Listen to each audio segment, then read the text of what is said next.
ARKNIGHTS.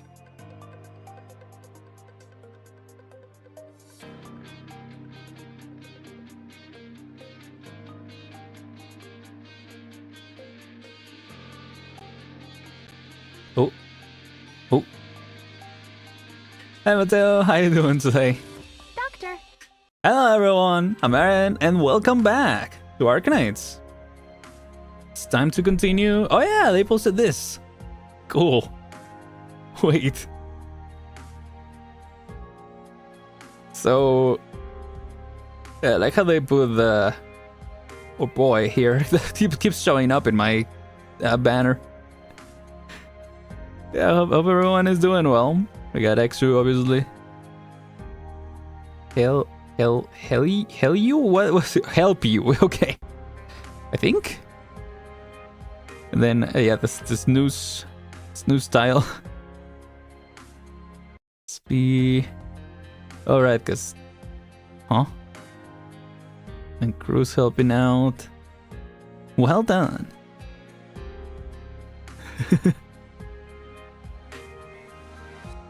Then they get defeated, and then Lemon comes in.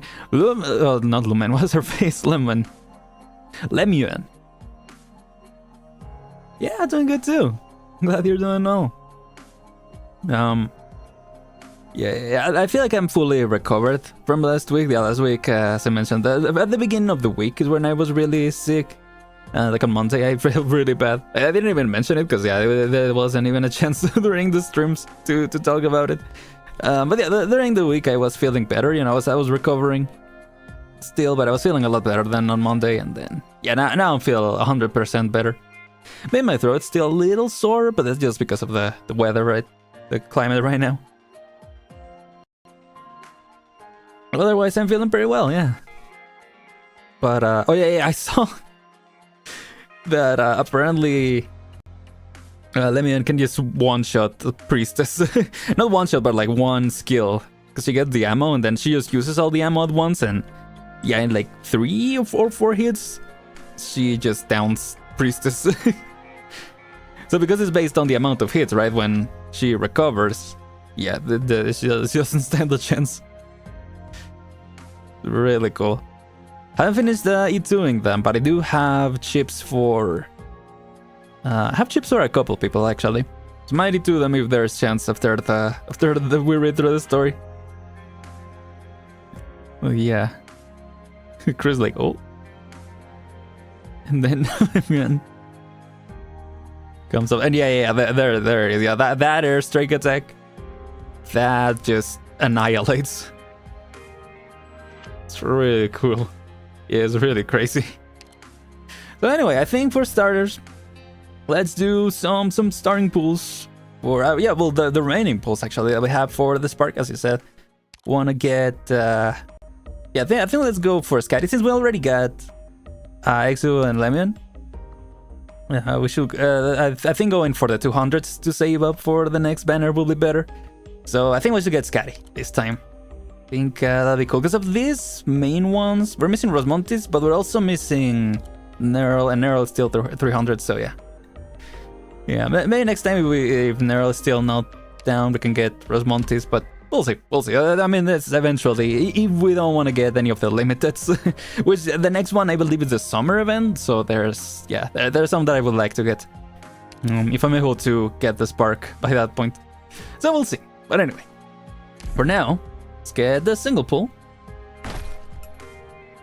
Let's see. Well, we got this. Yeah, the single pulls. Actually, the last few ones have been 4 stars. So, you know, I can't complain. I'm not gonna complain. But, yeah. Got through that one. So, yeah. Start doing 10 pull. Okay, yeah, sure. I think I got one. Did I get it from the shop or maybe from the 10 stuff? Yeah, something like that. From the daily stuff, I mean. Daily check-in. What the heck? 3 5 stars. From Operation Any chance that one of those is new? I need a job. And maybe. A pharmaceutical company surely I'm just wondering if we should wait to check them all, or if we should skip. Oh, hi, Lunikov. What? You can call me that too. I heard there's a canteen place here where you. Yeah. So help yourself. Team A6 catapult reporting in. What? Hey. Oh, 4 star. I thought it was gonna be the 5 star this time. Doctor? Oh yeah, the last one I got from the singles was Jessica. Yeah, full potential Grace Bearer. Let's go. Give me your hand. I think that's, well, let's see. Okay, another Grace Bearer. Let's go.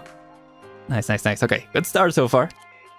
As I said, also, yeah, I'm not gonna, what do you call it? Not gonna question anything in the rest of the banner because we already got everything. Yeah. Blue box. Don't mind.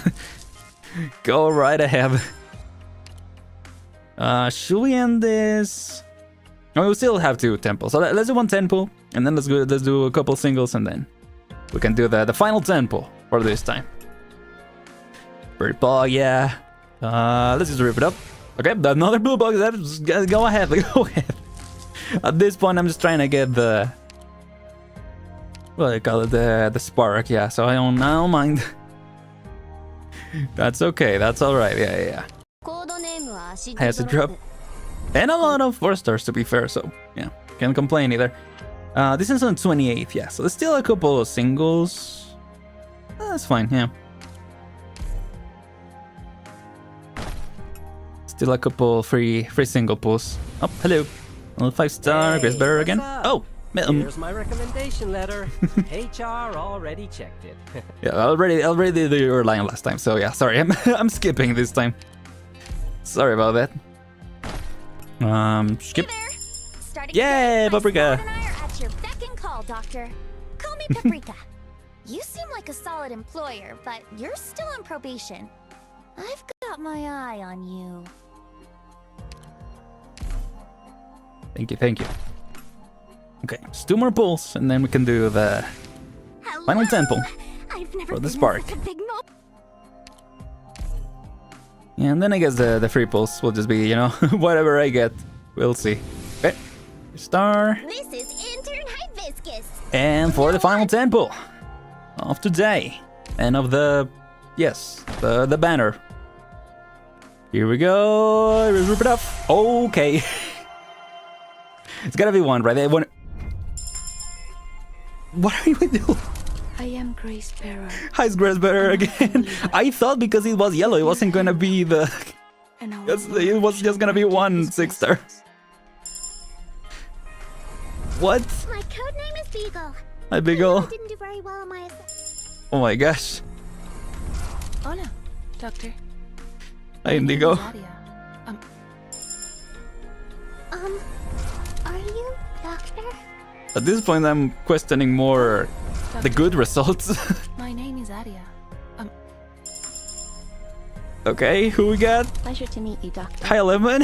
Just Lemon, sorry. It's fine, thanks. Yeah. Would you rather discuss work with a cardinal of the 7th Tribunal? Or show El's big sister around? I need some water already. The choice is yours. I really wanted to prove you wrong, I think. Yeah. Pleased to meet you, I think the next one is the other one. What? Specimen box made. They really wanted to drive it home, but no, it's not a Pleasure to scam. meet you, Doctor. What? Just Lemuin. It's fine. Let's Thanks. go.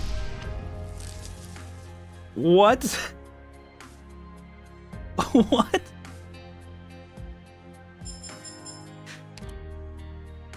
Hi Rizal, welcome in. How you doing?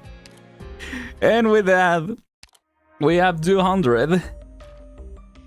Yeah, unless I wanted Neural right now, but I think it's better to save up. I think I want to get Scatty for this one.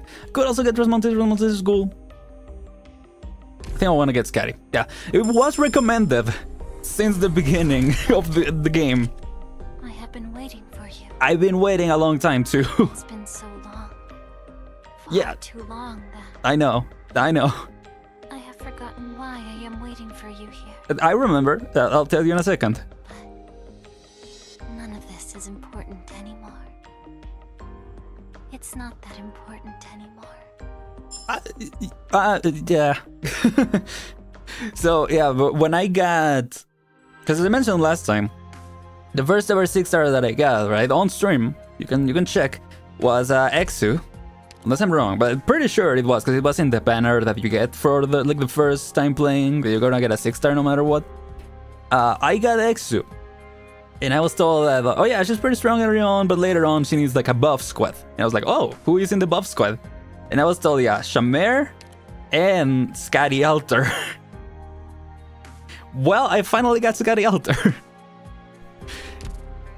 Her introduction is so fitting, because yeah, I mean, technically yes, yeah, now that the altar is out, now that her module is out, I wonder if she's that necessary. I mean, I think she's still useful no matter what, so I think still cool. Anyway, oh yeah, reduce redeployment time, let's go. Yeah, I see 3 6-stars in one stream. Crazy, absolutely insane. Yeah. Fluffy Aren. Hi, Fluffy Shrizzle, I guess. Or I think you meant, yeah, Fluffy and Aren, right? So, yeah, well, how you doing today, Shrizzle? Welcome in. Oh, there we go. Paprika potential, right? And then I'll be with you, Grace Bearer, because we finally maxed you out. I think it was just one, right? Yeah. Redeployment time, you know, pretty cool. Yeah, finally. Max potential. Let's go. Don't look at gift 6-star in the mouth. Never, of course. Never will. Finally. Oh, she's also Christina V. Cool.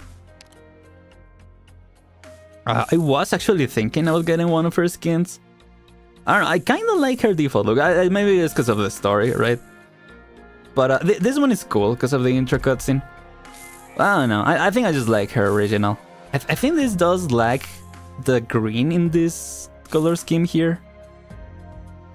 Yeah, I guess it's more of a muted version of it, right? Because what's the lore? Everything hard series shown, commission impulse began to solve with this emotions devising several upgrades. Okay, the animations are pretty cool, but I'm fine with this one for now. And I'm fine, yeah, I also like to continue saving up, so yeah, well, we'll save up for now. And then we'll continue next time. Regular is trying to make up in Vtuber. Oh, cool. Cool, yeah, I wish you well with that. I'm doing well too. Yeah, well, doing very well in terms of the pools. But doing well overall. Actually, my voice is starting to feel a little, my throat is starting to feel a little sore already. It was pretty chilly last night, so that might be why. But try to be careful. I do need to be in top condition because we are gonna do some reading this time. A lot of reading actually. We're gonna finish reading through the story. Oh, whoops. So yeah, who knows how long it will be. It hasn't been, you know, it just took last stream to get up to 5, was it? Or was it 5 or 6 that we got to? I think it was 5, yeah, because we read through this note as well. I think this was when the whole place goes upside down, right? Doesn't say that no, return to the big city if they're going to escape the dream and see a deeply anomalous Lateran. Oh yeah. Huh. Escape the dream. Yeah, but this is, yeah. But they're here and they're sick. Okay, so we definitely read through this one. And yeah, they went into the fight against the creatures. Right. And so in the after... Yeah, I was like, oh, cool that it actually transitions into the fight, right? Like, Guide Ahead or like previous stories. And there's the baby. So yeah. Investigating into participating in greater things for a son of nurture. XCC is arrested for attempting to sabotage the nativity. All the non-sancta are taken away by ARKNIGHTS on their various pretexts. Damn.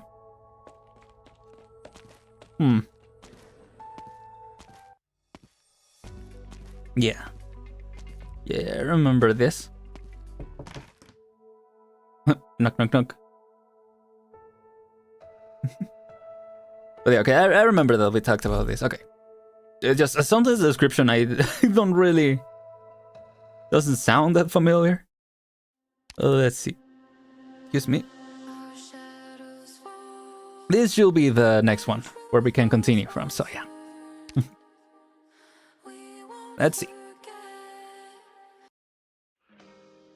Let's continue from here.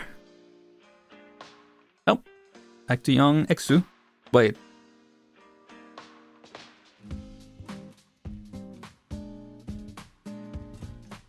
Acoustic version of the Aya event theme? What? Okay.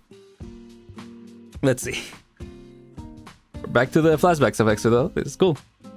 Let's see. It is the greatest graduation ceremony in the history of St. Theodore's Comprehensive School. No, the greatest ever held in the entire history of Lateran education.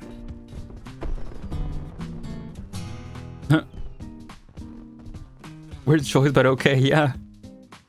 17 giant fireworks burst up into the air as a 17-year-old red-haired Sancta strums her strings wildly, opening her solo concert.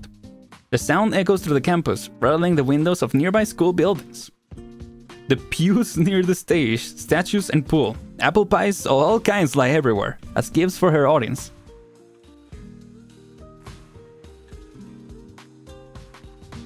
If you don't know the lyrics, it's pretty chill. Yeah. But the entire squad is empty as the red-haired Sancta plays her guitar and sings, with no teachers or students to cheer her on. It is no rare sight to see a student planning her own graduation ceremony in Laterano, but she's not even at the age to do so. She fails to get her permission to graduate early, even if she has already completed her preparatory courses for university. But what a sin to complete them without a ceremonial flair. Students open their classroom windows and watch from afar as the red-haired Sancta strums and sings without a care, until her final number. Then, they witness an unforgettable sight.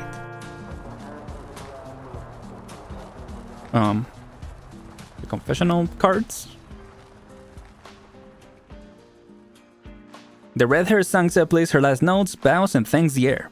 The school gates then burst open as more than 100 automated confessionals flood into the campus. Where the audience should have been are now confessionals with their doors open. All their mobile electronic confessors joining the red-haired Sancta's performance with their volume set to maximum. Neither Laterano's largest choir nor its noisiest heavy metal band could rouse such a racket. Finally, the pontifical cohorts rush to restore order on campus as they persuade the confessionals to return to their routes. However, the instigator has long vanished from the scene, leaving only a single banner unfolding as the last fireworks go off. What? Was it from university? Because they said high school before. But, yeah, she's not even at the age to do so. Yeah, she has already completed her preparatory courses for university. So I think it was... Yeah, I think it's from high school? Yeah. Yeah, that confused me too. Let's see. Leaving only a single banner unfolding as the last firework goes off. She is... Again. I feel like if they knew each other better, yeah, she and Lapland will get along pretty well. Let's send Lemon off on her last adventure with a bang. Dang. Lemil stops over at the Lateran port. Heh, so there's a singing statue here too. Weird how I never noticed before. It's actually pretty nice to look at. A menace, yeah. This is her first time leaving Laterano for a place without halos, in her search for people and answers. She suddenly thinks, for no particular reason, of how she might not return for a long, long time. I guess it makes sense. The song choice is a little, nostalgic, coming of age type deal, so yeah. But yeah, okay, back here now. Didn't think they'd actually let you interrogate me, sis. Only because the previous 7 cardinals got nothing out of you. Come, El, help me open this, okay. Why is this thing wrapped so tight? Wow, a Millifolia fruit tart? The 7th tribunal is sure nice to suspects. Come on, I made it myself. There's also this. Take it. What's that now? Your diploma. Huh? After I awakened, the head of St. Theodore, who was also mentoring me at the time, came to see me and asked me to help to keep it for you. Oh. Your application to graduate was rejected, but that ceremony you put together did indeed improve your skills. After all, how could we get that many confessionals to perform with you if you weren't really familiar with the programming and the intercity net's defense patterns? So the school consulted the Curia and granted you a diploma in the end. Congratulations, Cell. Even if it's a few years late. Hi Les, welcome in. Yeah, I started a little earlier. How you doing today? Hope you're well. Hello, yeah.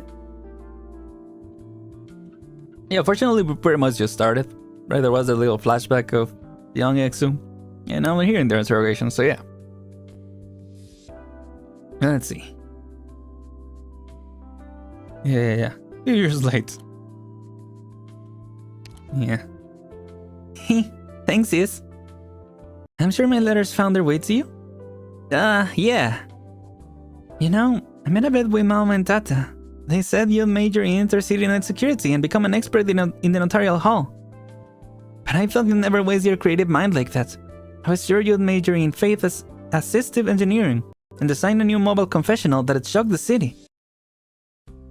In the end, you left Laterano, just like that. And let me be clear, sis. Disappears. I don't regret it one bit. You know I'm not the type, and I'm even less the type to let anyone hold any regrets for me. Which is why you rushed their preparation courses and through that wild graduation ceremony, right? Her school as a prank. Yeah, just a little prank. I mean, it did improve her skills, as they said, they even gave her a diploma for it. It's a normal day in Laterano. I peppered Mostima with questions about you, your work in Lungmen, your boss, your co-workers. I know you went to Siracusa, to Sargon, and many more places besides. You deal with all sorts of people every day. Gangs, cops, familia, Lord Samirs. You're always on the move. Why does my life sound so different after going through a Mostima filter? Well, I did live a nice life after leaving Laterano. Wasn't sad or anything. I mean, you were still bedridden then. You didn't know how you got hurt. You never wake up. And Mostima refused to say a word. I had to know what the heck happened. You're my sister, you know. But that woman, bless her heart, kept avoiding me. I got a whole lot of nothing from her. Don't blame Mostima.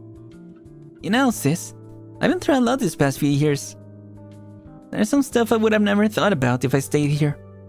In Lungmen, Mostima was the only sancta around, but she lost her empathy. Texas, Sora, Croissant, Bison, and the boss. At first, I made friends with them the same way I did here. We're all besties now, but without empathy, I sometimes still can't help but worry about silly little things. I've been trying hard to overcome that, and every time I do, our ties become a little stronger. But here, things are different. Like right now, I don't even have to think anything to know you're gonna go somewhere else to give me a big proper hug. What kind of collective has empathy turned us into? Does it make us more or less sensitive to others? Does it make us so insensitive that it's easier to accept total outrageous change? Does it have something to do with everything you've done since you came back? Laterano 6s, just like you were back then. We gotta wake it up. Right, that dream aspect comes back. Hell, you need to give me more than that. There's Pontifica cohorts guardsmen right behind these doors, right? I heard them when I came into the room. Let me guess. Are you going to say, this is your last chance or something like that? If you insist on refusing to explain why you disrupted the Summit of Nations and revealed the forces backing you, the 7th Tribunal will have to hand you over to someone else. I don't know what kind of punishment you'll face, El. Laterano's leniency has never applied to those who violate the law, especially these days. Come on, apple pie with mayonnaise. What?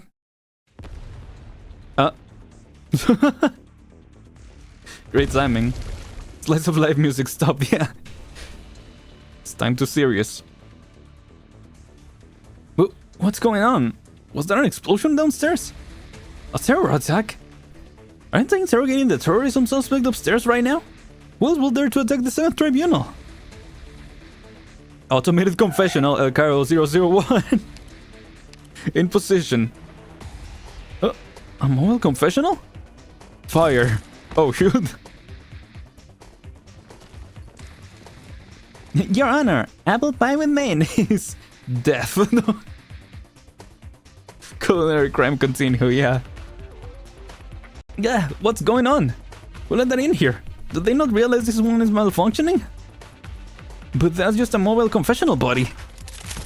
Is it? You know, you're really... I don't know why you equipped them with guns in the first place, but yeah, this just proves this was a wrong choice. Who thought it would be a good idea to put so many guns in a confessional? Yeah, now you question that. Alert! A mobile confessional is attacking us and attempting to rescue the suspect Lemuel. Calling all combat units, we need backup. I repeat. Oh, hello.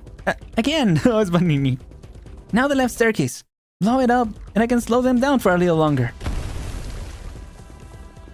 Do you read me, Al? I'm here to save you. Benny? Huh, sick idea. I never expected you to find out the secret of this confessional and use it to help me out. It's nothing. It took me so long to finally realize there is something unusual with its plate number. I noticed it when you stopped it before, but I didn't think too much. All confessionals start with LC. The Laterano automated mobile confessional, but this one starts with ELC. She practically scanned the entire city, stopping confessionals one by one until I noticed her. There you go. Oh. Alright, excuse. Pontifica cohort reinforcements will be here soon, and the nurtury guards are also on the move. We need to get out now. Coming right up. Damn. Who let her keep her gun? The guards respond quickly, constructing an emergency passage upstairs, assembling to face the chaos. Exusia breaks the door open as the confessional speeds up towards her, blocking bullets from the Pontifica cohorts. She hops into the vehicle and steadies herself as the confessional wobbles wildly from her landing. The Sanctus red hair flutters between the bullets and gun smoke. Confessor. Wait, you've been exposed, so we can go back to normal, right? Leader, savior, doctor, you're so awesome. Wait, what? There's 6 guns on the front and the back. There's 3 guns in here. Feel free to use them as you please. Do what you do best. What? But I need to switch out the bullets for non-lethal ones, for whether they'll hurt your countrymen. I'll trust your aim, yeah. Wait, it was us talking through the confessional all this time? Ta-da! Doctor jump scare, yeah. Multiple choice jump scare. Yo! Gotcha! Talk about perfect timing. The 7th Tribunal confiscated my guns. I mean, that makes sense. Yeah, her associates will be road silent. The passages on both sides are hard to break through. We need a new escape route. Enter the windows we go. The noisier the better. We draw attention and make it easier for Vanny to slip away. We won't fall apart. You won't fall apart with you. Hold on tight. I can promise I won't think you out. I'll take the wheel, you handle our tail. Got it. The party's about to begin. So let's show them what a perfect pair can do. Hell yeah, let's go. What? Our players came together. Yeah, that makes sense. That makes sense. That even makes it make more sense, right? That we are, yeah, that like the stages using the operators and all that. If that's what you mean. You don't know how Exusias manages to wield so many guns at once to suppress all the Pontifica cohort's guardsmen with a hail of bullets. You're also unsure if falling from a window this high will pose a problem back in reality. All you do is take her and zoom to the sky. Divine Judgment! Rock and roll! Barrage! Apple... never mind, not the best place for that. Just using all her skills.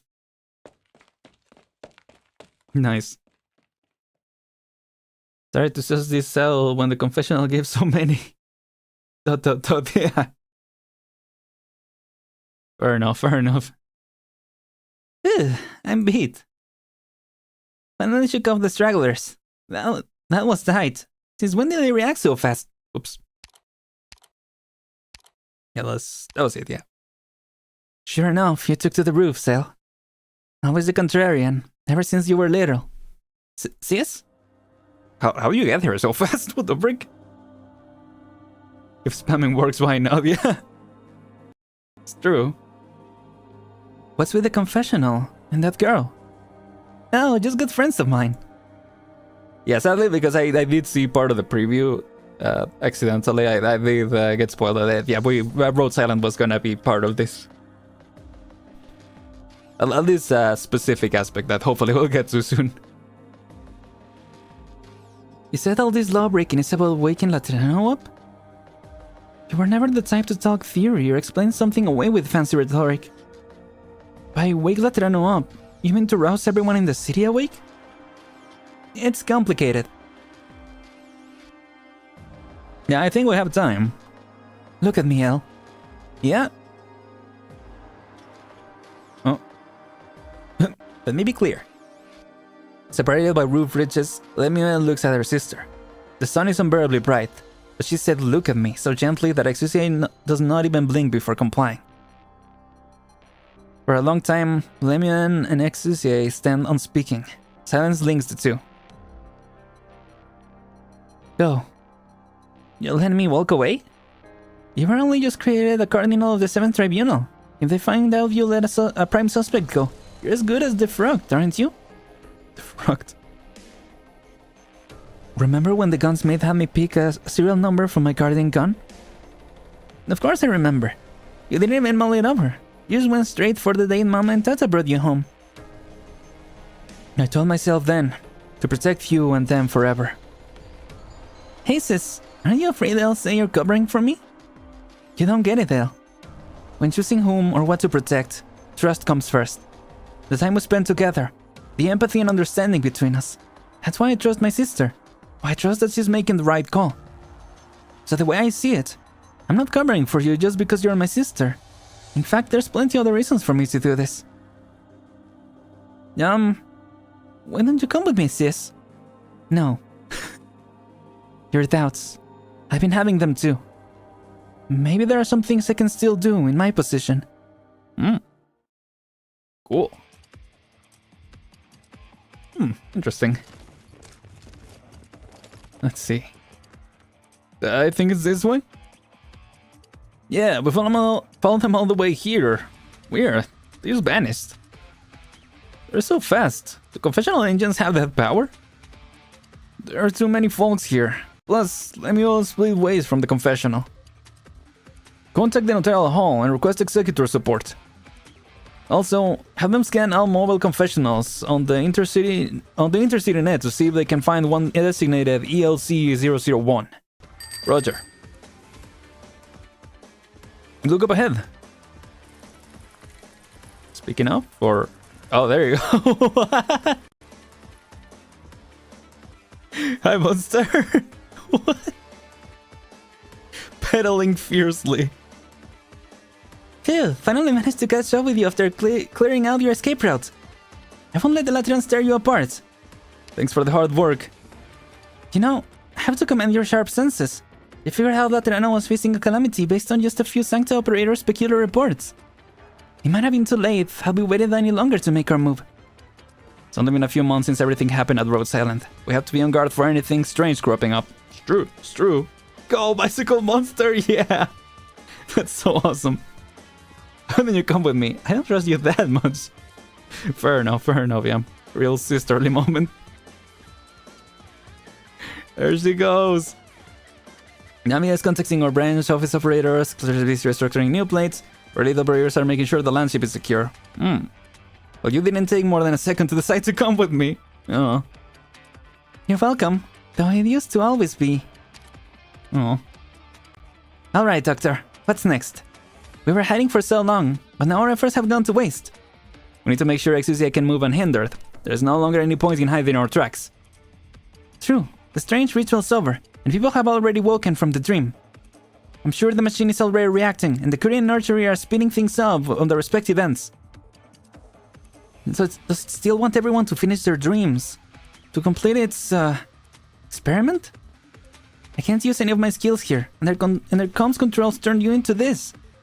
They've cut down your engine powers too. You move pretty slow now. Wait, what? Glad you're here, monster. Wait, the doctor is literally the confessional? Wait, what? This is so comical, yeah. I need to read this again. Korean nursery is spinning things up on the respective end. Okay. Interesting. As you can see, that is us. Okay, I see. No wonder it was like, yeah, if any damage will carry over to the real world or something before, right? What? She will go on a ramp with it? Yo, that will be so awesome. Yeah, in the actual animated version. That'll be so sick. Well, I couldn't find anything else to drag you around either, so... Creed's teeth. Doctor! Open your door. There's a couple of donuts in there. I have to refill my energy. What the heck? What the heck? Whoa, what the hell is this shadow? Running wildly, brandishing claws. Okay, yeah, I think this is the part that I saw in the preview. The like monster carrying the doctor. Are you holding on? Kinda used to it. I'm fine. It's just like how it used to carry me around. Yeah, exactly. That's so awesome. Now I understand why we need monster in the story, because I can't imagine Kazu doing it. That will be so funny though. But yes, that is true. I have no idea what is happening there. Look at yourself, Torture Field. Yeah. Makes sense. Now that makes sense. It's so crazy. Need to take a screenshot of this. Now's not the time for jokes, Doctor. The Shrine of Nurturing incubated these monsters with halos in the dream. But how did they get them to invade reality? Okay, yeah, that's what the portals are. Makes sense. Look at the projections on the buildings. Notice the strange colors around us? Wow, sharp eyes don't notice all the little details while I'm dragging you at high speed. Glad you have excellent dynamic visual acuity. Oh, they're catching up. Alright, hold on tight. Ah! So, what strange stuff are you talking about anyway? It's not that the dream collapsing that's affecting reality. It's not the dream collapsing that's affecting reality. The dream is just a facade. It's already using reality itself. Makes sense. Dog got the best stretch, yeah. It's like that scene of The Incredibles. Like, it's the back cracking. Kelsey took all her Goofy and put it in Monster. Well, it makes sense if she actually did that, yeah. Like, I just need to look into my work. Yeah, Monster, you can have all my Goofy. You can have all my whimsy for you. It is, yeah, it's happening all at once, which is fun as hell, yeah. The timing of everything. So the chaos in Laterano wasn't caused by the machine going haywire. It's the opposite. He dragged everyone into this collective dream just so it could maximize his synchronization efficiency and output the pre-programmed results. Which it could do if it was running at full power. Doctor, we have to know. Was it ultimately... what it ultimately wants Laterano to become? What exactly prompted it to make this decision? Yeah.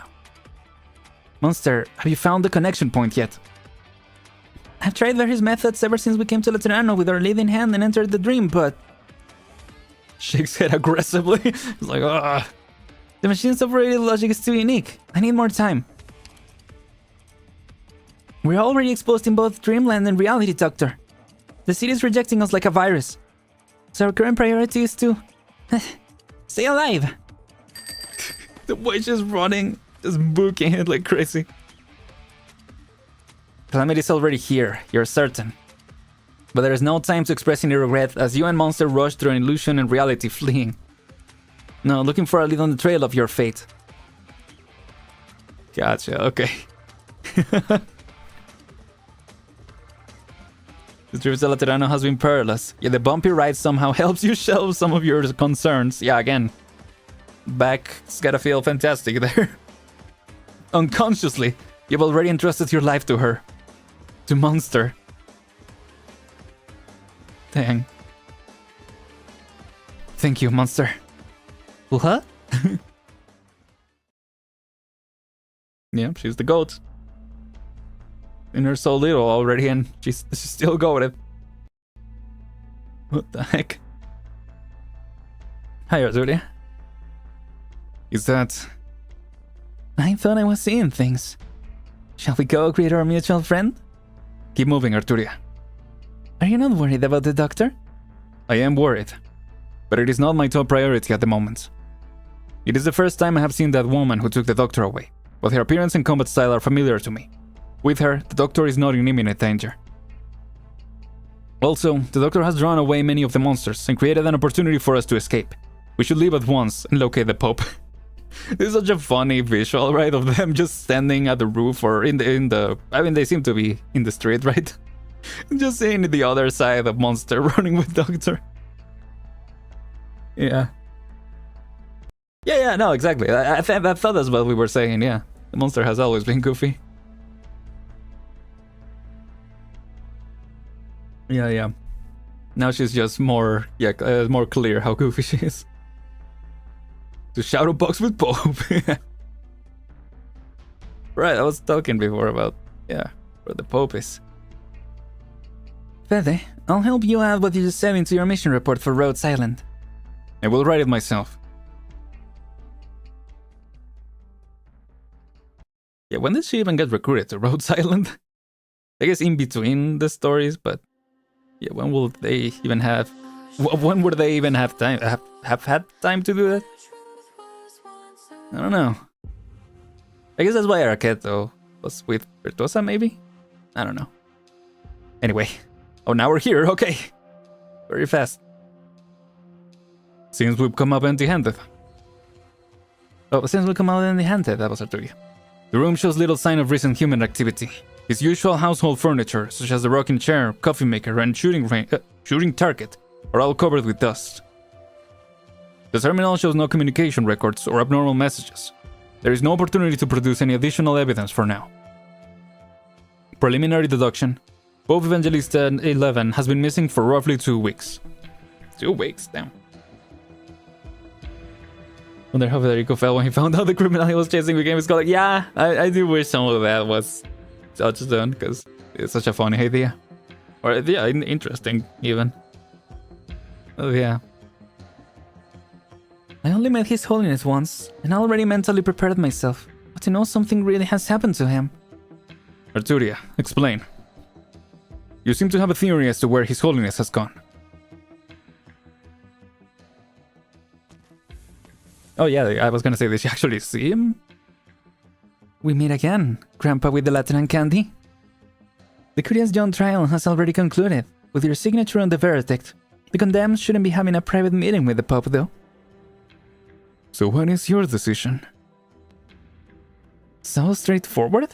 I imagined you'd say something like, I was just taking my post-dessert walk and accidentally bumped into you.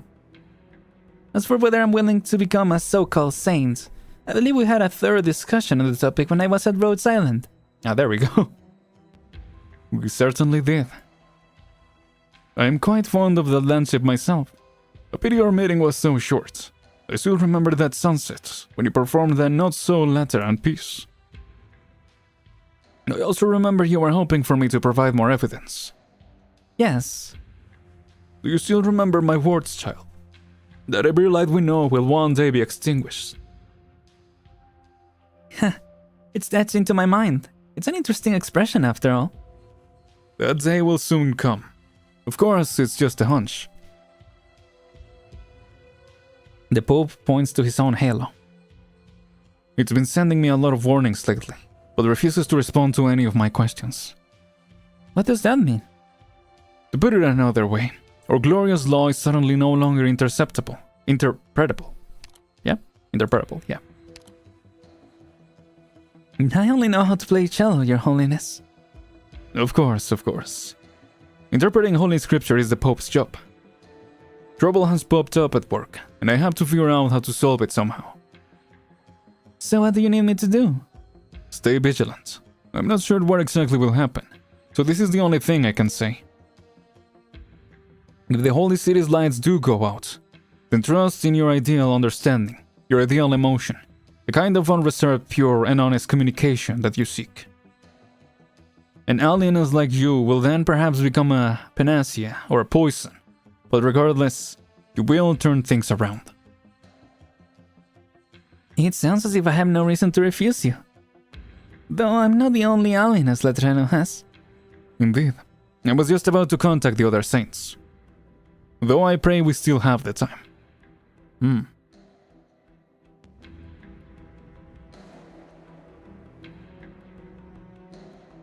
Yep, sorry there, I meant to skip. I meant to unmute and I skipped. So that is why you began suspecting your surroundings so early. Not the whole reason, Feta. One scene our main theme may stay the same, but it's hard for me to miss those supplementary and missing segments, all blended together too seamlessly. Sister Hildegard is a good example. What concerns me more, though, is what the incident happened before His Holiness managed to find you. The situation is too complicated. All of Laterano has fallen into an unfathomable calamity on a scale near to what we experienced in the Witch King's Pavilion. Yeah, actually. We require support. Fortunately, I have a cello with me. Yeah, I'm still surprised that you were allowed to keep that, but yeah, I guess it worked out in the end. Oh. You back? Magister? Oh yeah, he was taken away, right? There is no answer. Vanini walks around the workshop but fails to find her master. She spots a bottle of eye drops in the workbench, uncapped. Oh, hello. Vanny, about time. Huh? A gun knight came by early and took Paganini away. Before he left, the gun knight told me to tell you to hurry over to the Curia to assist their investigation. Vanny, are you two in some sort of trouble? Either way, you'd better get to the Curia. The gun knight wasn't in the best of moods. Magister. It must be because of her and Nell, but no matter, she thinks. Her master should not get caught up in this. Wait, these are... Some bullet casings are scattered on the workbench, as if they were casually left by a careless gunsmith. Vanini puts on her gloves and begins collecting them as she usually does, but suddenly she feels as if she recognizes this casing, like they're old friends. Did he leave like a secret message, or...? The shells are smooth to the touch, even the etchings have been rubbed flat. How many times have they been handled? What kind of bullets casings will receive such care? In whose hands? Vanini takes off her gloves. She touches the casing. The metal still slightly warm.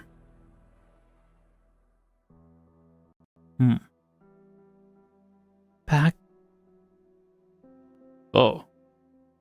Dude, man, Lord Almighty, you scared the glasses off me. Are you finally going to say something? I forgot that voice, yeah. You're already 4, you know. Any Sancta Irae should be speaking with a bright halo over their head. Alright, I was hallucinating. You still can't talk. I would have left this rotted place long ago if I hadn't picked you up by chance. Just think about having to live in the same city as that damn patrician makes me sick. How many hospitals and churches have we been to? And still, no one has any idea if you were born just like this, or if your lord has a problem with you. It's been 3 years. You have no halo, and neither do I. Of course I have no clue what's going on in your head. Seems like I've gotten used to my little mutes here, and even I myself am growing quieter day by day. Whatever, you haven't run off in the middle of the night, so I'll assume you like it here. That's enough from me, considering how responsive you are. If you ever want to communicate with me, you'll have to figure out a way yourself.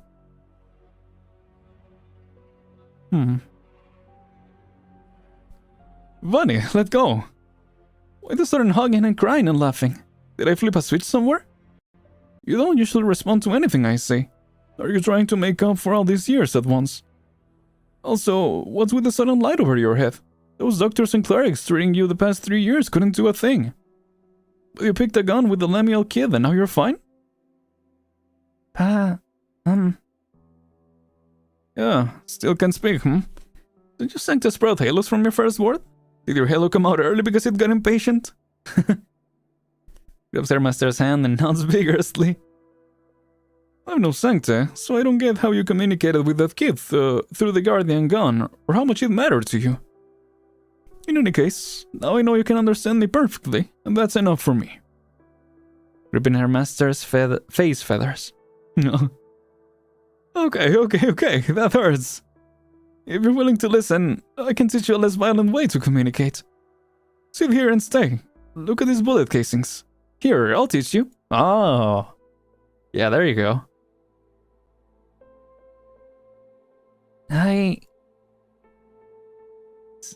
Since when am I able to talk? I shouldn't. Oh, she actually doesn't talk in reality? So little Vanini, understanding and expression were a pair of rusty doors blocking her from communicating. She lived with the garrulous and eccentric Liberty for 3 years, unable to figure out when she was happy or angry, unable to express her own annoyance or adoration.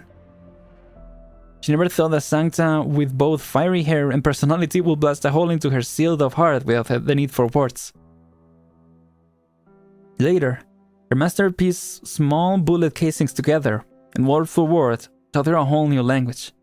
Even after she finally learned some simple phrases, they still use the shells to communicate. But today, she no longer remembers when exactly did she manage to grasp the most complex of sentences, let alone how many times she nonchalantly tossed the shells left by her master into the trash. She dares not imagine his perplexed face as he wrote the shells they used for more than a decade, wondering why his student no longer cherished this special language from the depths of her memory. Through tearful eyes, she realizes once more what those casings mean. It's a warning. Ah, there you go. So it was a secret message. No, Magister. Oh. Oh, Penny. I just remember something that was bothering me. When the gun knight took Paganini away, it didn't look like they were heading for the Curia. I'd say they were going toward the Shrine of Nurturing. Oh, what? Oh, are they being taken to get the Halo thing?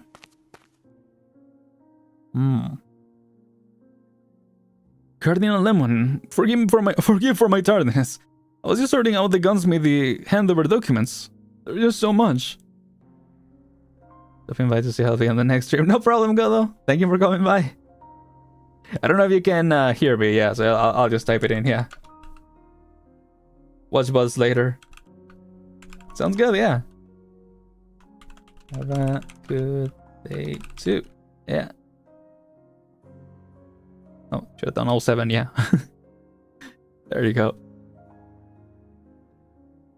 Yeah, sounds good, go.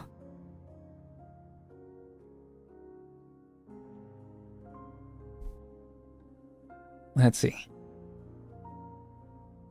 Cardinal Lemon, forgive me for my tardiness. I was just sorting out the gunsmithy handover documents. There's just so much. Why are you here? Oh. Cardinal A. Deimos. Have a seat. Easy now. Just passing on the Curia's newest orders. What kind of orders require your presence? The Curia has decided to suspend all of Cardinal Lemon's work, and you shall serve as an acting Cardinal of the 7th Tribunal until her work review is complete. What? You heard me. The 7th Tribunal was raided by unknown forces recently, and the suspect Lemuel, who attempted to disrupt the Summit of Nations, managed to escape during the chaos. Cardinal Lemuel made contact with the suspect, but released her without authorization.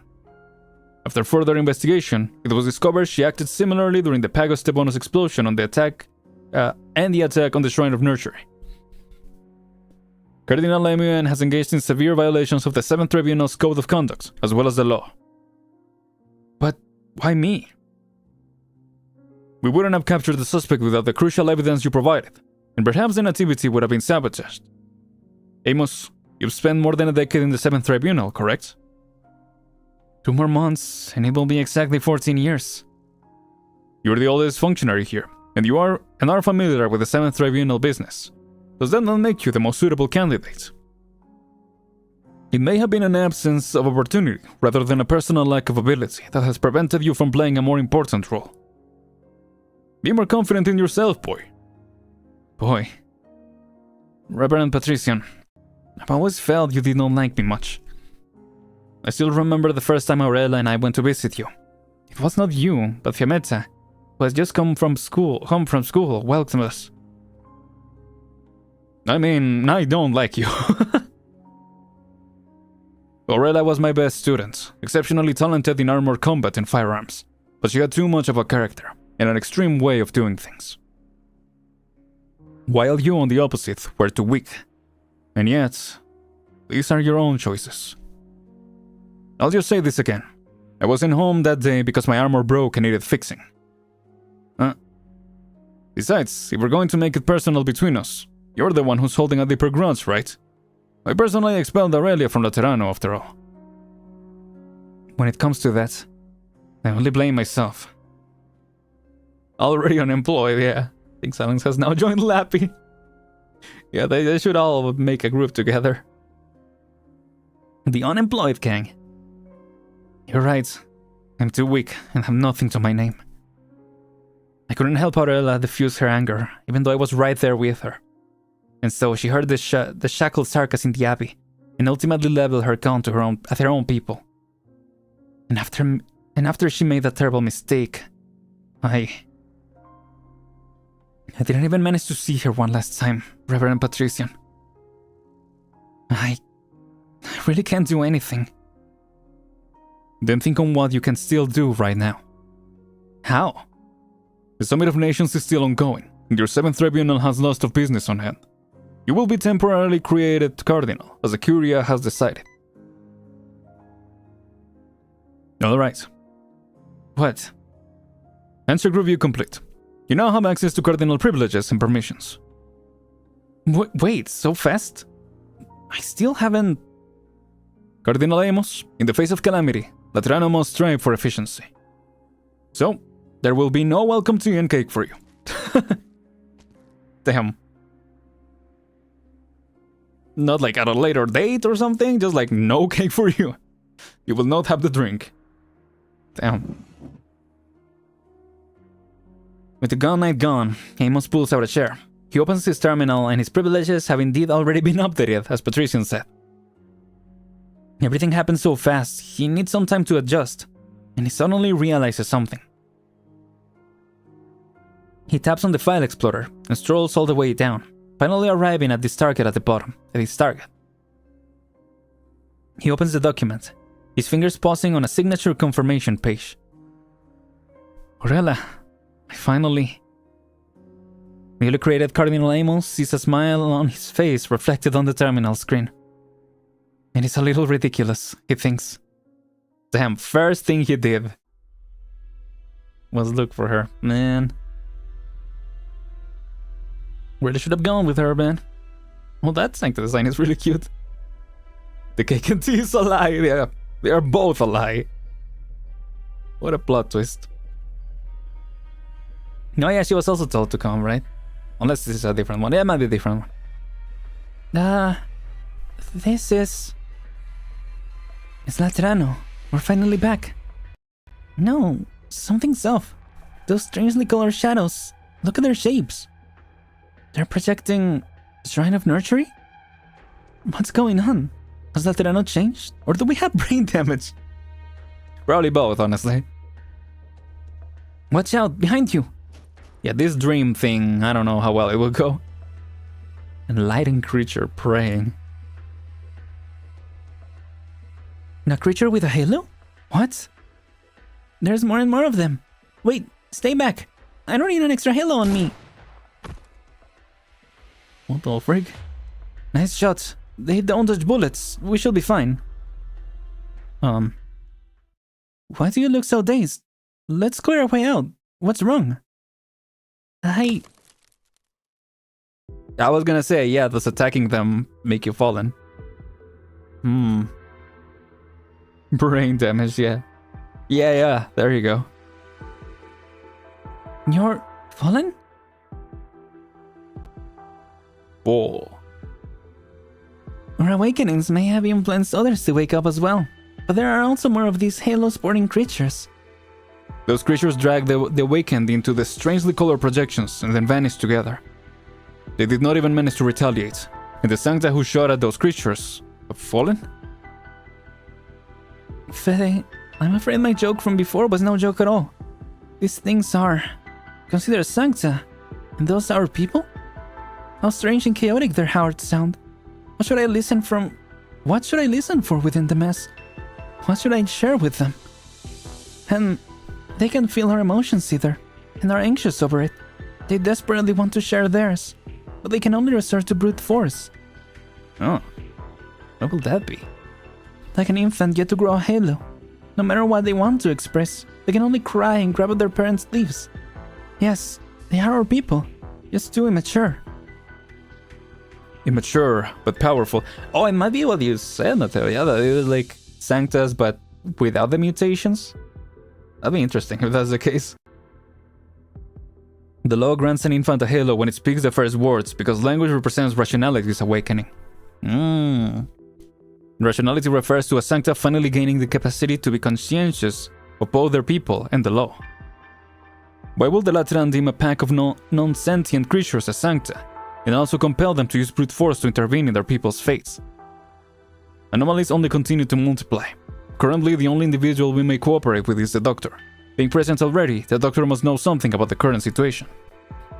Arturia, are you certain the Doctor remembers the sound of your strings? The Doctor was almost present at it. Was almost present? What? I guess at almost... What? Let me just read it again. The Doctor was almost present at every of my few performances on Rhodes Island. What does almost present mean? I don't... What? I pity the Doctor was never my intended audience, but I ought to be glad the Doctor seemed to have been listening carefully every single time. Okay, Doctor. Only your first sentence contained actual information, Arturia. Sure. I love the dynamic. Yeah, they really need... I mean, this is it. Yeah, their buddy cop moment. That's awesome. Yeah, I'm assuming most of the time she performed, just the wording was weird. Yeah. Almost present, he fell asleep. I was thinking that too, but yeah, I think the intended was the first one. I like to think the first one, or the, yeah, almost present, or the he fell asleep is the actual, what she actually meant. But yeah, she probably meant that, yeah. Well then, Fede, I will get the Doctor with my shallow. A sudden notification beep interrupts the two. Here and now, of all times? What? Federico checks his communicator. Hello, can you hear me? Arella, former citizen ID LC0073458. A group of Ferrari, Sancta, and war refugees, currently north of the Lateran city, 3 kilometers out, requesting permission to enter the city. Oh crap. They don't even know, huh? Right, because Jay's already fallen, so he wouldn't know. But the other Sancta did fall, right? That were with them. Interesting. Okay, so we already read through both of those. Let's continue. The story has been moving fast, but I don't know, I haven't felt that something is missing, right? I haven't felt that we are rushing through. Like, things have moved at a decent pace. Like, sometimes at a fast pace, but it doesn't feel like it's skipping over anything important. So yeah, I like that. I much prefer this than just trying to fill things up with yapping as they've done sometimes. Yeah, well, at least how it feels. But yeah. Hasn't felt like we've wasted any time or missed any time. If that makes sense.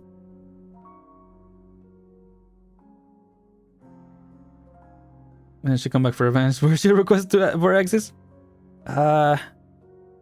Wasn't there... Because there was that interaction right before. I'm assuming that's what you're referring to.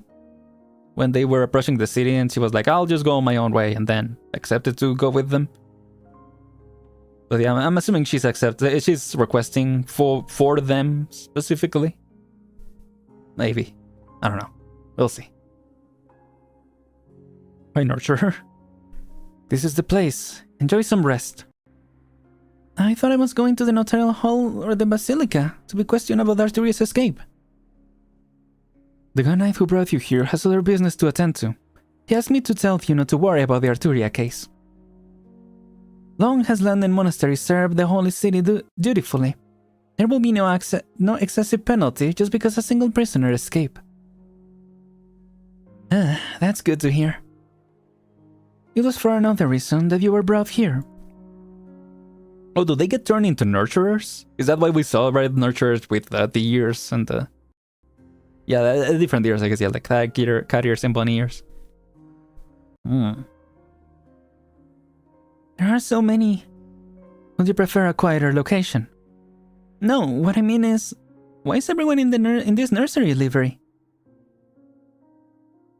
Oh, that's weird, yeah. Are they putting them in...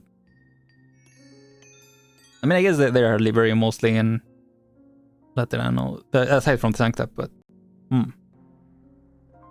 Hildegard scans around the room and sees livery in all sorts of outfits, sitting or standing. There is little conversation, only the steady ring of the comfort bells. Hundreds, thousands? Too many to count. An entire city's worth of livery seems to be assembled here. Since when did this nursery become so large? No, more importantly, why are all these livery here? Don't tell me you have a room full of perros, a room full of felines, a room full of lupus? Yeah, that's what I was wondering. An astute observation. Oh yeah, I guess because they also came here, right? We also have rooms for fallen angels and sarkas. You're awfully forthcoming, yeah. The Shrine of Nurtury has nothing to hide. At the conclusion of the Nativity, the Curia announced that the Sancta will share the halo with all races. The simplest method is to do it race by race. Does the law even have power to do that? Do you mean we can have halos too?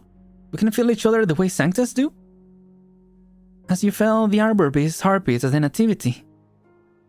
Why? Why? Why what? Why do we need halos? Hello. Still got my gun. Straight up kidnapping people with excuses, yeah. So you brought me here, not because of Banini, but because I'm a livery? Yes. I'll get a big old light over my head, like yours. Go on in, Peg. Huh. Sounds like I don't have a choice. And it also sounds like a wonderful thing, doesn't it? At least it'll be good for your eyes. More than that, I think. If I had a halo, I'd be able to tell what the metal heart of yours was feeling when you kicked Gia out of Laterano. I know you blame me for that. Glad to know that you know. Maybe things would have gone better for you if that hadn't happened. Over centuries of Lateran history, many have tried to recreate the terrifying high-caliber revolving antique gun that the ancient tomes described. Only you succeeded. The design, which assumed the user could withstand a recoil 5 times that of an ordinary gun, was the work of a genius, or a madman. What kind of gun is that? Is that the gun that Ecstasy has? Oh, are you bragging about being born to be a gun knight? After all, you successfully tested my design before ever putting on a suit of armor. Oh, is it the gun of the gun knights? Then? I just thought we were born to be partners. You and I and Gia were always the best of friends, from primary school throughout university. But my first official mission as a gun knight was to exile Gia from Laterano. After that, you gave up the gunsmithing for the Apostolic Knights, opened a workshop somewhere I didn't know about, and now... I decided to retire, alright? You and your Vapa Shrine of Gunsmithing. What use do you Sancta have for me if you treat gunsmithing like making potato chips? It's a crime to be non-Sancta, is it? You got exiled. I get to have a halo put on me. The livery aren't allowed to live in Laterano the way we are now, are we? The thing with Gia had nothing to do with being livery. Even if she was Sancta, the Laterano wouldn't allow someone with oripathy. Don't know crap. Lateran order and Lateran purity again. How many times do you think I've heard that garbage from you? Do you really believe in it yourself? Somnia Stormis, how could you? If you thought even once about how Gia died out there, alone? How could you if you ever thought even once? Okay. I admit, I did believe in it, Patrician. Until that day. We got hangovers together, played with guns together, cried and laughed together. No one in Laterano will clean glasses like we would, like we could. But when I saw Gia disappear into the wilderness, then you just turned around and went back to Laterano the way you did. Excuse me. That was when I realized we never actually shared a damn thing. Damn. The halo is not a bad thing, Sister Hildegard. It's Laterano's blessing on us. I know. From the earliest nomads who followed the burden beast, to the Liberi had always learned from the Sancta, from their ways of living, to their ways of thinking. The Liberi long for a better life, and they long to be part of the Holy City. We understand that. I know. I told that history to Arturia not so long ago. But there is only one thing the Liberi can never learn from the Sancta, the Halo. That is why certain conflicts between the Sancta and other races living in Laterano have lingered to this day. Unable to take part in Sancta empathy, you are troubled by doubts about your faith. You suspect Laterano of being indifferent, of alienation. To help with Landen Monastery's finances, you were away from Laterano for a long time, Sister Hildegard. That is why you may not have sufficient understanding of the situation. You can ask your fellow Livery. I know how many outsiders who live here envy your empathy. That is why we will now share it with everyone. There will be no more misunderstandings or differences. We will truly understand one another and eliminate the conflicts and barriers between us. The Livery will become a truly inseparable part of Laterano. I just feel sad. Oh wait, I didn't change my eyes. I just remembered. Hold on. Oh no, that's not the right one. Hold on. Oh, there we go. What? I grew up in the city. I know where one can find the best desserts. Desserts? Desserts, yes. Which alleys have cloud beasts that have special taste for pumpkins? Which buildings have rooftops perfect for stargazing? A Landen Monastery. I made beer and bread with the Sancta sisters.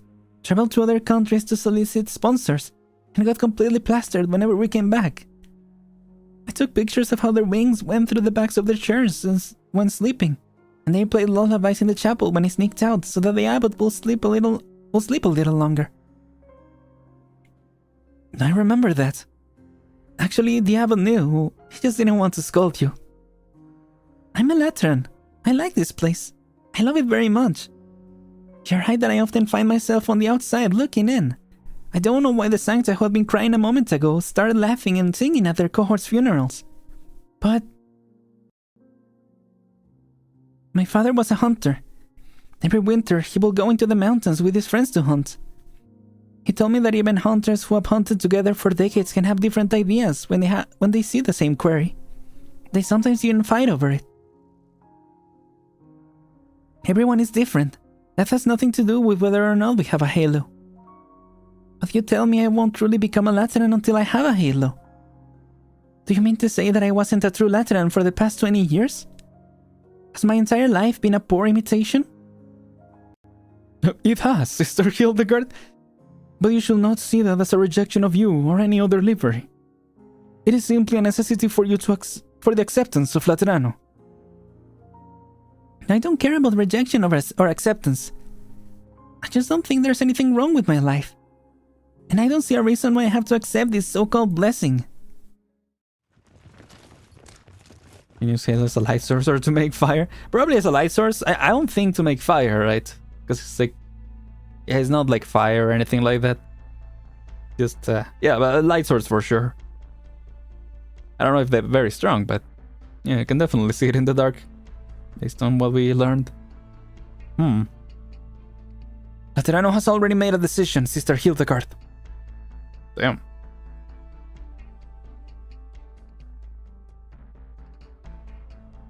Oh yeah, I mentioned before. Yeah, I changed them to look like Hilda cards. Yeah.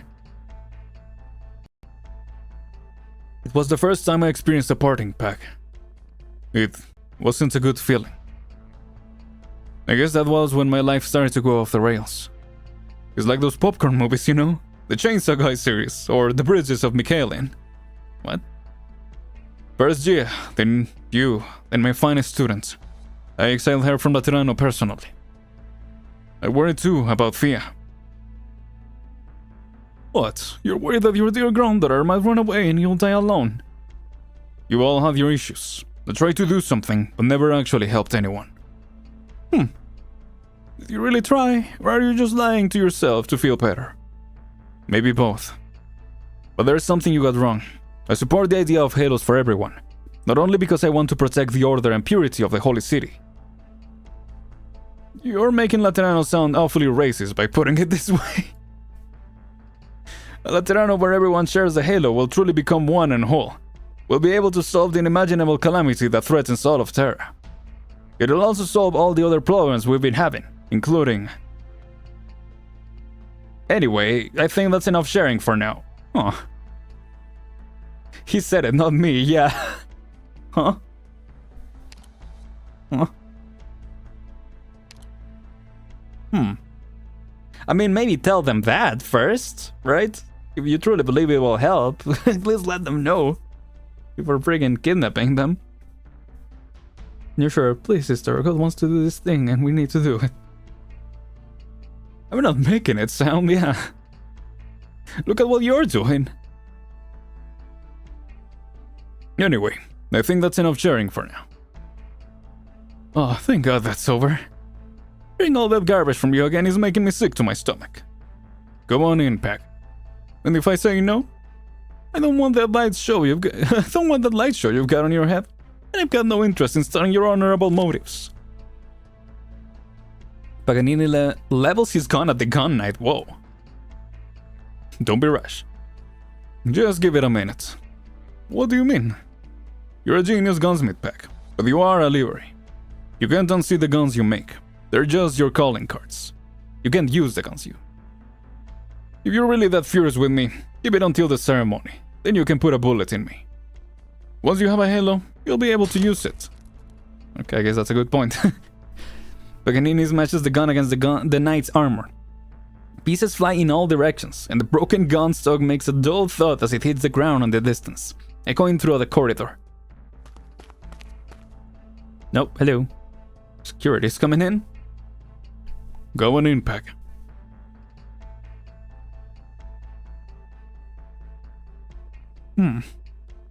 Legatus Mostima, Overseer Fiammetta. Your contribution to Laterano is much appreciated. Now, kindly come this way. But the nursery is already filled to the brim? What? With the nurseries, right? Oh, never mind. The ceremony is about to begin. The matriarch will first enlighten the livery, who have lived in Laterano for many years. Then, the broken halos and wings of the fallen angels will be repaired. Quickly now, I will lead the way. Oh. Got him.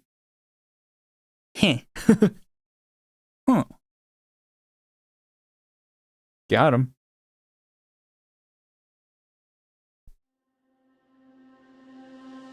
Nothing personal, yeah.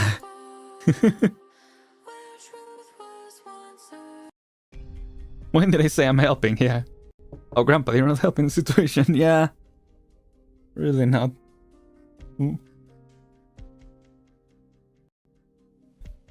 Let's see this side. Come in. Oh, hi. Cardinal Lemoine. I'm afraid you'll have to find another way to address me now. And I was under the impression that the courier wasn't letting anyone visit me, isn't that right? I put in a report. It was only just created. It's only natural that I will seek my predecessor's advice. You adapted quickly, Cardinal Amos. I thought you said you didn't really have any aspirations. Senora, I didn't come to clothes. The relationship was never cloak and dagger, was it? Sorry. But if you came to ask about Lemuel, I've already said this many times. I have no idea where she is. It's something else that I want to ask about. Did you sacrifice your career only to protect your sister? Or did you truly believe what she said? Random nativity to the summit of nations. Something doesn't seem right about all that has been happening in Laterano lately. His life will come down with a sort of illness. They're the same thing to me. Yeah, I guess, right? Decided to trust her. Need to wake up early, so good night. Good night, Tricel. Thank you for coming by. Bye bye. Take care. There's something I want you to see. Guys, I want to take a look at this. Amos turned his terminal on and hands it to Lemon, was literally. What's this? And I see, yeah, now she's wearing the outfit that she's wearing as playable, right? That makes sense. Application to join the Legati. I wanted to be a Legatus and get signed to Bolivar. You want to leave Laterano? Why? My wife and I.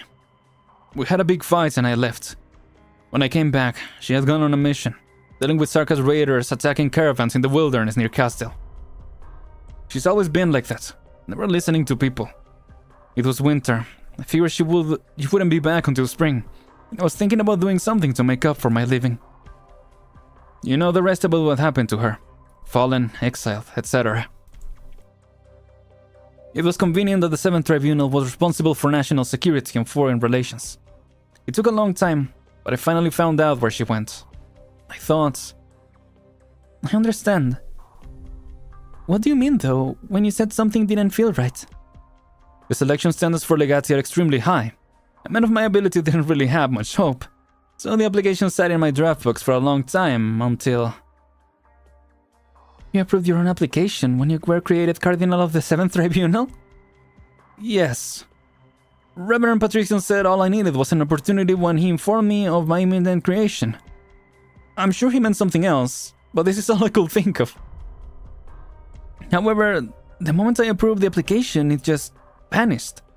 No notice of rejection, no record to be found anywhere. It just disappeared from my terminal, like it never existed. There was no way the application would have gone through. I will not be allowed to resign my candidate and become a legato so quickly. Besides, other legati have been recalled to Laterano. I wouldn't be able to go and see Aurela, even if I really did become one. For me, approving the application wasn't even about making up for anything. It was just a small, insignificant comfort. Who will want to wipe away such a small comfort? For me, that was enough to make me question if this Laterano is real. Maybe your sister was right. Have you told anyone else? No, I couldn't sleep last night. You are the only one I could talk to about this. This isn't some new-fangled interrogation technique, is it, Cardinal Amos? You can trust me, Senora Lemon. We both have things that truly matter for us. Few things. An interesting point, Senora Amos. By the way, there's an even bigger nativity schedule at the Shrine of Nurtury today. Man. Huh. We prepare for death all our lives. Even in a place like Rocamarea, where everything is washed out by tides of plague and famine, an old man may lick his parched lips and say something to the effect before his eyes close forever. Words as old as time, as they say. To some, they are an eulogy to wishes unfulfilled. To others, an utterance free of regret. But there is a common premise between the two. Death is the conclusion to life.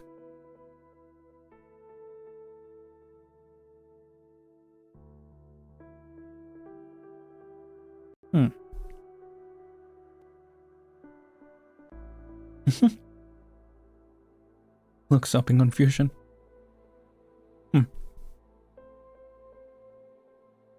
Indeed, child. Your mother will answer no more. She has died. The mother has breathed her last, and Anduin gently closes her eyes. The fledgling leans over. He's trembling, even the sheen of his eye darkened. Anduin places him on his own knee and looks into his eyes. The fledgling's voice is mumbled. Anduin does not speak the language of beasts, but he can feel sorrow, like a current running beneath the calm surface, the fledgling and his own. Death is accompanied by new birth. When your mother knew that her own life was beyond saving, she chose to leave the hope of life to you. She used her last strength and succeeded. This is your first lesson.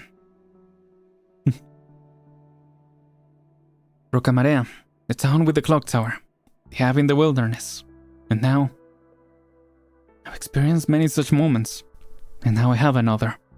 Each experience brings deeper insight. All walk towards the inevitable end. That is why the continuity of meaning is so precious. Death is a parting. A gift from the departed to the living, the beginning of the living's own salvation. Do not fear, child. Lament and remember. I will do so with you. I will stay outside and leave her funeral to you, Anduin. What of the matriarch? She is indisposed, preparing for the nativity to bestow halos upon all the non-sancta here. She sends her apologies. No matter. We have grown accustomed to welcoming new life with ceremony, while funerals are always simple. Tell the matriarch that it will be a little while before I return to duty. Are you alright? The mother's passing was sudden. The child is young and unaccustomed to such sorrow. I must stay by his side. No, it's you the matriarch is worried for. What do you mean? Matriarch says you and... Matriarch says she and you had been with his mother for a long time. She understands the sorrow in your heart. You are a thinker. Every journey gives you inspiration, but also fatigue. As for the child, he is a miracle. He has the strength to emerge from darkness. The matriarch wishes me to tell you that no new life in Laterano will ever succumb to calamity nor sorrow. They will be born equal. They will be brave. And they will be strong. Laterano will see to it. No. Anduin feels the fledgling arbor beast push against his arm. He wants to calm him down, but the fledgling pushes his hand away and spreads his wings. The fledgling takes flight, landing on a comfort bell in the middle of the room, making a pleasant sound. Anduin watches in confusion. He has worn a halo for decades, yet his eyes still struggle to adjust to the fledgling's dazzling light.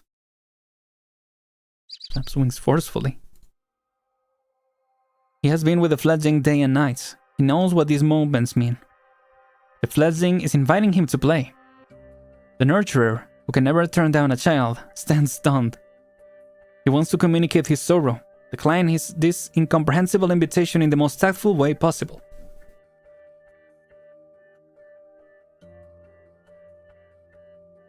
Excuse me. But eventually, he steps up and takes the young arbor beast's claws, dancing a waltz in the middle of the empty room along to the comfort bells. The arbor beast's excited cries echo throughout the room. His feathers shine bright under the halo, showing its sheen unreservedly in the spinning circles. Their steps grow quicker, and Anduin looks towards the body of the deceased mother, trying to ascertain his own emotions. Then he realizes with a start, he's no longer sad. He's joyful as a fledgling. He's beautiful as a fledgling. He sings and dances for the future with a heart full of hope, just like the fledgling. Their spinning steps draw beautiful circles on the ground and in the air. Is this what Sancta means? Only the instinct to avoid pain, but no right to sorrow or mourning? Is this the Sancta? Is this the miracle of life?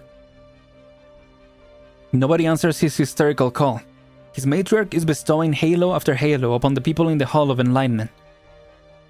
He alone stops in his tracks. He recalls a funeral, one that should not exist in his memory. Oh. Wait ahead, or... A field of irises. A child. Cruel but sincere confessions and prayers, ringing of bells. Ningado was right, like Anduin is kind of the protagonist of this whole saga, isn't he? Even in Hortus, right? Like, even if he's not there, right? Still has some influence. Sorry. There we go. Fallen Angel A. Still no answer? He wake himself up. What a guy, yeah. Hey, Aurelia. Oh, right, these guys. You don't believe me? You listen to yourself. Ouch, the sound hurts my ears. It's just noise. I can't make out anything. What's going on, Aurelia? You're asking me? You're a gun knights. We're at least. You know more about these things than we do. You said it yourself. I was a gun knight. The static is bad enough. You want to add to the noise, and I know plenty of ways to shut you up. Damn. Sister. Don't be afraid, Hugo. Please, Sarela. The children are watching. These sanctus have come a long way after a terrible ordeal that left them with broken halos and a heart full of fear, with no comfort inside. The intercity net of Laterano has always been very stable, with dedicated personnel performing regular maintenance on communications equipment located in settlements outside the city. Okay. This emergency communication post is only 3 kilometers from the Lateran city. If any one of them is still working, this will be it. But I've seen a dozen hails through the special channel with no response. Is Laterano really done for? Huh. Could you try a few more times, Sarela? You look even more nervous than them. Do I? Reda does not say more. A few children come over and grab the hem of her dress, staring toward with her. The wide walls of Laterano are already visible from the settlement, impeccable as the clouds. It looks like the abode of a holy spirit who accidentally ventured into the mortal realm, a miracle that should not exist. The pilgrims are but a stone's throw away, dusty and tired. Their broken halos and wings seem even darker in the wilderness. The pilgrims have reached the end of their journey, but is it truly to the end of their suffering? That's it, Laterano. Looks like the people in there can hardly even fend for themselves at this point. Get your things, we're going in. You're right, we can wait here forever. Let's go. But if we enter the city without the Curia's permission? Tell me, did we fallen sinners ever ask for Curia for permission when we decided to return? Don't tell me you came back to repay Laterano's kindness. I'll put you first against the wall. Dang, she's very intense. Oh, stop. Oh, hi. You must not enter Laterano. Look who we got here, a notarial hall executor. Are you Aurelia? You know who I am? I looked you up in the notarial hall's database after receiving your message. Aurelia, former citizen, ID LC007 3458, former captain of the 3rd Gun Knights. You were asked to escort a Lateran caravan through the northern wilderness in the winter of 1090, when you engaged a group of Sarka's mercenaries in combats. You completed your mission, but the nomadic Cavi encountered a small-scale catastrophe on their way back. The Sarka's prisoners attempted an insurrection and were executed on the spot by you. When a fellow gun knight attempted to record the events truthfully in a mission report, you threatened your cohort with a gun in order to hide your excessive use of force. In the chaos that ensued, you killed your cohort, resulting in you being stripped of citizenship and exiled from Laterano for life. And what of it, Senor Executor? Are you trying to remind me that Laterano will never forget my sins? Look at the hundreds of people here. Some are fallen angels who were exiled like me. Some are Erari who left the Holy City for different reasons. Some of them have never seen the Holy City, growing up in a cesspit like Bolivar, still believing in the tenets of Laterano. Have you not seen their halos? Are they fallen or are they sick? They've crossed mountains and rivers to come here, for an explanation, for any comfort they can find. And all the Lateran does is send a single executor to stop us from entering? Well, I don't know if I stop. Oh, okay, hold on. Yeah, the hand, like, don't be rash. Hold on a second. More and more Errari Sanctus gather, surrounding Federico, pointing their weapons at him. You'll keep us out because we left Laterano for too long and forgot how to live like other Sanxes? The law punishes sinners. But what sin did I commit when all I did was live 20 honest years in Lethanian? If the law is that cruel, then it's not us who should be punished. It's you. You and your cohorts. Tusk beast of the law. I fell because you punished an innocent man. You've never used your power for good. Hold on. Federico, you can deal with this time. Don't ruin it. I mean, it's life or death at this point, so... I don't think he will. I think this is his time for locking in. Federico watches the crowd quietly. Don't fail us now.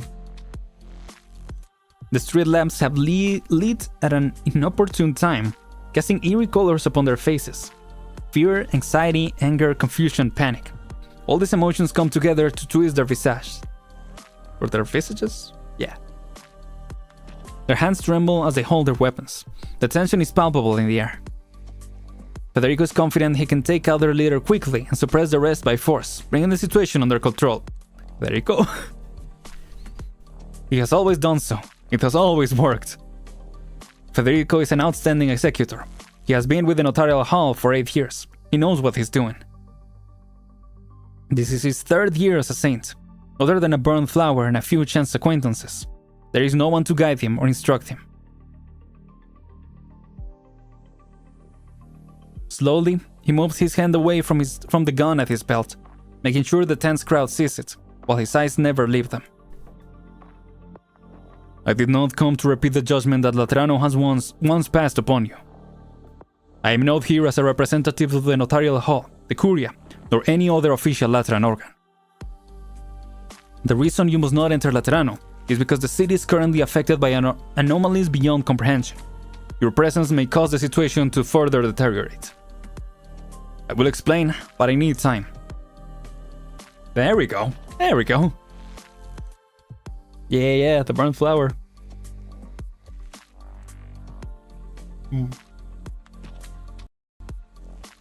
Kept it all this time.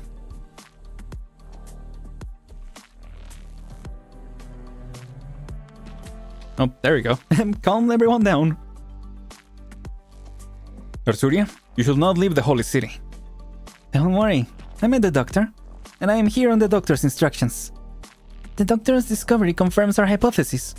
All of Laterano is caught up in some kind of dream, but the anomalies in the dream are being reflected in reality. A calamity has descended on the entire city. Like the Kargarik invasion of Zwillingstorm, after the disintegration of the Witch King's Pavilion? Maybe. I don't fully understand it myself, but there is no doubt that millions of Laterans are being caught in a struggle between reality and illusion, and we need help. The Violator, Senerari. A chance dissonance is often the beginning of an interesting variation. I concur with the doctor. However, if the calamity has engulfed out of Laterano, they are likely to enter the dream the moment they enter the city. That's why I came looking for you, and I brought my cello. And the cello be used as like a shield from the dream or something? Because that'd be cool. I think that was the after, right? Just want to confirm. FedEx, you did it! You didn't bring the external relationship, yeah. It got close, but yeah. He actually managed to, explain himself and everything. Maybe it was Arturia that rubbed off on him a little. With their powers combined, they make a dream team. Oh! Over here, Doctor. Squeeze in a bit, so this dessert car is in front.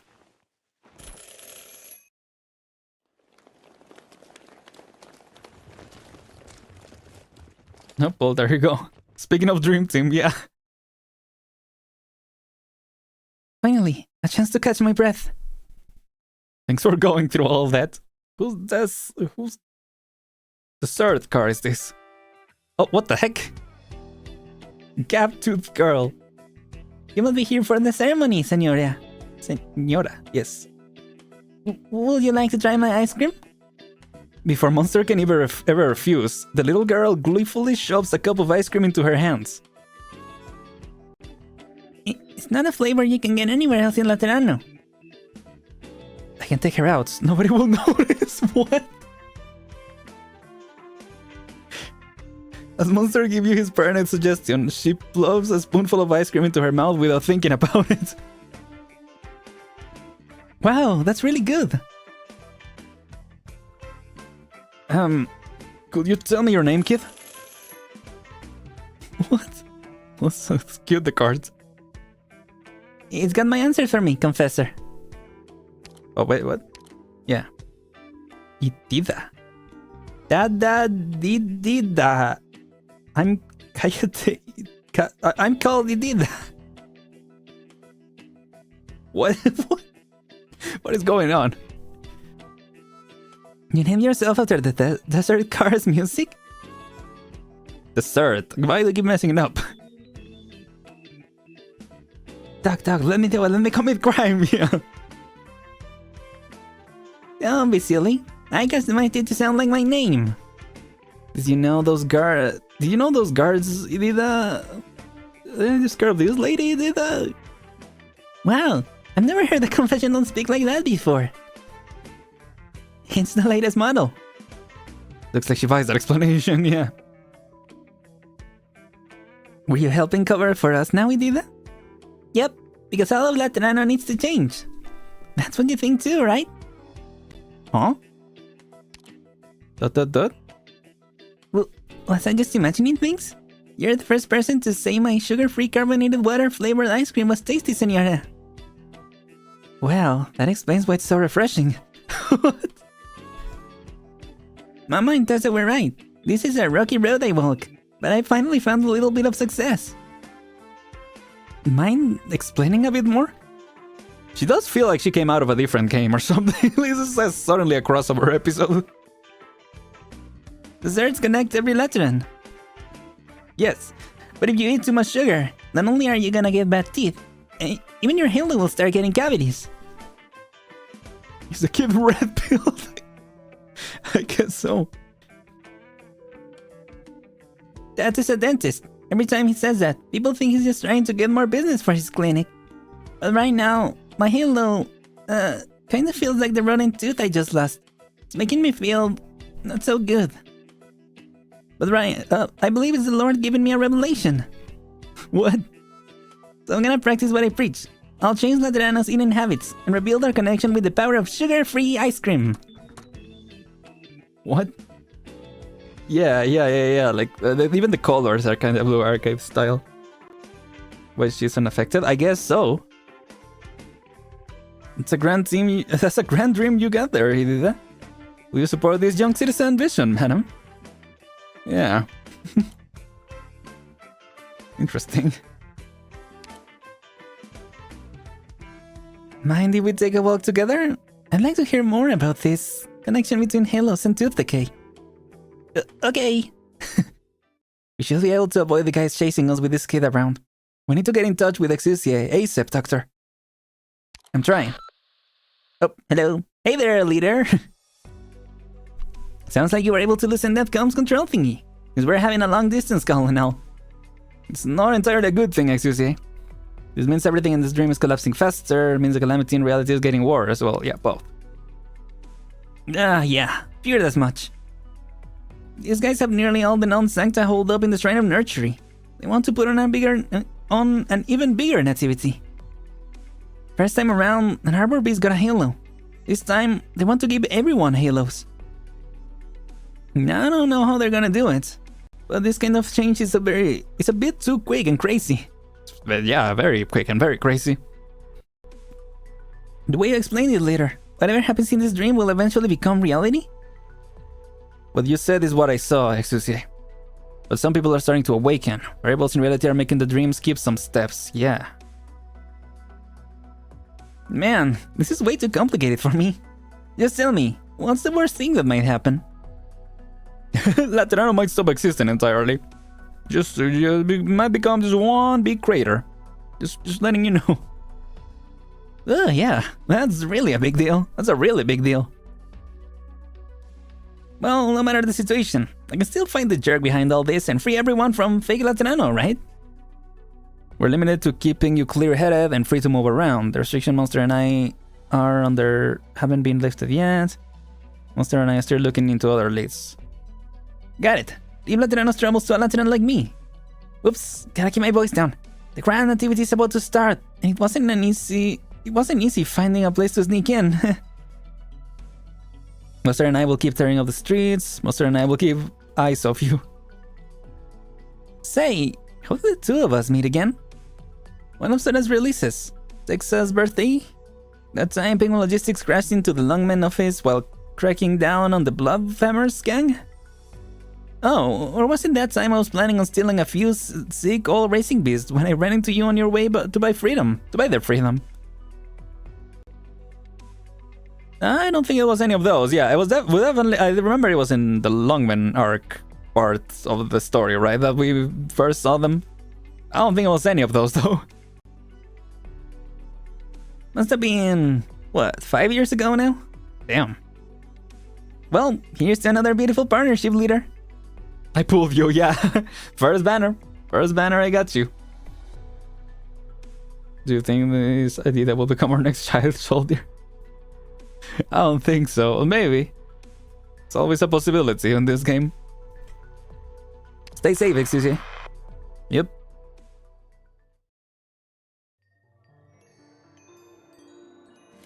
Let's see. Good night. Taking people over here or something? Oh. Everyone is in position, Reverend Patrician. Next, we will coordinate with the Shrine Patrol to clear the surrounding streets, lock down the intersections, and ensure nobody is wandering about. Gratias. Every gun night gathered together, ammunition allocations and fire restriction fully lifted. There's never been so big an event in the history of our order, has there? The nativity is of great significance to Laterano. The black snow on the eyes of Sami, the hole in the sky above Lethanian, even the raging tides that dash against the coast, are all aligned with the true calamity that has been prophesied. Imagine how terrifying such a disaster will be. When that time comes, 200-odd gun knights taken to the field will be like a child throwing stones into the sea. I fear our holy city, which has stood tall for millennia, will fade away. The Pontifical cohorts in the Notarial Hall are still pursuing Lemuel and her co-conspirators. There is something else you must know. The nurturer who was guiding Mostima and Fiametta was just attacked. Would you like to go and check the scene, Reverend? No. My post is here. Is he like, whatever they're cooking, you know, leave them to it, I guess. The time has come. All our liberty brethren, please go to the Hall of Enlightenment. I don't know. Well, they're going, I guess.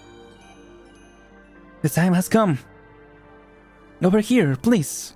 Once the other races have been bestowed their halos, the matriarch shall mend the broken halos and wings of the fallen angels, so that we may all regain empathy with our people.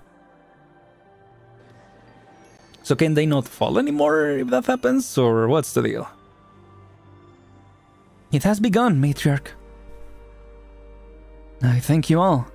You have forsaken nearly all rest since the establishment of this shrine. There have been many mishaps since the last nativity. We must advance our plans. The shrine's mission must be seen to completion as quickly as possible. Oh, she does look kinda like Believe, yeah. Especially the face, like the expressions and everything. Yeah. I guess, yeah, that's true. Even if they do fall, they can just give them back. To this day, we have walked the same path, matriarch. This is something we realized long ago. Oh yes, there was one thing on my mind. Today's ceremony is all about bestowing halos to the non-sancta rather than a birth. So why are we still using the name Nativity? Is there a better term for it? The nurturers lead the people of various races into the Hall of Enlightenment, converging towards its center. The grand procession is like a herd of migratory pigs, yet none speak a word. There is only the rhythmic tinkling of countless comfort bells. As if in response, the matriarch lifts her head towards the crowd. Henceforth, All who are sheltered by the holy city shall share one destiny, entwined into a singular whole. Can this be called anything but the rebirth of Laterano? Oh, jeez. It just muted and that happened. The crack of shattering glass cuts through the calming chimes of the comfort bells. A bullet from a sniper rifle. Its source is unknown, but it flies straight for the matriarch's sightless eyes. Blinding sunlight seeps in. Damn! Oh, was it the other guys? I thought it was like Ecstasy and the gang, but maybe it was the other group. Headshot, yeah. Let me in. Hello. Strange couple at the door. Looks like they're deciding where to go to dinner using a roulette wheel. Interesting idea, isn't it? Mm-hmm. So they're the ones who wish to adopt you. But why won't they come in and tell me that themselves? Oh, I get it. They don't want to put too much pressure on me. Now, why do you think that? Because they're pretending to fiddle with their guns while actually looking our way. Nothing ever gets past you, does it? Yes, I reached out to them before they came here. Your parents were in the caravan raid, and the Hotel Hall has been trying to arrange things with a few families for the better part of the year now, but nobody's bitten yet. You're the strongest child I've ever met then, but you still got a long way to go, and we can't let a kid leave all by herself. I know, Senora. I'm not annoyed or anything, it's just... if I'm going to accept the kindness of others, I'm going to have to be a good kid myself. It's really, really important. Well, the long and short of it is, they wanted me to tell you that they really, really like you. I also think they're really... Can I have a week? No, 3 days? I'll think things over. Once I make a decision, I won't go back on it. Okay, interesting flashback right at that point. Oh, we're still in the flashback, okay. Is this the one that feels right for you? Mm-hmm. Ah, little lemon. Oops. Oh, lemon. Whoa, a sniper rifle. If it was me, I will never choose that one. No, when it's my turn in a few years, I'll pick lots and lots and lots of guns. Well, there you go. Small lemon, yeah. Mini lemon. Sounds good. Well, I have to remind you that this fellow's been sitting here a few years now. Never been picked. Best think it over. It's really quiet. No, what I mean was, this sort of gun's different from the others. Truth be told, it's not very suited to you lively sanctus. When you're on the battlefield, you won't get many chances to fire it. You'll have to make every shot count. Whether you're trying to protect something or destroy it, you'll need to have a sharper eye, a sharper mind, and think on more risks and costs. Because you can pull the trigger or let it go, but you can't afford to hesitate. You're just selling me on that is what Lemon is saying. Today is Lemian's birthday. Today, she chooses her patron firearm, giving even more meaning to this already extremely important day to the Sancta. The gunsmith speaks with all seriousness. Her mother and father behind her and all the friends are silent. Even the ever vivacious Lemuel keeps her mouth closed like a good girl for once. Despite the silence, Lemuel knows they are looking right at her. This is the one, Master Pack. Please guide me through selecting the other parts. Nice! You don't need to worry about it not having the chance to fire, Master Pack. You go smack people really hard with a gun that big, and my sis is super strong.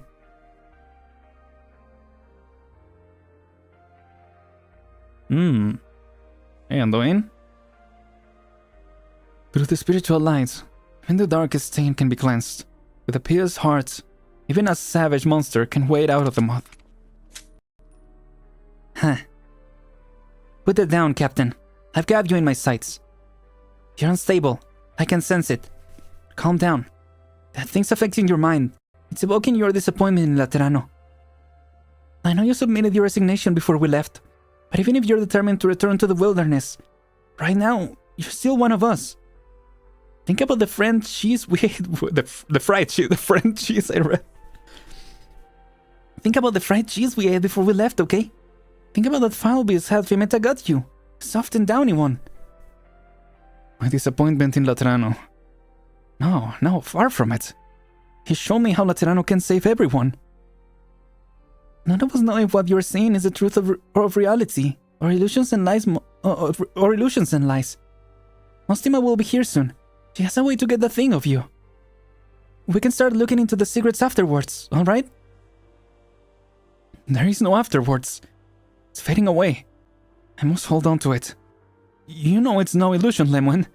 It's certainly not lies. You saw those people locked in stasis, inside of time, down in the underground palace. Those who do not die yet do not live. Oh, you heard what that mad Sargas said to this shadow. The future shall have no secrets. So you should understand. What we found is the key to time itself. What I saw was a revelation.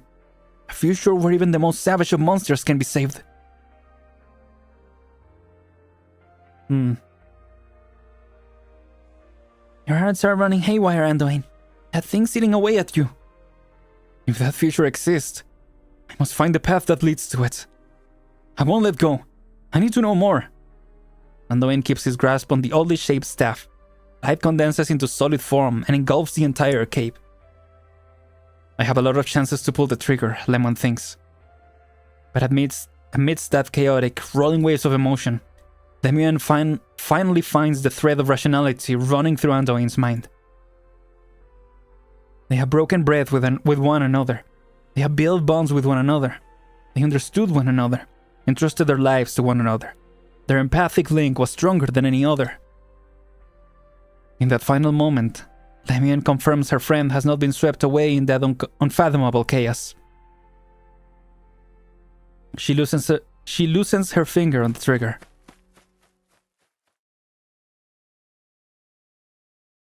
Damn it! Look out, Lemon! Oh, cool music from this whole... Oh, it was her! What the heck? Damn. Yo! Yeah, this whole flashback had such cool music, and now with the reveal. That's awesome. Huh. Kef, matriarch of the Shrine of Nursery, hit. The Rift of Wind whips wildly at the sniper's cheek. She does not blink. Her hand doesn't move in the slightest. She hears, she sees, she thinks, she judges. She doesn't have many chances to fire. She has to make every shot count. She can pull the trigger or let it go, but she can't afford to hesitate. Before that crucial moment, she and her gun do not speak. Yo, cool CG. Lemuel is silent. She looks through her scope once more, double-checking what she sees in her sights. It is proof she pulled the trigger.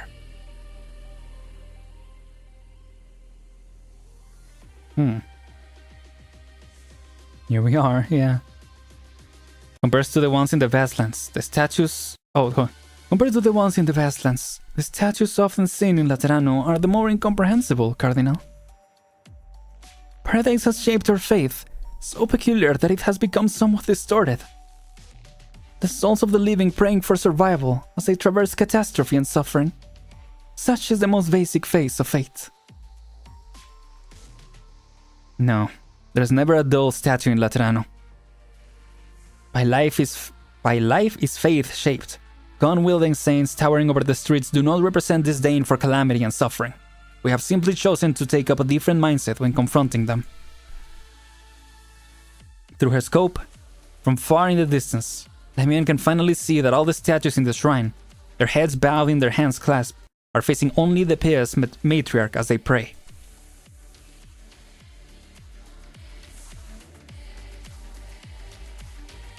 Now see why those at the scene were not that mad of him? Anduin? Yeah.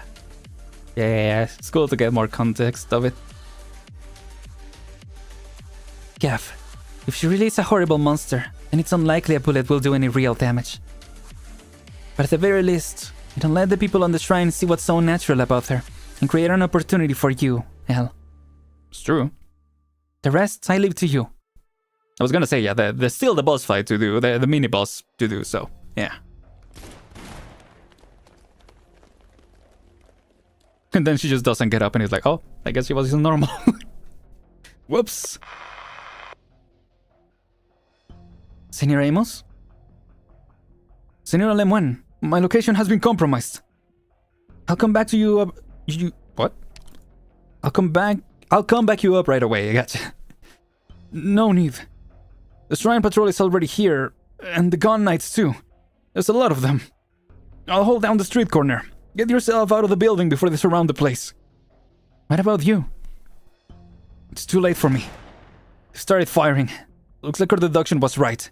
This cannot be a place just for birthing babies. Anyway, did you take care of the target? Yes, Catherine won. That's good.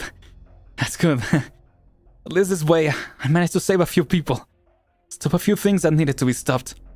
Can't be useless forever now, can I? Well then, Vale, or Vale, go do what you need to do, Senora Lemon. Actually, I got a question I wanted to ask you. Funny, it's only once you can't hear it that I finally dare to ask it. A glitch in the comms terminal must be keeping the line open, and so the man goes on at length, chattering into the microphone. Goes on at length. Lemian hesitates for a moment, then chooses to be silent. Was I really that useless? I never thought about it before. Even though it took nearly all I had just to become a small-time investigator for the 7th Tribunal, and I never got a promotion during my decade or so there. Seems those latter never doubt ourselves on that front.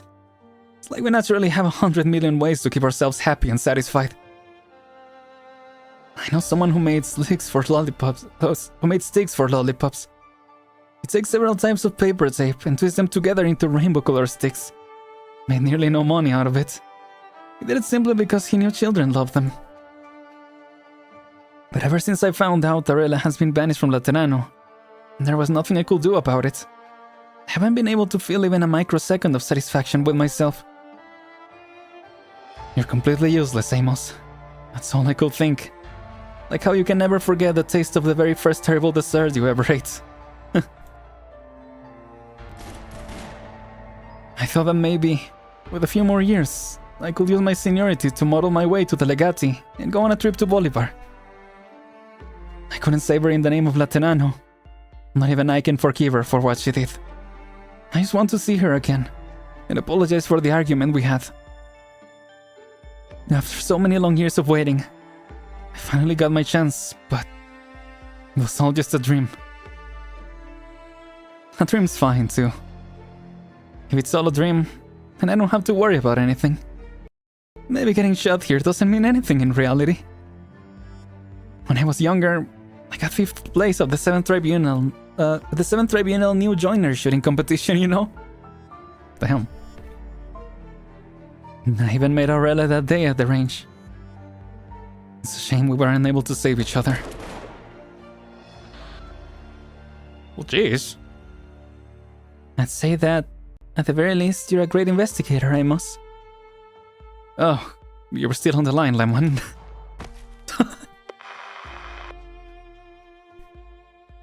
It's time to wake up. Damn. Oh, 07, I guess? It just kinda happened. Yeah, 07, I guess. Okay.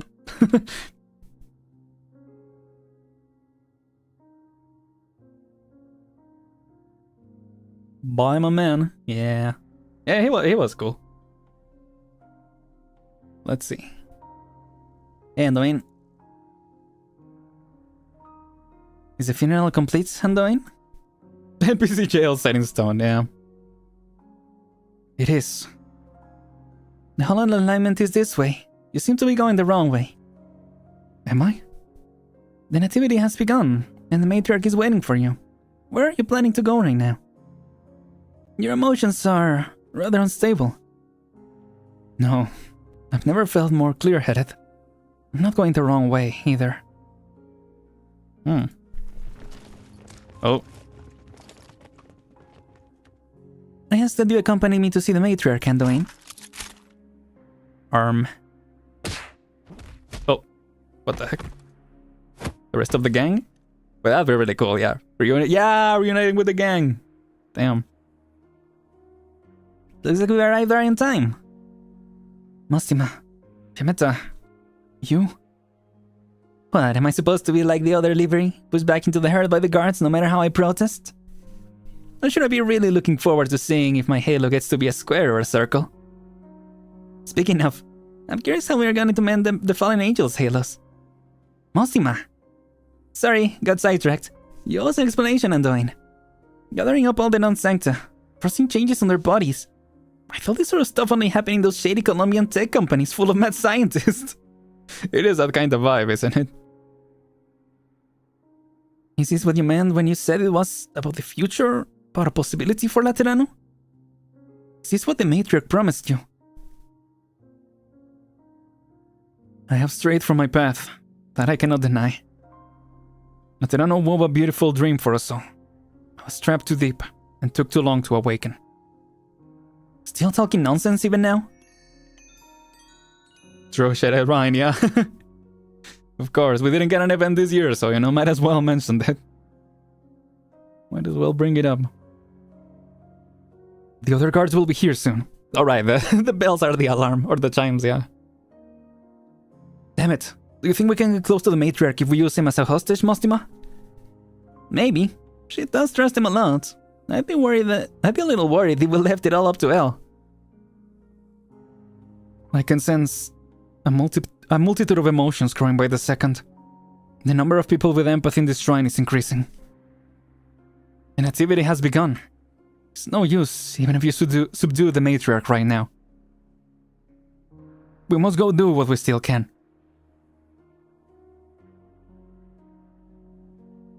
He's been pretty literal this time. Wait, who?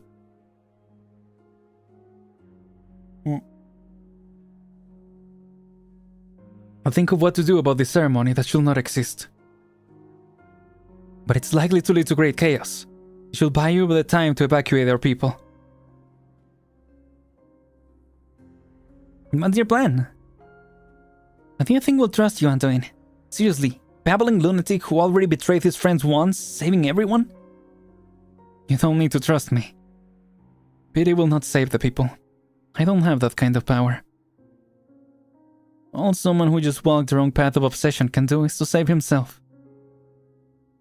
Wait, Anduin, take this! Oh, when he talks about being trapped in a dream, feeling that things speaking nonsense, but it sounds really wasn't. Yeah, straight up is. Yeah, I guess I missed that part. A bomb? Go, do a crime. Elle gave it to us to draw the guards' attention. But if you really are going to stop the ceremony that shouldn't exist, like you said, you'll need it more than us. I guess so. Anduin walks past the pair, heading straight for the depths of the shrine. Yeah, definitely need him. His steps are slow, but Fiammetta makes no move to stop him. Yeah, what was he scheming? Now with the bomb given to him. You okay with letting him go? He's reliable when he sticks to a handful of words instead of a full-on parable. I guess so. True. The situation is too damn weird. It's not like we have any better options at the moment. Guess so. There's a lot of people coming this way, probably chasing Anduin. Help buy him some breathing room. I'll get even with him after this is all over. Okay, hopefully you get the chance. We'll see. The shrine's very first nursery. Once with a heart full of hope. It was here he tended to an unfortunate mother, day after day. Now, the child she left behind has clambered up onto a comfort pail. The sparkling droplets of water on his freshly washed wings refracting the lamplight, just like a dream. The arbor beast does not mind his caretaker's prior outburst. He calls out happily as always, inviting Anduin to play with him. Insignificant trifles and grandiose feats are but a hair's breadth from one another. You have labored for many years over these grueling journeys of yours.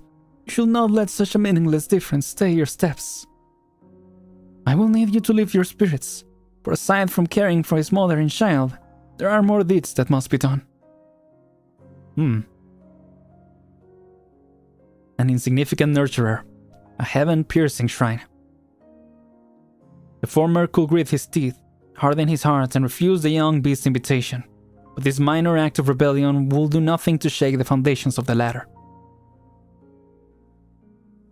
I shall be doing more. I must do more. But how do I shake the pillars of this shrine? I mean, you have a bomb. How do I erase a miracle that has already occurred? I mean, yeah, there you have the tools. The Shrine of Nurturing. This towering edifice was not built in a day. It began as a simple, ordinary nursery. Our nursery.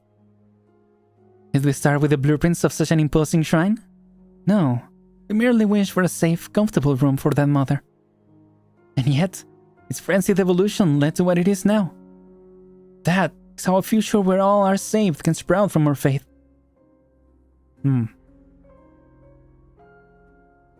This was the very first nursery in the Shrine of Nurturing. This was the starting point of this grandiose building. This is where you and I placed our faith. And so, Kev, I'll tear my faith apart. Anduin examines the bomb Mostima gave him closely. It has been imaginatively cobbled together from all sorts of daily necessities. Its face decorated with a bright splash of graffiti. He cannot remember what the girl who made this looked like. They might have met once or twice. They might have never met at all. He can only remember Lemuel recounting her deeds countless times over. I was never alone as I sought a way through the trails of thorns, was I? Trail of thorns. Without the slightest hesitation, he lights the fuse.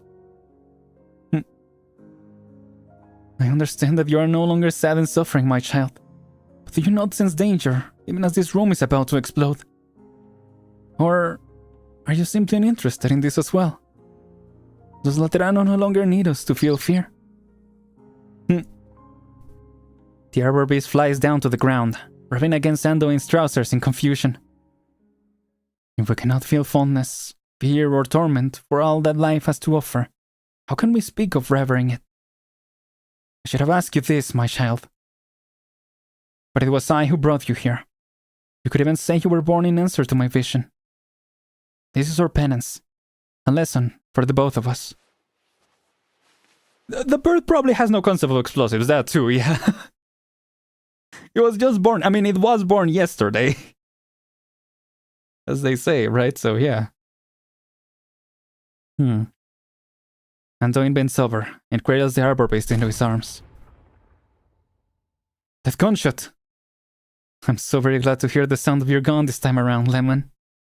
Oh, there you go. Okay, that's the timing. Oh! The aura. Wait!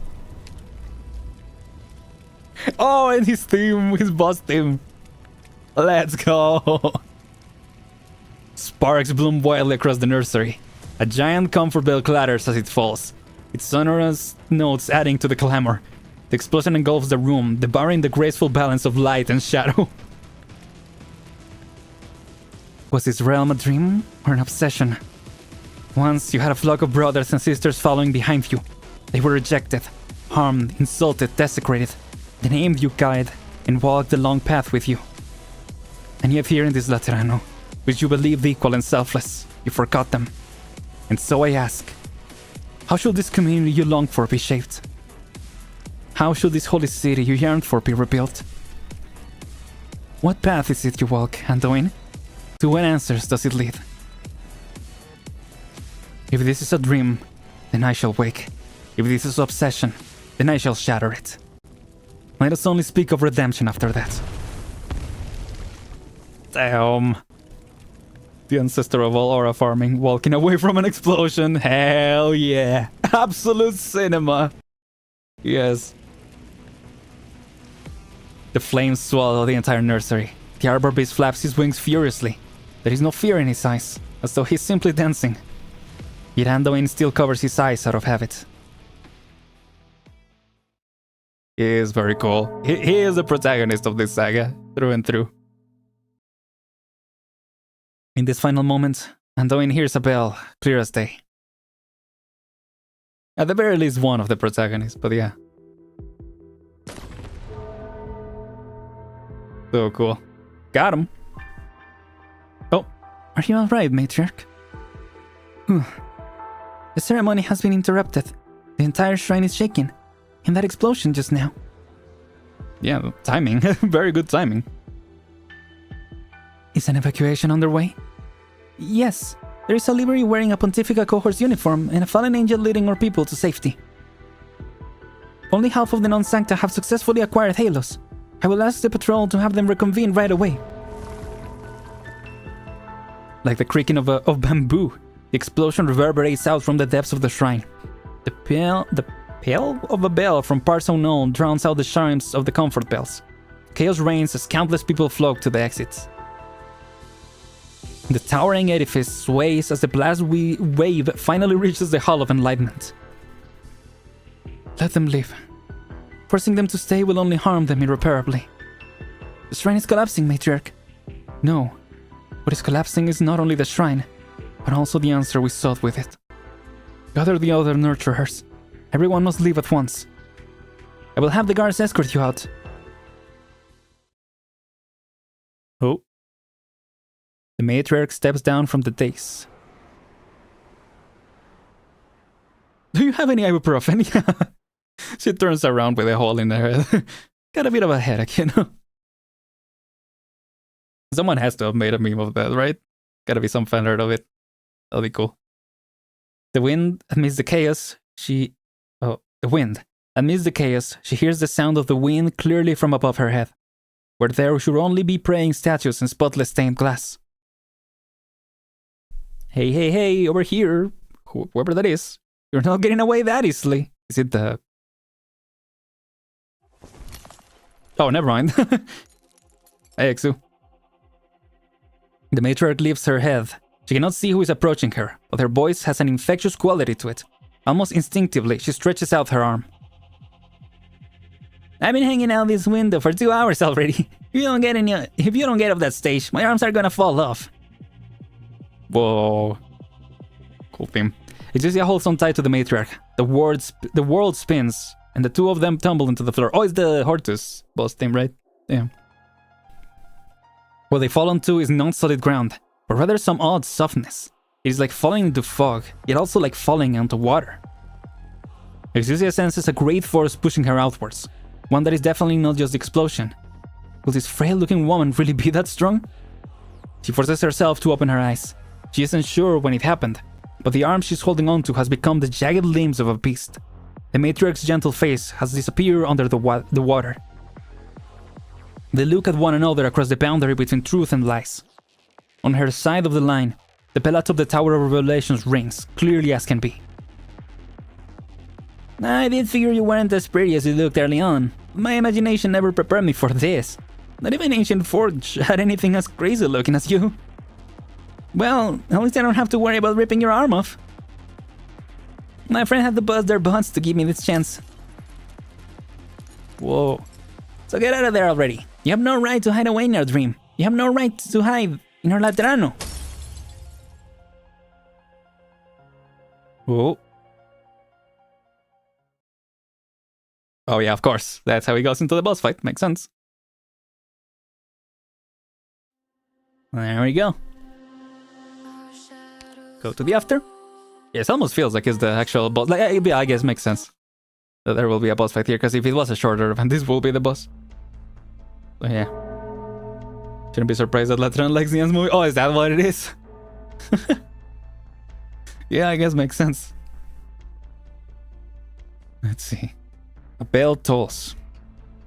Its unending peals echo across the entire city. It rings clear and steady, guiding stray souls towards it. Legend has said that after the long and arduous journey, the saints built the tower and used the ringing of its bell to ward off the devils. Then there rose the Lateran city, its walls of purest white standing fast against the elements, while the bell in the tower fell silent for millennia. Now it cries out once more. A scant 2 years since it last did, so in response to a Mixed Blood Sancta Girl song. Yeah. Full name is Lava's Ancient Fork. Oh. Gotcha, yeah. That makes sense then. Antoine? Ugh. Senior Nurturer. Are you hurt? Oh. So move. It was hard enough getting you bandaged up. Oh, there he is. Patia? Oh, there she is. You were pretty much half dead by the time we got to the Shrine of Nursery. We only had time to get you and these kids searching for you out there. Oh. Don't cry, Giselle, Romeo. It was all just a nightmare. We're finally awake. But it clearly does carry out the reality. Yeah, the injuries, I mean. A nightmare? Once in nightmares don't follow you to real life, well, I'm just talking to the kids, dude. Where are the other brothers and sisters? Keeping watch nearby. Guess you finally got your memories back. What? Want to hear them call you guide again? Sorry, Patia. It's clear you were just trying to wake a man who had lost his way again. Why did you try to abandon the Pathfinder, Sandoin? We rested in the wilds for a bit after leaving Sanctilamanium Ambrosi. According to original plan, we would have passed the Iberian border soon after, back to the land where you came from. We even made contact with the Inquisition, but then you disappeared all of a sudden. That was when the dream began for me. That condemns him. Yeah, I guess so. What do you mean? It's just an idea, one without any evidence behind it. He told me to turn away, because they said all my plans and return to Laterano. So you're saying you never actually met that blind lady, and you didn't go back to Laterano with her for the baby's sake? Like you were enticed by something? I don't know what that means. Hold on, let's see. I haven't been looking them up, I probably should be. Or like frivolity, or like, yeah. Yeah, like something really smart. Trifles, yeah. Huh. This is starting to sound like something a crackpot charlatan will say. Like no one believes him. But yeah, I was curious about, yeah, how, when he actually met her. What form he saw, but I guess, yeah, it won't make sense if he was enticed and seeing the dream. Oh, sorry, I missed that message. Less. The story of Lava and Little Brother Rosella hunting an ancient neon beast in Longman. Oh, cool. Yeah, maybe I definitely would like it in Laterano. That's so sick. I really should have gotten the Nyan skin. Because I was honestly pretty... What was it? Oh yeah, because I had a lot of leftovers. I was like, maybe I should have gotten the Spark for Nyan to get her skin. Oh yeah, that'll be another chance. Because her skin is really cool. I know this is hard to understand, and if I don't fully get it, I'll say, there's way too much hard to understand stuff at play here. You and that shrine, you wanted to plop halos on everyone's head and turn us all into freaks who can't even decide what emotions to feel. Whatever, you managed to wake yourself up in the end. If you hadn't made such a ruckus by blowing up the nativity, all of Laterano will probably still be dreaming. With the boundary between the two sides so blurred, his deeds in the dream should be taken into full account during adjunction. Oh, hello. Hello, Federico. Executor Federico of the Notarial Home. I have read your file, Antoine Agathangelos. Okay. Is that your surname, Antoine? My thoughts exactly. After the chaos you caused during the first Summit of Nations, the Curia banished you from Laterano. Now you have returned in secret, and were involved in plotting the so-called nativity ceremony. You are partially responsible for the current turmoil troubling the city, and must accept a joint investigation by the 1st, 5th, 6th, and 7th tribunals. No. Hey, can you see his heart real bad? Besides, I'm sure you got more important things to worry about right now. Oh, hello. You need a hand, Executor? Get us into the city and we'll help you fight. His surname is literally Angelos. Huh. Antoine Angelos. Interesting. Can he even become a 4-star? I guess not, yeah.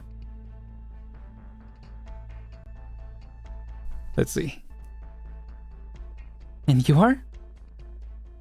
That... What is it, Nuada? Look over there. What are we looking at? Getting your patron firearm means you've moved on to a new stage of life, El. Yeah, come quick, sis. We're taking a photo in front of the statue. I need to go to Lungman. I need to get a proper explanation from Mostima. Let's send Lemuel off on her next adventure with a bang. The passage of time will bind people together, regardless of what they think about it. Sorry. As long as your lives intertwine at some point, you'll have nothing to worry about. Safe travels home, Exusie. She feels herself moving, but she cannot open her eyes. Her back is cuffed by something rough, while her mind sinks into a bottomless softness, where even the pain running through her body is dulled.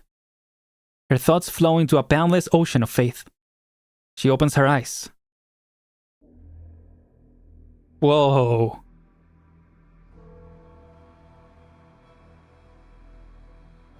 Oh, there it is.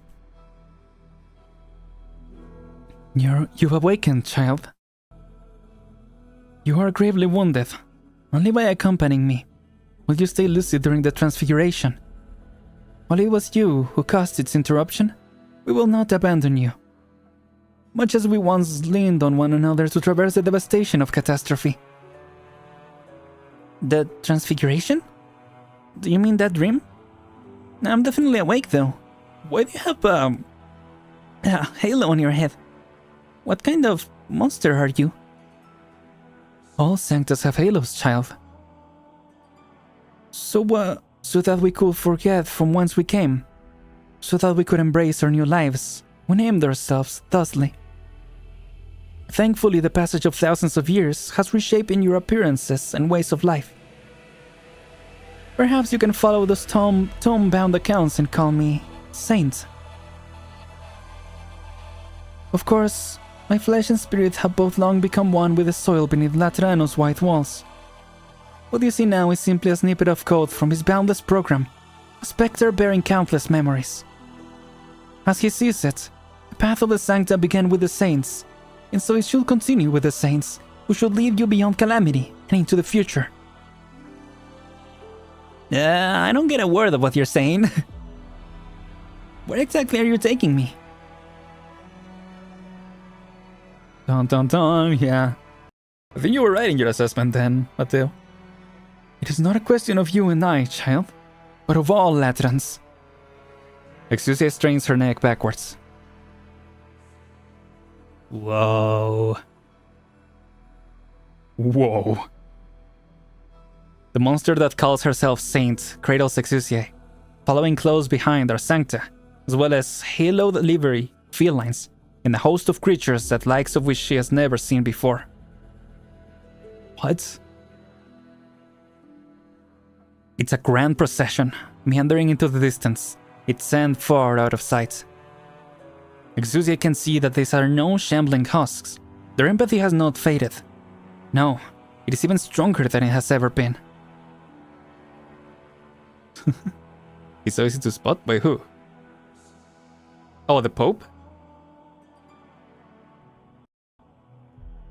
Whoa. Is he over here, or...? Oh! Do you mean here? Huh. I guess they were all called back, right? So... makes sense. What the heck? Oh, the gunsmith. Ah, yeah. Here? Yeah. Unless I'm wrong. Yeah. The faith of the countless masses has condensed into a vast sea. They follow behind the saint to a destination clear in their minds. Not even the saint's travels rode of a sight so bizarre.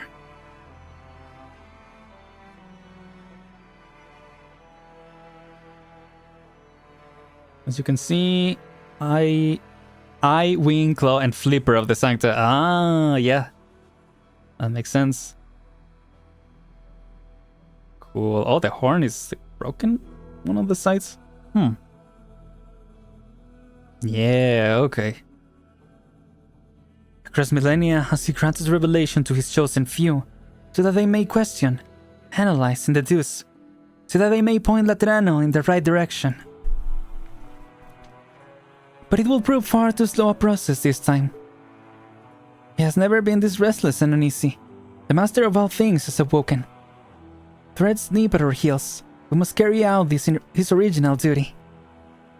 Because in this calculated future, there is no place for the Sancta. There is only time for him to directly impose what he has sensed in every one of us, to force the only solution he knows into being. An even more cohesive community of Sancta, Laterano as it should be. Gah. Listening to all this makes my head feel like it's about to pop. Heaven's sake, all this he, him, his stuff. What are you even talking about?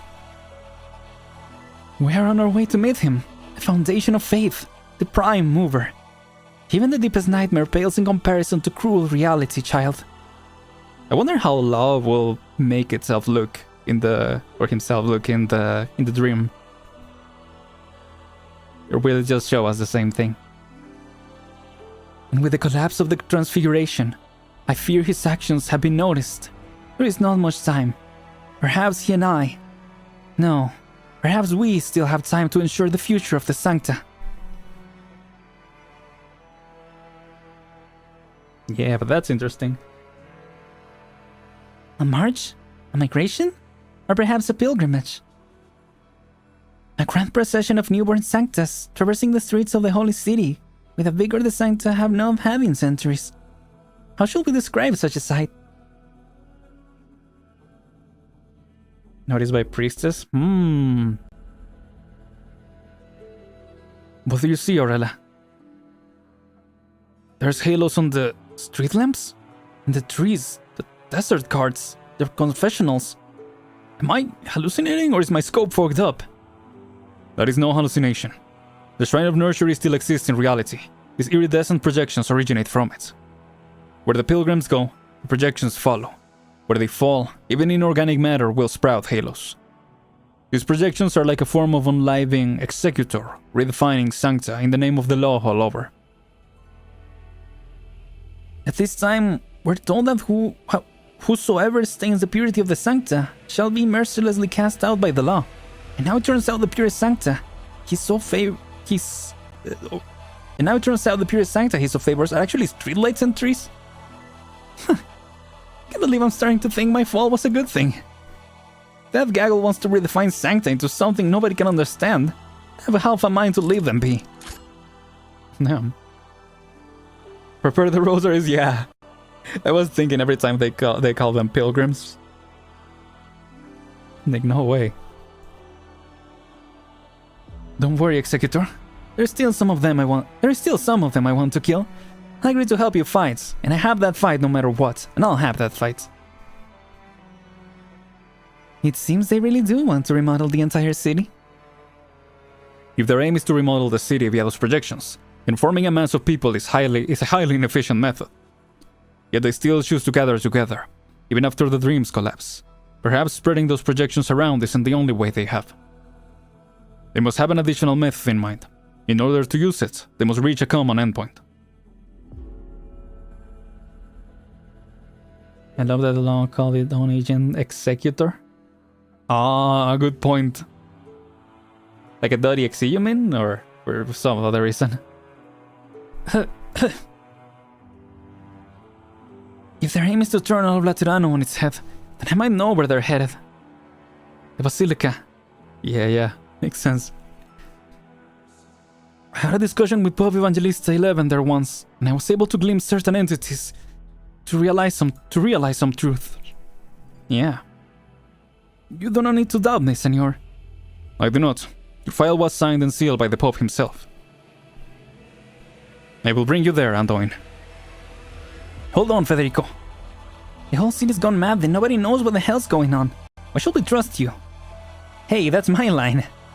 If what you are concerned about is who shall hold authority in this situation, considering nearly all present have violated the law to some degree, as an executor, I have the right to press you all into my temporary control. Well, yeah, technically you're right, Federico, but let's be a little more cooperative here. If it is the current calamity that is causing you to panic and deprive yourself of sound judgment or action, I, Federico Giallo, am the first saint from outside the ranks of the popes. I do not believe this title has any special meaning, but if you require a reason, then there is no one better. The procession will pass through here first if we move from the Shrine of Nursery to the Basilica, as they move. Kef, or rather, the monster, has unusually strong empathy. Even the bell of the Tower of Revelations can do nothing about her influence towards you. Patia, take the other Pathfinders and those Herari away from here. Go in the opposite direction. You staying by yourself? Trust in me, my brothers and sisters. This is the path I must walk. At least change out of those clothes. You look god-awful. Or do you like walking around with blood all over your robe? I don't own many outfits, and I don't know where my old cassock's gone. Here. This... You kept it all this time? Not like it took much backspace. I don't know. I just felt like this wasn't something I should throw away. Go on, take it. No. Thank you, Patia, for all these many years. However, we must try to find shelter for these children who have just escaped the dream. Arturia, you and Anduin will require special supervision. I will keep the two of you within my sights at all times. I haven't even said anything, your beatitude. Maybe you can leave the children to me? I may not be a Sancta or a Lateran, but I am rather experienced in looking after children. Very well, move out. Alright, go. Wait, so the baby was just a dream then? The bird? Yeah, I was wondering if it will translate to something here or it will just be... It will just disappear. It seems like it did disappear, so... Huh. The foundation of the Sancta? The Sancta's future? Do you not trust my words? Why should I? Right? You have no reason to. True. Oh, the Arbor Beast was only in the dream. Interesting. Much as how we first gained the name Sancta, we never could have imagined our community will become one of explosions and deserts after all these years. Okay. Halos, empathy, guns, walls of purest white. Do you believe the law innate, child? Do you believe the Sancta have always been unique in these ways? Why would I doubt it? You love it, as do I. Faith is shaped by the existence of countless generations, the ravages of time, and the footprints of teeming masses. It should not, must not, be swayed again by the thirst of the faithful. Speak like true old people, yeah. But once more do the people face down the crossroads of destiny. I have no choice but to do this.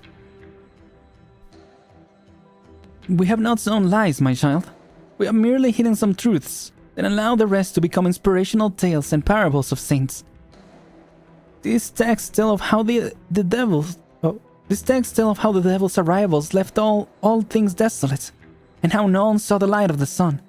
But for the Sancta, they had the radiance bestowed upon them by the law. But the angels were born from devils, child, and as for this so-called bestowment, it was naught but a chance encounter.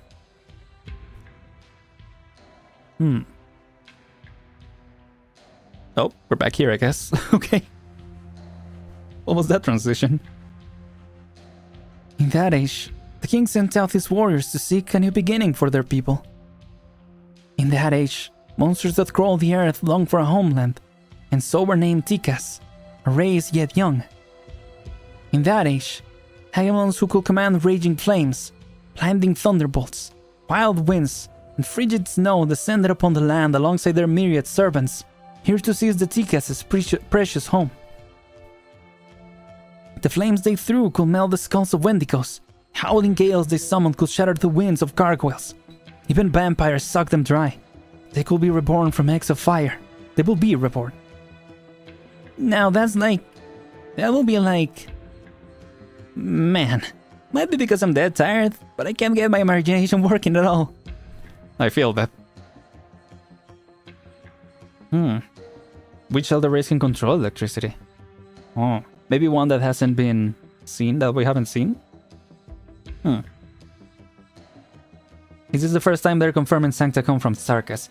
Must have mentioned at some point, right? So like maybe not in this Laterano arc, but maybe in one of the short events or something. Because there are those CGs, right? Of the, or maybe that was the video, right?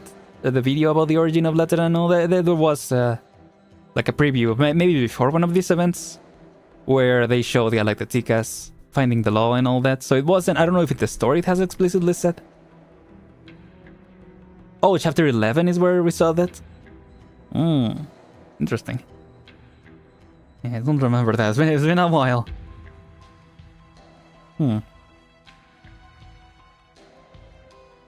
Yeah.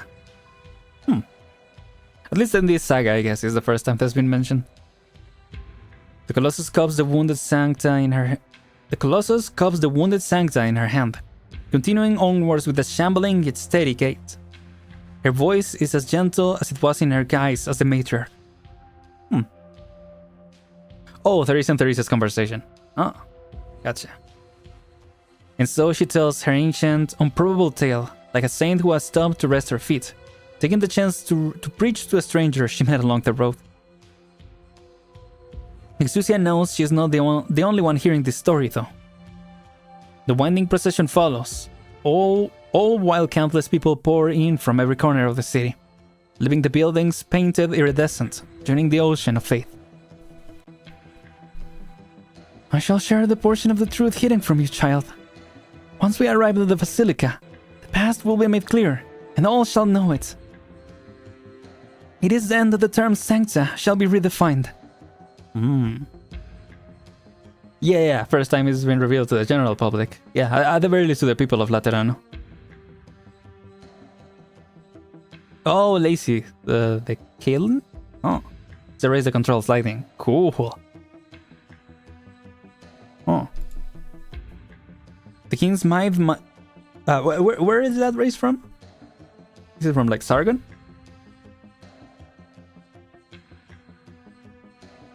The King's Might could not slow the decline of the Seekas.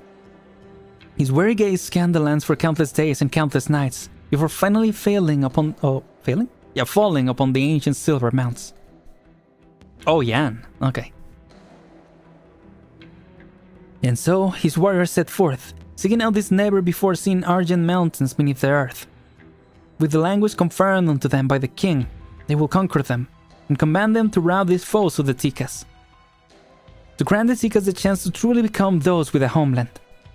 Before they left, the king took the blood of a birthing beast, and anointed the head of every warrior with a crimson circle, symbolizing the mission they all shouldered together. The warriors strode across the land, crossing the most barren of wastes, where not even the hardiest of plants will take their root, where not even the most tenacious of beasts could survive. But with their twisted limbs did they aid one another. No, not even the weakest of their number will be abandoned before they breathe their last. For the king taught them this: kin shall not aid kin, kin shall aid kin. What? Exusia can barely believe what she's seeing. A scene unfolds before her in an extraordinary way, and the next second, she catches a glimpse of the amazement spreading out across the sea of faces.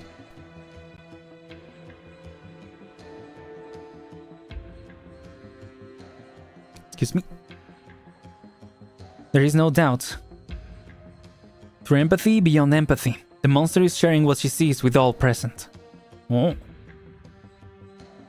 Finally, after many days and nights, numbered beyond reckoning, they arrived at the edge of a great rift in the earth. And then, they saw... Yeah, the law. There, floating above the flood of the valley, was a new beginning, one that should not exist in this desolate waste. So yeah, they do look like that. Whoa. The pale, petrified forms of plants and beasts dance among moth, spinning about to some rhythm beyond ken. A string of boulders draws them along as they go, coming together to form a great ring. The fragments of the ring pulse faint with lights. At first, I thought it was fire, but they sensed no heat, and it seemed untangible. Oops. In that age, the warriors of the Ticas knew they had found the slumbering silver mounts. Oh. Whoa. In that age, the warriors encircled the ring. They attempted to call out to it, to appease it, to command it, to persuade it. I will now share my screen, child. Hold on 1 second. There we go. Sharing screen now. They cried out until they could cry out no more. Their throats hoarse and bleeding, but to no avail. The ring remained silent. They were trapped in that wasteland with no way forward and no way back. Time passed until an ordinary Ticas could not stand it any longer and stood up. She looked at her near-mad, emaciated companions and realized that they all would die of hunger and thirst before the silver mounts awoke from their slumber. Instinct overtook her. The stone lance in their hand pierced one of her dying fellows, and she began to devour his flesh. The Ticas had no fear of eating the flesh of the other Ticas, but it was the Far Chaser, exiled for pursuing to partake, who returned with the black crown and became the first king. Since then, eating our kin has become the strictest of taboos. But at that moment, one of the warriors handpicked by the king defied this ban without the slightest hesitation. Only through this act could she live. As for whether she lived so as to complete the mission they were entrusted with, that is a tale for another time. But at that time... Oh. A strange noise comes from above her head. Exusiae. No, all the people behind the monster lift their heads, and together with the Ticas of history, they look towards the sky, welcoming that one fateful moment. Oh, that's why in the description it says something, right? Like the law was revealed to everyone or something. Whoa! In an instant, the surfaces of the boulders within the ring begin to split and peel away, revealing a metal that glows with a crimson light. In an instant, bright halos and wings of light sprout from the black bodies of each and every Ticas present. It is as though they have always been there, revealed from the dust with a swipe of the hand of the creator above. The warriors did not have the time to ponder this strange change, as boundless vitality poured into the exhausted frames like a surging tide. With the greatest of joys did they touch one another and embrace one another, like newborn babies. As for the Ticas with the stone lance, its point still painted in blood, she looked up at the alien metal and remained silent for a while. She did not understand why it remained aloof to the words the king had imparted upon them to appease the silver mounts, yet deigned to respond the moment she ate of the kin flesh. Then, comprehension dawned on her. Perhaps the metal will not respond to the king's dignified appeals, nor the pleas to smite their enemies. But rather it answered the simplest and purest of ideas, a quiet prayer for survival.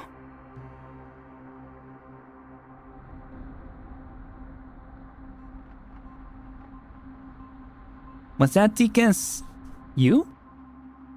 The Silver Mountains are in Laterano? And you want to take everyone to go see them? Do you understand now, child? Before faith became faith, before the first brick of this paradise of tolerance, equality, mercy and joy was laid, this was the origin of it all.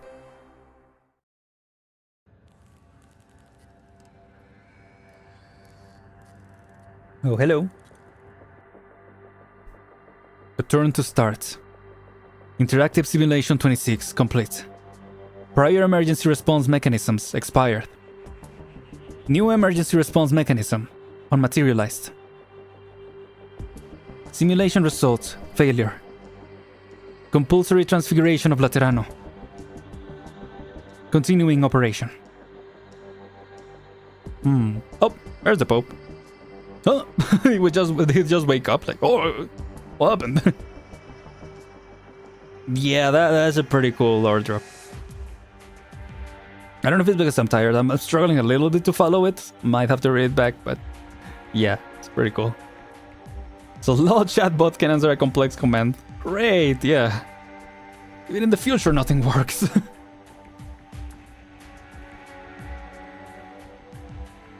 Is that vision again? The discussion's gone right back to square one. Truth be told, I'd really like to head upstairs and enjoy some guava juice and an ice cream cone. Or at the very least, take a nap on the sofa. I can barely feel my lips anymore. Or my knees. How long has it been since you started acting oddly and I rushed over to find a solution? What caused the calamity to speed up so? To the point you needed to throw out all your old emergency response mechanisms and instead force everyone to directly synchronize data with you.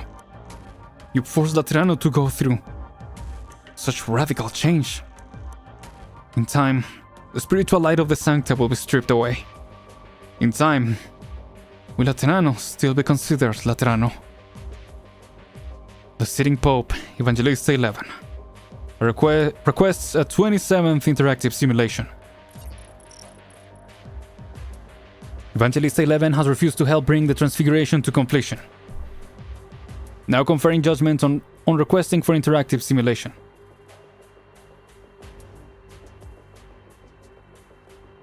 Oh? Oh, hello. Cry of prostration. Oh, prayer. These monsters.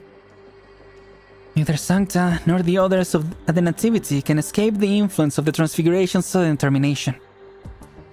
All I can do now is to call everyone to my side and keep your mind steady and free of collapse here where we met him. Where we met him, I think.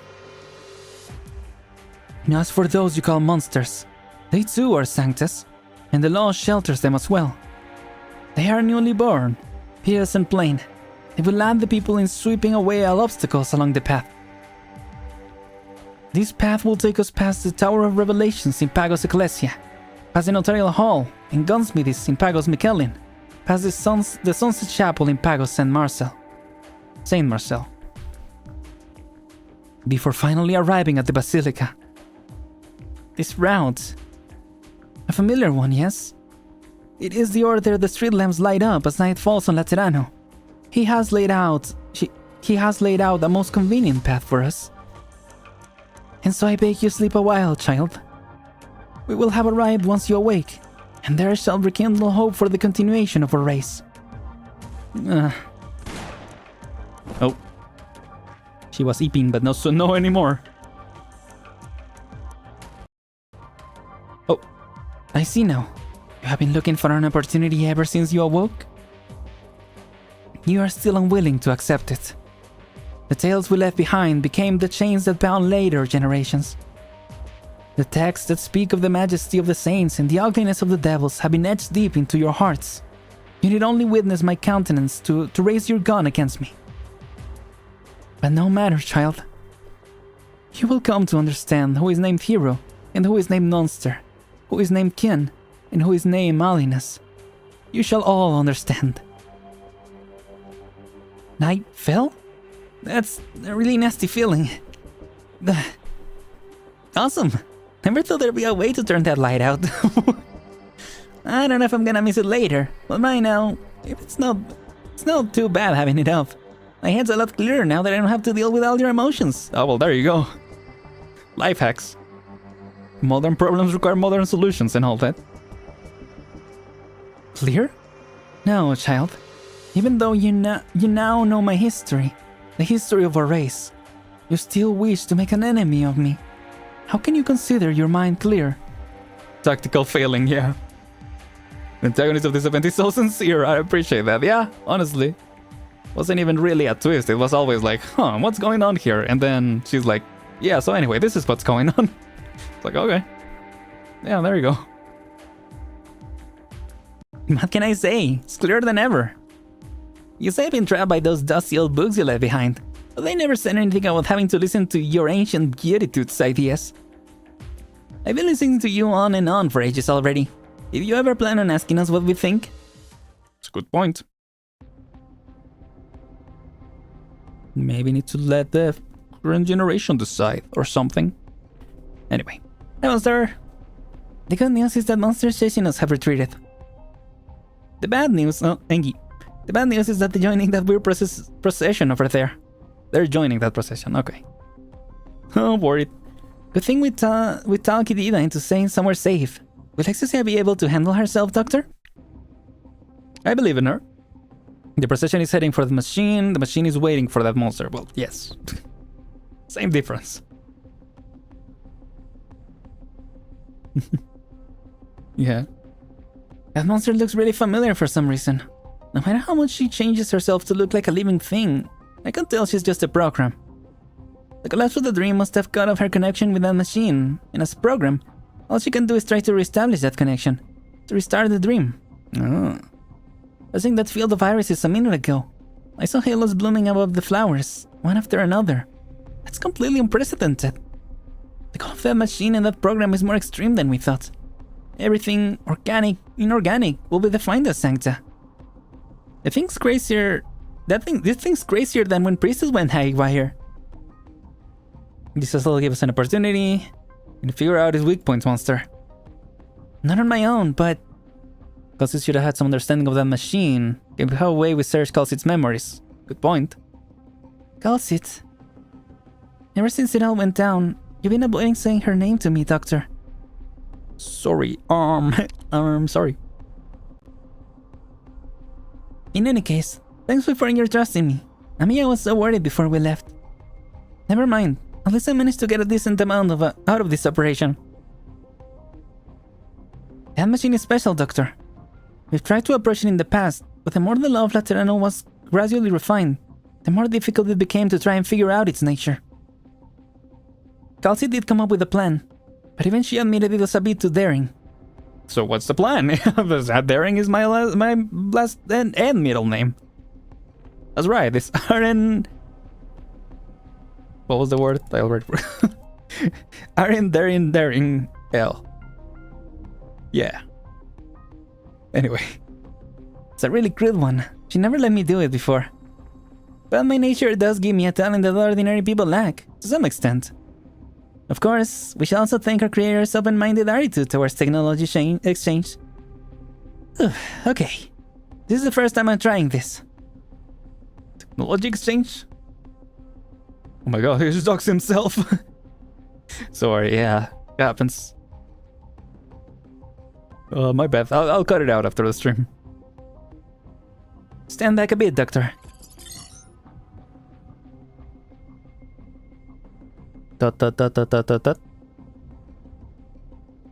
Routing through city communication post backdoor access port. Special privileges AMA10. Temporary access credentials Ilcaro 001 Oracle. Decoding complete. Authentication passed. Connected to PCS system. Syncing computational radiation link. Updating permission log. If it wants to speed up the changes happening across Laterano, it'll have to remove all of its underlying restrictions and break through its computational limits over and over. Which means that machine should have left itself wide open to me. It won't have the time to limit my actions. Wait, monster. I'm trying to stop it. No, I'm not in control of the process anymore. Oh. What the heck? What? The flow of information does not come rushing in as you imagine. The clamor of computation has faded away at some point. You and Monster feel a peculiar feeling wash over the both of you. You seem to have stopped at a fork in the road. An old friend appears. Has he been waiting alongside you the whole time? Or is it a chance encounter? In short, you see her. The color begins to drain out of your surroundings. It is as if time stands still. This is a stage bill for your reunion. What? Great, you broke the sun, yeah. Take it, Monster. Oh, hello. What the heck? You're here too? Thank you for your hard work, AMA-10. We meet again, Doctor. Oh. Our reunion has come much sooner than I imagined, just as I had hoped. What? Yeah, you called him Mateo? What? Dang, yeah, that was a long note. Interpretation. Oh yeah, there you go. Yeah, the true face of the law was nothing like what his faithful, his guardians, or his questioners imagined. I guess we're about to see. Or they technically already saw, yeah. Anyway, how we doing here? Loosen up the trigger finger, Fiammetta. I get the impression that skull struck on your face until you get to fire off a few grenades. Thinking about that disgusting dream just makes me even angrier. Too bad it wasn't entirely a dream. Look over there, way in the distance. The Shrine of Nurture is still there. Let's go, Mosima, to the hospital. Doesn't matter if what just happened was a dream or not. We need to make sure that...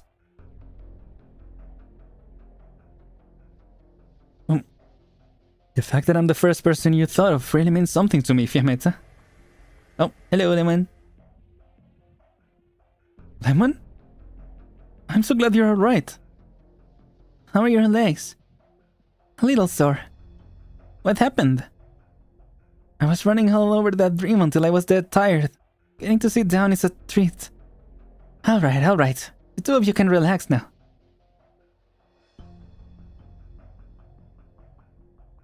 Well, I mean, yeah, in her mind.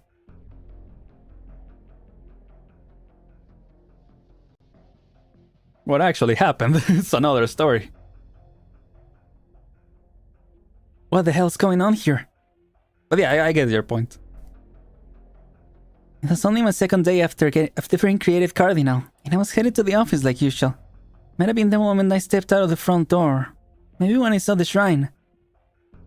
I can't really say when I left reality. It happened so naturally. Oh. yeah, well, from the way she talked from the beginning, she just called her like a thing, right? So yeah. What is it, Fiammetta?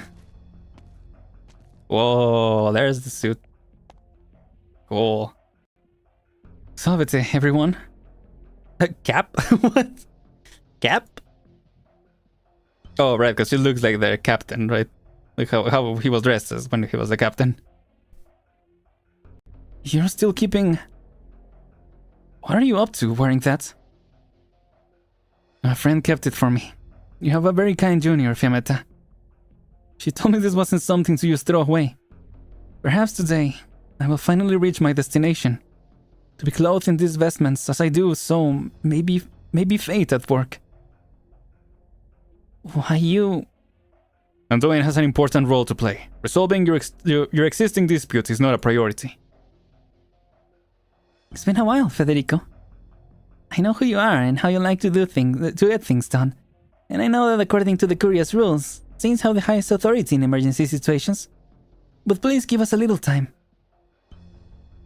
Please keep it brief. Like, okay. There we go.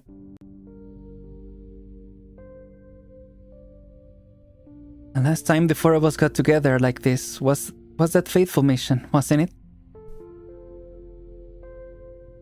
Been 10 years. We reached the underground place. Pimenta got a distress signal from another team and went to go help them, while Antoine was revising our tactics at the entrance.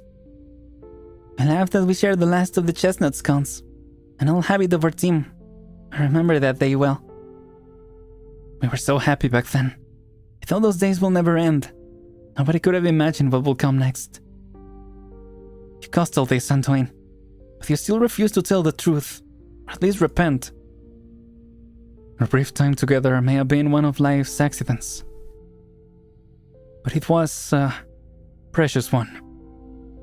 I ruined it, in a way I did not foresee. I understand how deeply you treasure that time, Fiammetta. Your love buried so hot. It signed the hearts of those around you. I always wanted to thank you for one thing. You were the one who taught me how to love Laterano. But at the same time, I know it will hurt you and destroy what you so cherish. I'm a villain. It will be just for you to hate me. Are you trying to piss me off, Antoine? Whether or not I hate you is for me to decide, not you.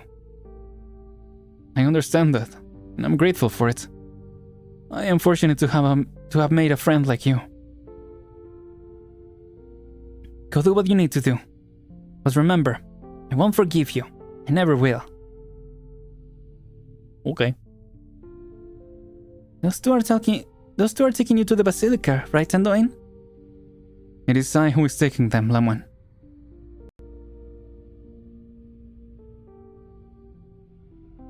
Whoa. Which means you're still determined to walk this path? Of course I am. Wait. Yeah, okay. Will it be dangerous? Unknown might be the better word. Have you ever thought of stopping? Whether I am the captain who attacked you, or an arrogant, naive nurturer in a dream, my doubts, my fixations, my mistakes, they have all led me here. I cannot stop. Alright then. It's hard to call Laterano paradise the way it is now. The monster running rampant across the city. The strange things she reared wandering all over the place. Nobody really knows what's going on, or what will come next. The three of us need to work out a way to solve these issues and find out who's gone missing. As for you, your wounds look rather serious. You might die, Antoine. We might die. I know. We talked about Rocamarea, about its bell tower and its rainy nights, about the mute child you buried in Sarkon, about the miner's frozen legs you had to amputate in Ursus. You told me about all sorts of places, and I remember them all. I always pitied you.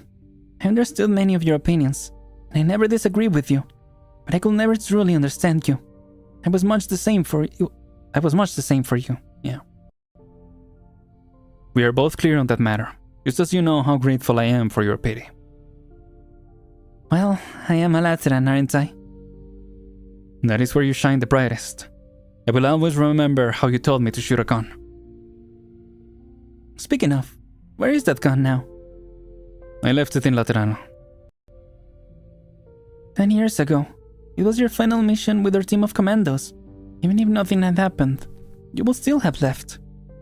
Which means these words came a little late, is all. Right. It's been far too long since that day, and I'm glad of it. Pride and blame no longer hang so heavy. Well then. Farewell, Antoine. Lemon speaks no further. Mustika goes up to her wheelchair, looking Antoine square in the eyes. I know what you're about to say. No need to thank me. Farewell, Captain. Pimenta looks at Antoine, then at her two friends. She stays silent. Farewell. By the way, I just remember the line in episode 8 yesterday. With this, we will never see each other again, but this is around the way that you will live. That sounds familiar. Well, what interaction was it? Because yeah, I remember that part. Yeah, this is the only way that you will live. Yeah, I don't remember in what context it was.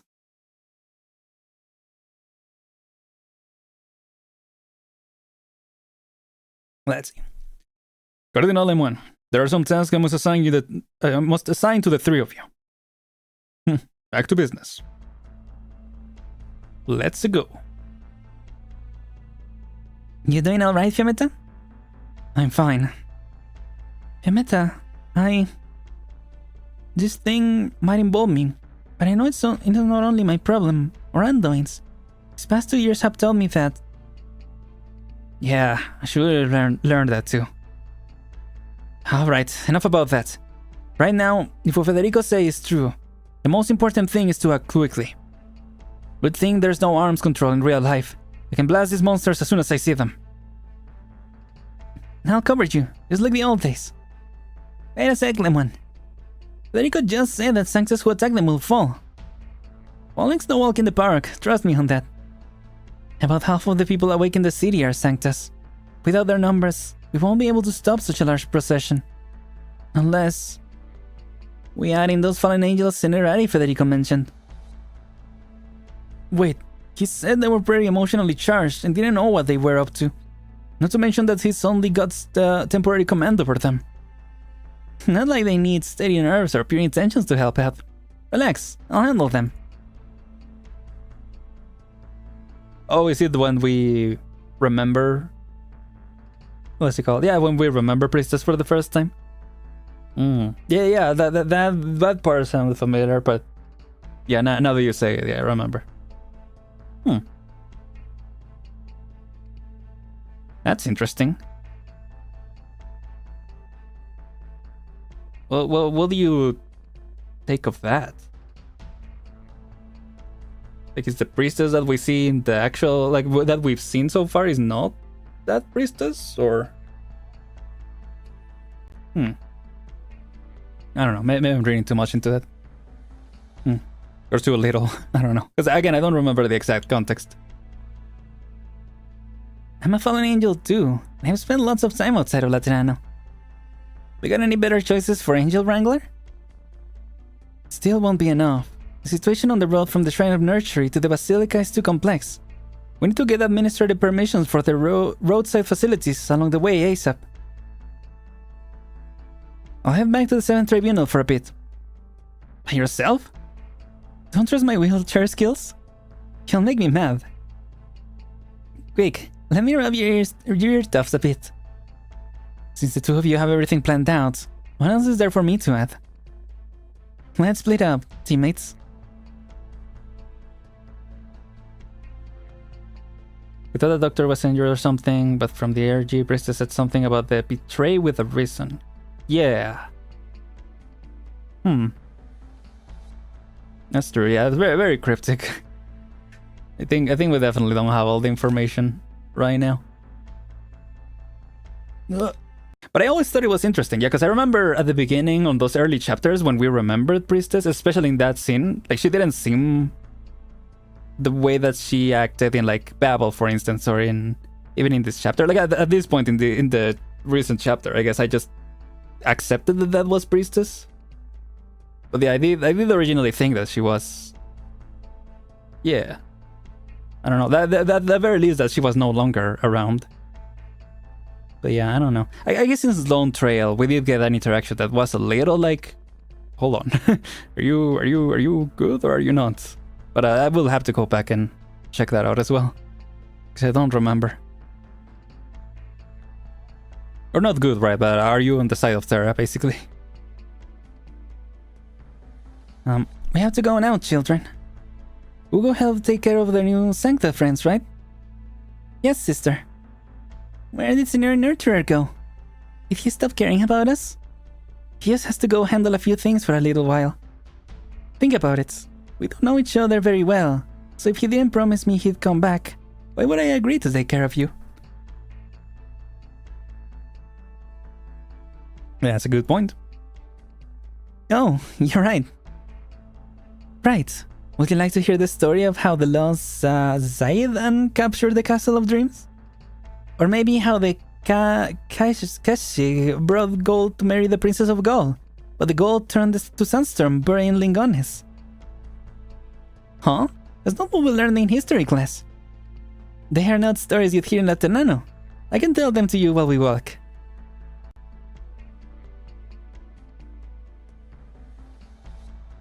So I think back to the theory I said about Priestess found blinded by hope in Originium. She thinks that she can win against it by Originium, so she went on with it since this was the only way that Doctor would survive. Ah. Yeah, and we still don't know much about the debate, right? We were right before... Well, somewhere in episode 15, but I imagine it was very close to them going to hibernation, that they were talking about that debate that they've had. So yeah. Yeah. I see what you mean now. That's interesting. Here's some bread from Patia. You haven't eaten since we got into the city. Making up tall tales for children again, whether? I'm curious. Do other Kukulkan treasure the knowledge in your heads as much as you do? I've never met another of my kind. If I can turn that knowledge into stories for children with a little tweaking, then it means there's still some use for it. Otherwise, it will just be a scattering of pale fragments in my mind. You have a surprisingly flexible mindset. Alright, are you disappointed? About what? You traveled all this way to Laterano, to the Holy Land, but it wasn't apples and fireworks that welcomed you, or a loving god of universal salvation. Instead, you got rampaging demons. I am disappointed, but not completely. Have I ever told you how I became a nun, Aurelia? Please do. As you know, I wandered all around Bolivar from a young age. It wasn't hard to survive. My knowledge proved useful on that front. As for my parents, even if I forgot what they looked like, they still managed to fill my head with lots of things.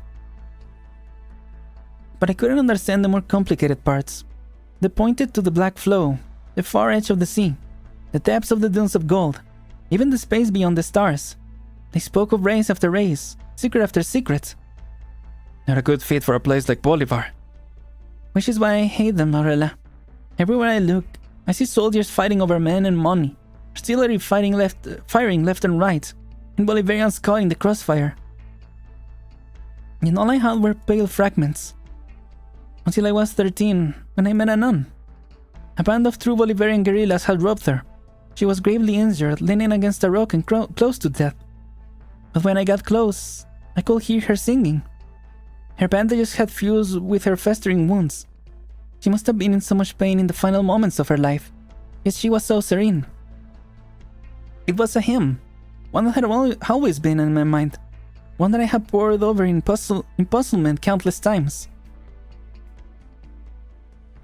Abode of our Lord, font of parental love, punishes evil and drives out injustice. All shall bask in his love, whether they have scars or stones.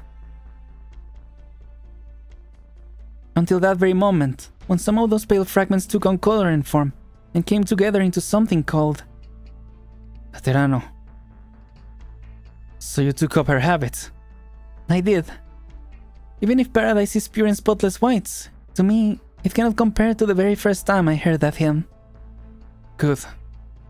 Nueda, forget everyone else. Take the kids and follow the patio girl. She looks like she knows her way around town. Alright. Wait, you're staying at the Tower of Revelations? But the executor said... A long since fallen sancta doesn't need to listen to a saint. The night we fled Bolivar, I told you why I wanted to come back. Revenge. I saw that old bastard through my scope just now. He's at the head of the pack. I won't let him go. No patrician. But... we all have our own obsessions when it comes to Laterano Nueda. Dang.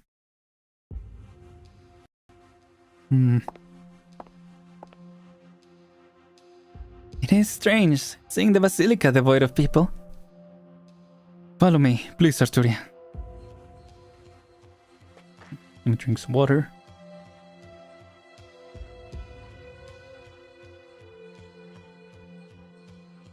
This whole stream, my throat has felt pretty dry. I think it's the climate, yeah. Yeah. Here it is. The pillars of scripture. Between these two pillars is a slab engraved with the saints' travels. Press the halos of the saint statues in the same order as listed in the slab, then push this wall. I have reported to His Holiness here many times before, but I never noticed this hidden mechanism. Maybe because you've never doubted Laterano. I hope what you are about to see will not sway your faith. Oh? She's interested. I'm looking forward to it already, yeah. There you go. Oh boy. Anduin followed the Pope down here once. They had passed the buried bones of saints, past stels and statues showcasing their deeds. Walked through thousands of years of Laterano before arriving at the end of history. But... whoa. Is it different now? Anduin suspects his memories are still in disarray. The former white of the corridor is gone, entirely replaced with a dour, cold sheen of iron. Statues of saints still line the path, but bizarrely shaped lumps of machinery protrude from the walls, engulfing their arms, eyes, and legs. It seems like devils have had their way with their history. I thank you for your warning, Antoine. I would have been much more surprised otherwise. No, this place has changed. Antoine furrows his brow. Off in the distance, he sees a red light, blinking faintly. He knows what it is. Do you see that red light? That's where we're going, but we should only be seeing it much further down this corridor. Stay alert. Oh, hello. A cloud guard suddenly appears. The moment he sees Federico, he starts firing. There is no room for negotiation. Alert. Repeat, alert. Intruder sighted. Eliminating on sight. What the heck? Whoa, whoa, whoa. An ear-piercing siren begins to wail, as more and more guards file into the trio's field of view. The blurry visages hide beneath their cloaks, like spirits in shadow, while their halos shine all the more dazzling. The guards protecting the shrine of nurturing the dream are now here. This means we're in the right place. Stand behind me.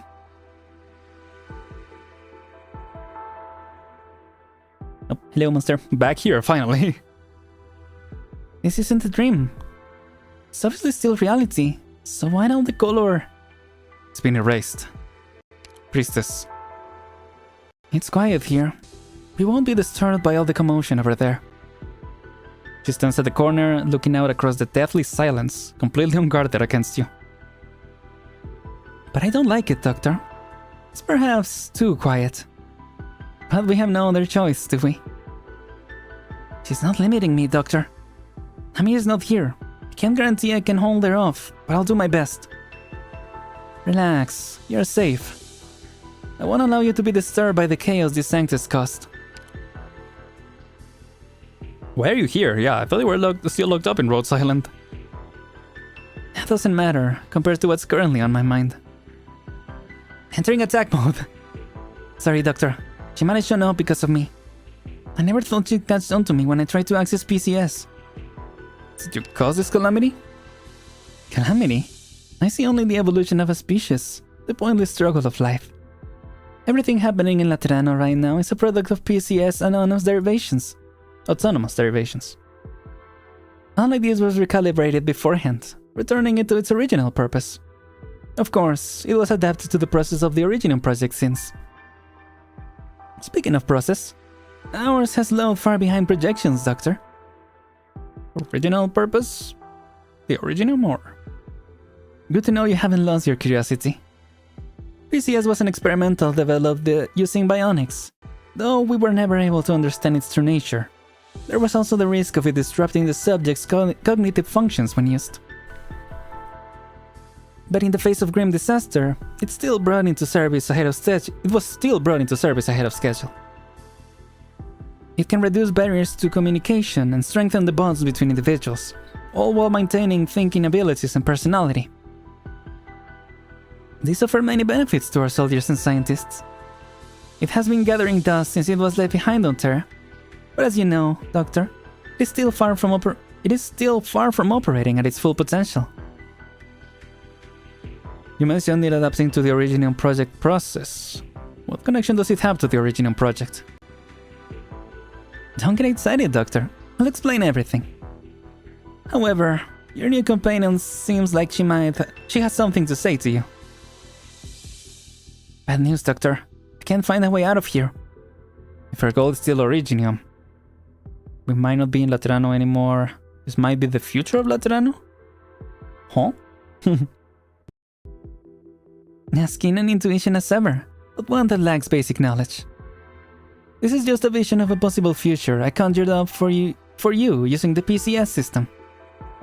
No more time, no more color. A place locked in eternal stasis. It's rare for us to have a chance to walk together, Doctor. Come, leave behind these conflicts that have nothing to do with you. You didn't expect me to show up here either. No, you're afraid I'll access the PCS system. I sense hate in your voice. I understand. It's because of AM810, your cult seat. You left in such a hurry last time. You still have many doubts you have not yet cleared. While I have many conjectures I must confirm with you.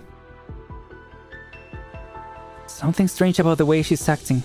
Her expression's different from when she was back on the deck. I could try an attack. Put away those talents. I respect that you have given yourself a name, monster. But I understand your fundamental underpinnings better than you do. If you want AM810 back, I can help you, Doctor. You know where to find me. I know that's what you want too, monster. Don't get taken in by her, monster. This isn't a real body, that obviously, yeah. Priestess, I want to date, yeah. Let's walk together. You've always clung to the connection between matter and reality. Originium is the language you created, so naturally, I can use it to make my words heard by whoever I want. It is so for you, and it is so for that machine.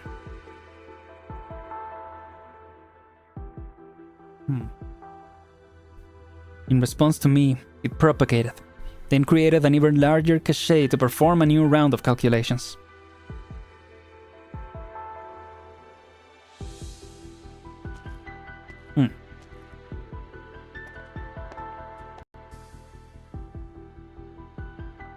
Yeah, where the heck are we? The machine operates on its installed logic, seeking the continuation of itself in its community that has achieved emotional resonance. But in your haste, you decided this was an error to be stopped, even though Sanctus regarded it as rejection from the law. Follow me, Doctor. Witness a true crisis with your own eyes. Every department of the Curia has its own offices. The Basilica is merely ceremonial. There should not be such a complex space beneath it. We must perform one final round of testing.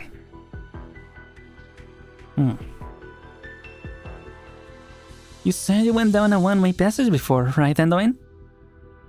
But we've changed direction 6 times, and now we're here again. 7, actually. We head back. Good call. Can we even go back, though? The 3 of them return to their former position, a platform, one where the white of a church blends with the black of machinery, wantonly streaked with red lights emanating from an unknown source. Disorder, chaos, imbalance, danger. No matter if from an architectural...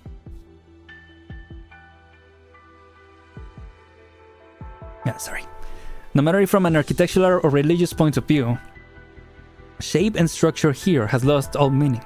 They cannot stop themselves from wondering if they are still in Laterano. Good question. Federico and Arturia stopped walking at the same time. This is an exceedingly familiar experience. Before they met the Witch King, they wandered an infinite flight of stairs. Oh yeah. There is no need to go any further, yeah. Federico is like, this ain't my first rodeo. I have some ideas. This is a derived structure that did not originally exist. But I do not know the principles or process behind it. It has without a doubt warped space here. We are in an incomprehensible maze. He is preventing us from approaching. Who? I played these games before, yeah. The God of the Sancta, the answer to everything. Oh, hello. So these are also programs, I guess. Oh, sorry. Don't expose her position, Fede. I don't sense any human emotions coming from them. Are they really Sancta, or are they machines here to tidy up the maze? They are most likely the same as the organisms above ground. If ordinary Sanctas attack them, they will fall. The deeper we go, the more of them there are, and the stronger their empathy becomes. We beat back a wave of them, and that just draws in another. But I end up completely overwhelmed. The procession is moving at a fast pace, and will not need much time to arrive at the Basilica. It is highly unlikely Cardinal Lemon's team will be able to stop their advance completely. We must learn the entire truth about this calamity. We have wasted too much time already. Perhaps I may be of some use. You are severely wounded. I'll leave the patrols to I'll leave the patrols to the two of you. But when it comes to pathfinding, I happen to be rather good at that. Ooh. Light gathers at Anduin's palm. Arts? Oh, cool. Let's go, Anduin. No, little Anduin. Yeah. Thank you, Anduin. You shouldn't go so far, Senor Jaime. I didn't see you all day. I only found out you came to the beach after asking around. I just wanted to find something to eat. Don't think the sea fog will be this thick. But didn't think. Did you say don't? Yeah, okay. Pretty that's don't for some reason. If there wasn't any fog, pirates roam these parts, even if there wasn't any roam. You shouldn't leave Rocamaria just because you feel like it. At least ask me to come with you next time. Duh, you are a guide, a founder of Pathfinder. That's true. Yeah, she'll be easy to see. Yeah, all right. Speaking of, was that your arts just now? The fog was so dense I couldn't even see my own shoes. I thought I'd be lost forever, but then a ray of light came by. I thought someone managed to repair their local lighthouse or something. No need to be so dramatic. I'm just glad I managed to help you. But Antoine, I heard your people use guns, custom-made ones. I also heard your homeland, that place called Laterano, is a universal paradise. My home is Rocamaria. I was born here and raised here, Senor Jaime. Let's go home. I'll carry the food.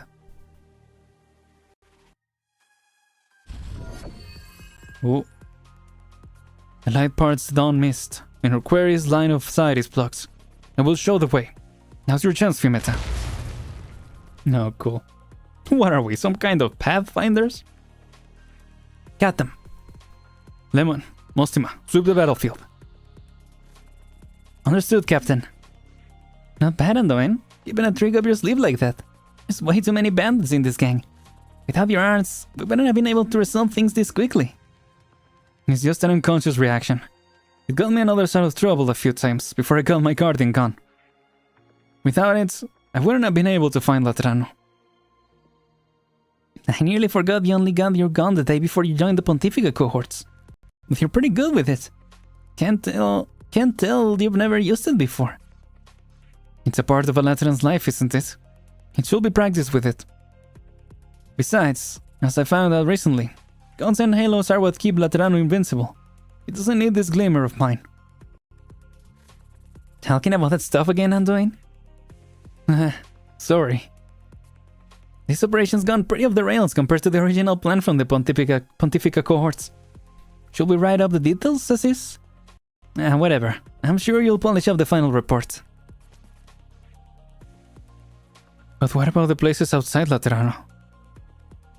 How many Rocamareas? How many lonely islands are there beyond the reach of the faith?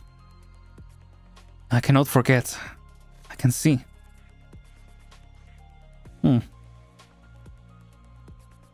Anduin? Oh. Oh. Oh.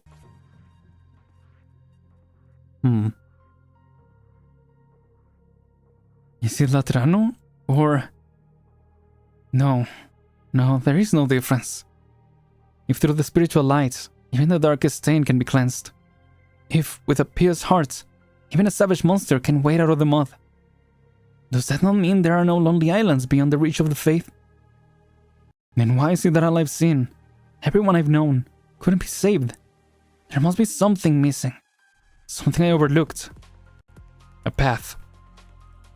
Not a power, nor a place, but simply a path. A path that leads from present torments to future salvation. If you can show me the future, then you must know the path that leads to it. Tell me. Show it to me. The Colossus of Nothingness swims through gaps in space-time. It does not respond to Anduin. Hey again! Hi Renko! We are at part 3, that's true. I got scratchy? Really? Okay, 1 second.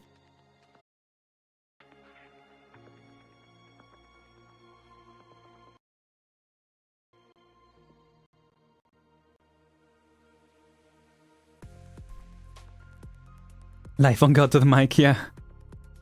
Wait, I thought I muted it first. Sorry if there was any crackling or anything. But yeah, thank you for letting me know. Glad I got to catch it this time as it happened. Let's see. The details of the strange yet also real sight begin to warp and flow with its silence, and everything is mirrored with a thick layer of clouds. No.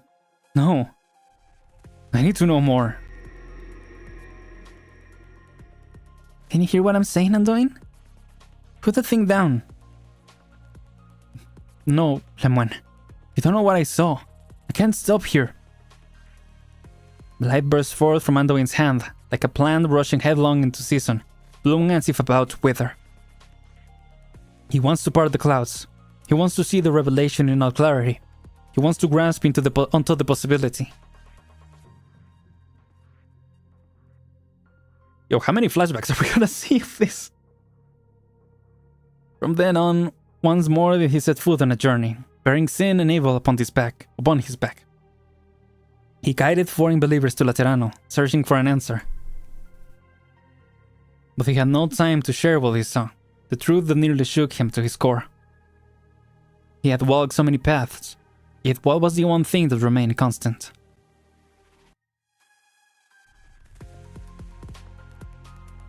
He will always remember that year the south wind birthed his home, and the emotions he bore in his heart as he left Rocamarea. That was the starting point of his journey. The sounds of the executor fighting the patrols do not stop. Anduin does not hold back as he casts his arts, an endless font of light flowing from his body, winding its way into the depths of the maze. Rather than a harsh light, it is gentle, perhaps even dim, like sunlight caressing a path of autumn leaves, tracing the path through which they fell. Yeah, well, I thought it was an accident from him using the arts.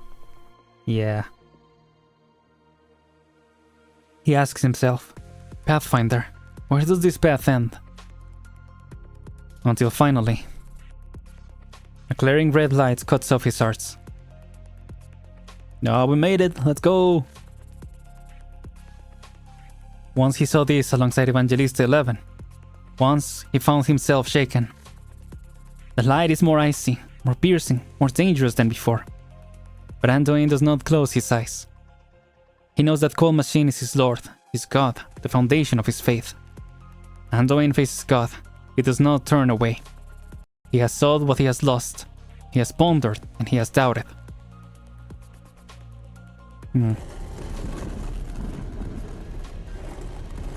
A sharp pain runs through him. It only takes a moment for his vision to go dark. But at the same time, he hears God's answer. And so? Which is? Oh, that was the before, right? Yeah. Had to have been. Yeah, right? 42, yeah. I was trying to come up with something, thank you, Mateo.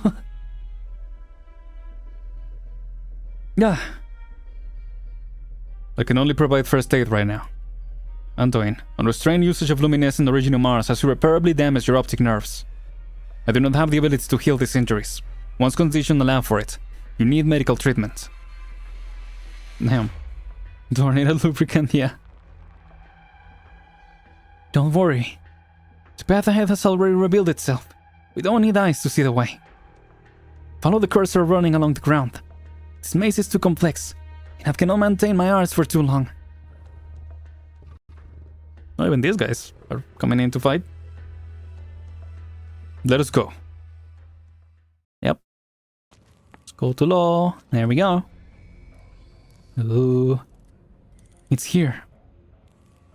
Even if this is not the source of the calamity, what lies behind the door may be able to give us answers.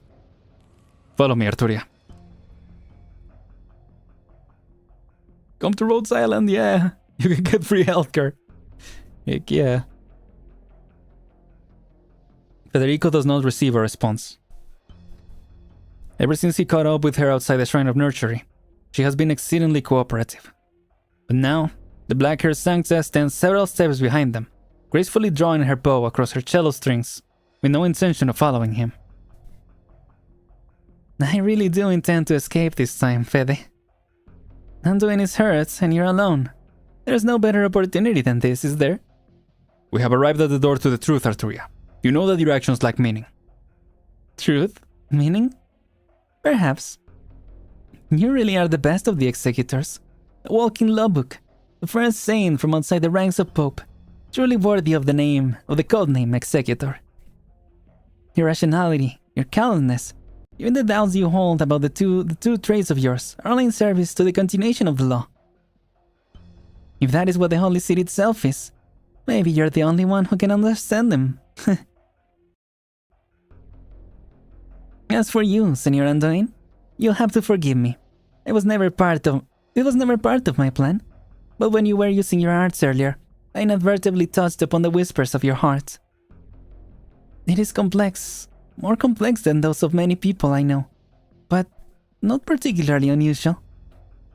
An overly inflexible melody leads them to all become adaptations or repetitions of the same tune.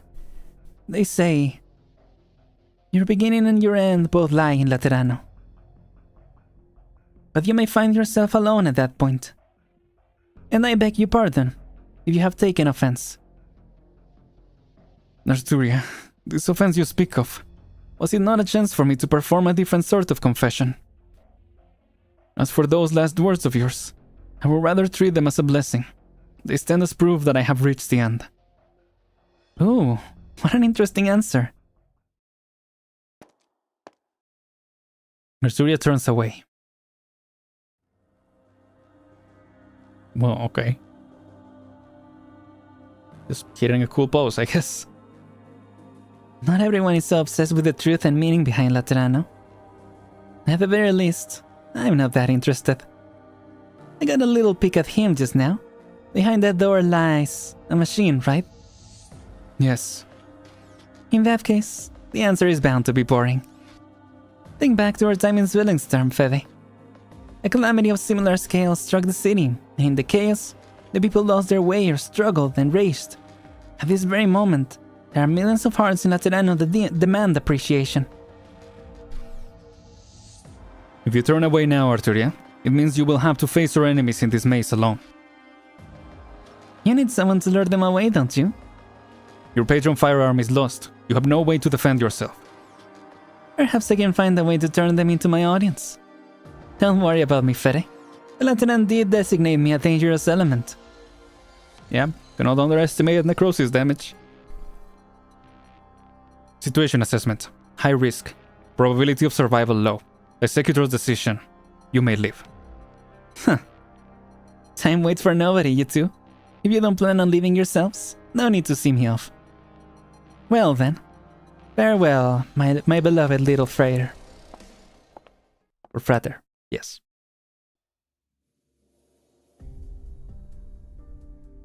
Oh, there she is. All that pontificating just to say you want us to go help the Curia? You can leave, but only because I think you'll die, yeah. Full marks for listening comprehension. No way. It's no responsibility, Mostima. Half of the people here were kicked out of Laterano by the Curia in the first place. Maybe it was because they fell, or because of our apathy. As for the other half, they chose to leave Laterano, whether out of despair or doubt. Not that it really matters. Sorry, there we go. Huh, then why come back now? Because our halos started acting weird and breaking. Is that so hard to understand? We're not a part of Laterano anymore. Alieni even. Doesn't matter if you choose to leave or if you were forced to. We all got our connections with the city. But even after all these years, its changes still affect us, and they just never stop. Spurs, what does that mean?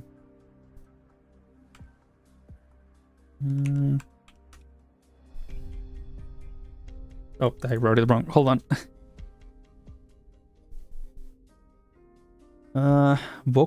Vocative masculine singular of spursisms. Okay, and what does that mean?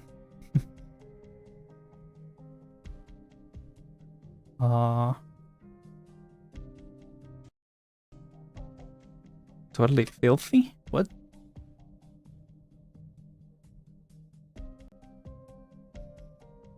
Yeah, like dirty, foul, unclean. Okay. I guess it's an expression. Let's see. Damn this stupid Halo. Damn it. Sounds like there is no way to resolve all your complaints. Even if we got every notarial hall executor out here. That's why we came back to settle things. Did I tell you to save anything? What? My sub-story is that I fell during an accident in the line of duty. After that, I became a legatus. Mostly so I didn't have to stay in Laterano all the time. I'm 100% alienist too. There's no one else who understands you better right now, Amici. Maybe the glitchy halos got you seeing Laterano in an extra bad light, spurring you to come back. If you came back out of hate or despair or pain, then you'd best come with me to block that procession. Because the people who cause that hate, the pain, the despair, they're in that crowd over there. Go ahead, use bullets, explosives, whatever. Get your revenge however you like. You'll be sure to give them a hard time. You're all talk, Mostima. Drat, you found me out. But something's gotta be done. Besides, you're already here, aren't you? Good point. Might as well, right? Hey, Noeda. Yes? Keep going down this alley, and find an empty house to hole up in. It's not a good idea for a lone nun and a bunch of kids to run around the place. This place is a decent distance from where the procession's headed. Monsters probably won't come running here. Are you and your friends also going to help save Laterano, Patio? Heh. Us pathfinders aren't that noble. But our leader chosen to wade into the depths of the disaster. We can't exactly sit back and watch, can we? He told us the place he was going wasn't suited for numbers, so we'll do what we can out here. As for you, sister, I will protect the children, no matter if they are from Laterano or Bolivar. I'll have to break down the natural Mostima charm. Please, please, please, please, please, please. Yeah. If they do show up, yeah, that's how she convinced them, probably. Fervent prayers. These freaks started cheering like mad the moment the tower's big bell stopped ringing. It's pissing me off. I don't care what your sales pitch is. I don't want a stupid halo.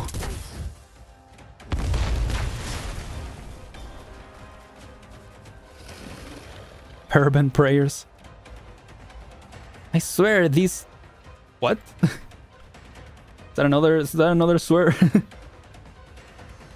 that another classic Fiumetta swear?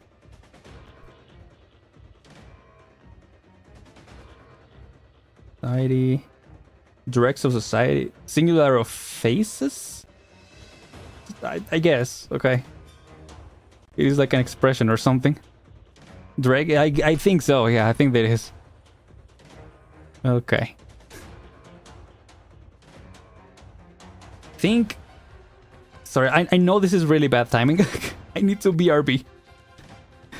Sorry. Give me 1 second.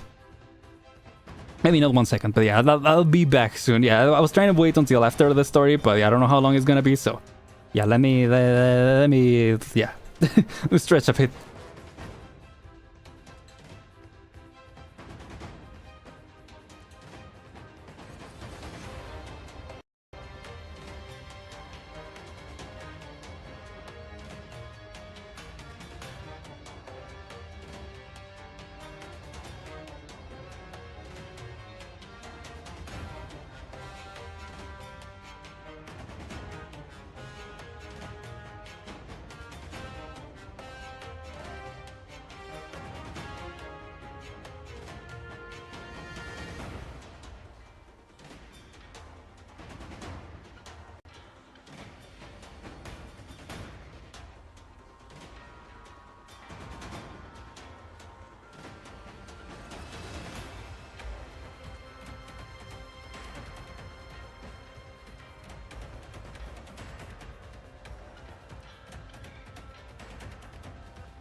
Alright.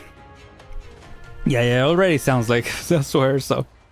Yeah, it did say, I mentioned that it said that it means that, yeah. Anyway, let's continue. Got 3 seconds to get out of there, Fiametta. 3 seconds? Hey, how am I? Yeah, what? Oh, is it W? Or is it though? It was like that type of line. How was that? Got you in the nick of time. Okay. Do you think everyone can go as fast as you or something? Never mind. The situation up ahead is a complete mess. Even the Tower Revelations bell has gone silent. We've lost Pagos Ecclesia. They'll be in Pagos Michelion soon. If the monster can flatten one of our barricades with a single stomp, I don't think the Hotel Hall's defenses will be much use. 3! Yeah. It's the vibe I got. Blocking them's no good. If we can use more destructive methods, we might not be able to slow them down at all. Agreed. So, where are your reinforcements? Oh. Here they come. Let's get moving, Amici. I'm sure you've all been to the Michelion before. Might have been to the firearms workshop. Might have been to the notarial hall. The last thing many of you fallen angels did before getting kicked out of Laterano was probably handing over your guardian gun to the authorities. And you would have seen those gun-toting statues around the doors of every workshop. Don't think of it. The Hotel Hall's got a pair of cannons at theirs. Wait, we don't have the right permissions to get those statues to fire. That's something for Lemon to resolve. Alright, get those statues knocked over and their guns pointed at the street. Let's make up for all those gunshots we haven't heard over the years. Dang.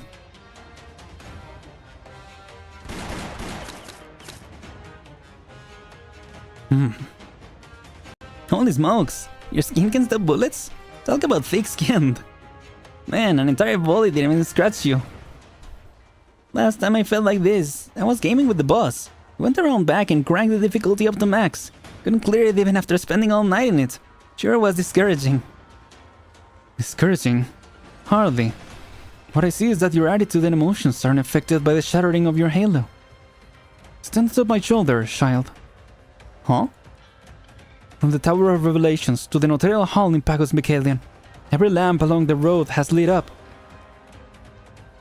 Our newborn comrades are bringing light to the city, little by little. Like our journey countless eons ago. For the sake of true paradise, we crossed treacherous ravines and traversed barren wastes, searching for the slumbering silver mounts, yeah. The only difference is that this time, we are certain he is there. Salvation is our inevitable endpoint. Laterano shall never fall into night.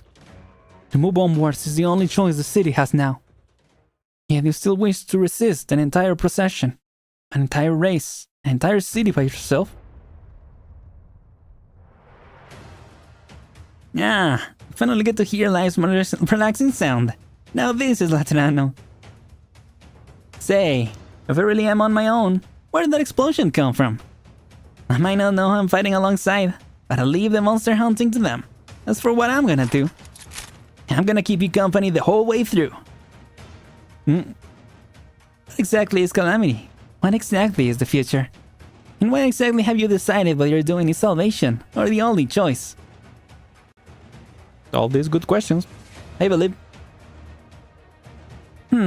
Going to go help her? No need. She's just dealing with a stubborn child. Who's stopping the procession from advancing? Mostima and Fiametta have banded together with a group of fresh returnees. As for Anduin and Federico, we don't know where they or their group are. Fia. Once more must I stand against those I hold dear. Life is such a fickle thing. You do know you have free will, dude, right? You know. Reverend Patrician? Just focus on your own work, Valif. I managed to build a rapport with the enlightened creatures, and I've shown them a route. Our empathy has become stronger and more distinct, almost like it's not even empathy anymore. If it is as the matriarch, no, the saint said, even this is what empathy should really be. Which means what she showed us before was true. Calamity really does exist, and only through these extreme methods can Laterano be saved. But right now... The dream has collapsed after all. This chaos is only temporary. Continue onward. We can no longer be stopped. We must ensure the saint reaches the Basilica. That way she can continue with inactivity after it was so rudely interrupted. We still have time to make an even better Latrano, to take care of everything that stands in our way. Bzz, bzz. What is it? No voice for the radio. In a while, you old bastard. You just stop right there. Have your throat in my sights. Oh, okay. Arella. Well, indeed, Arella. There we go. Let's go. Great timing.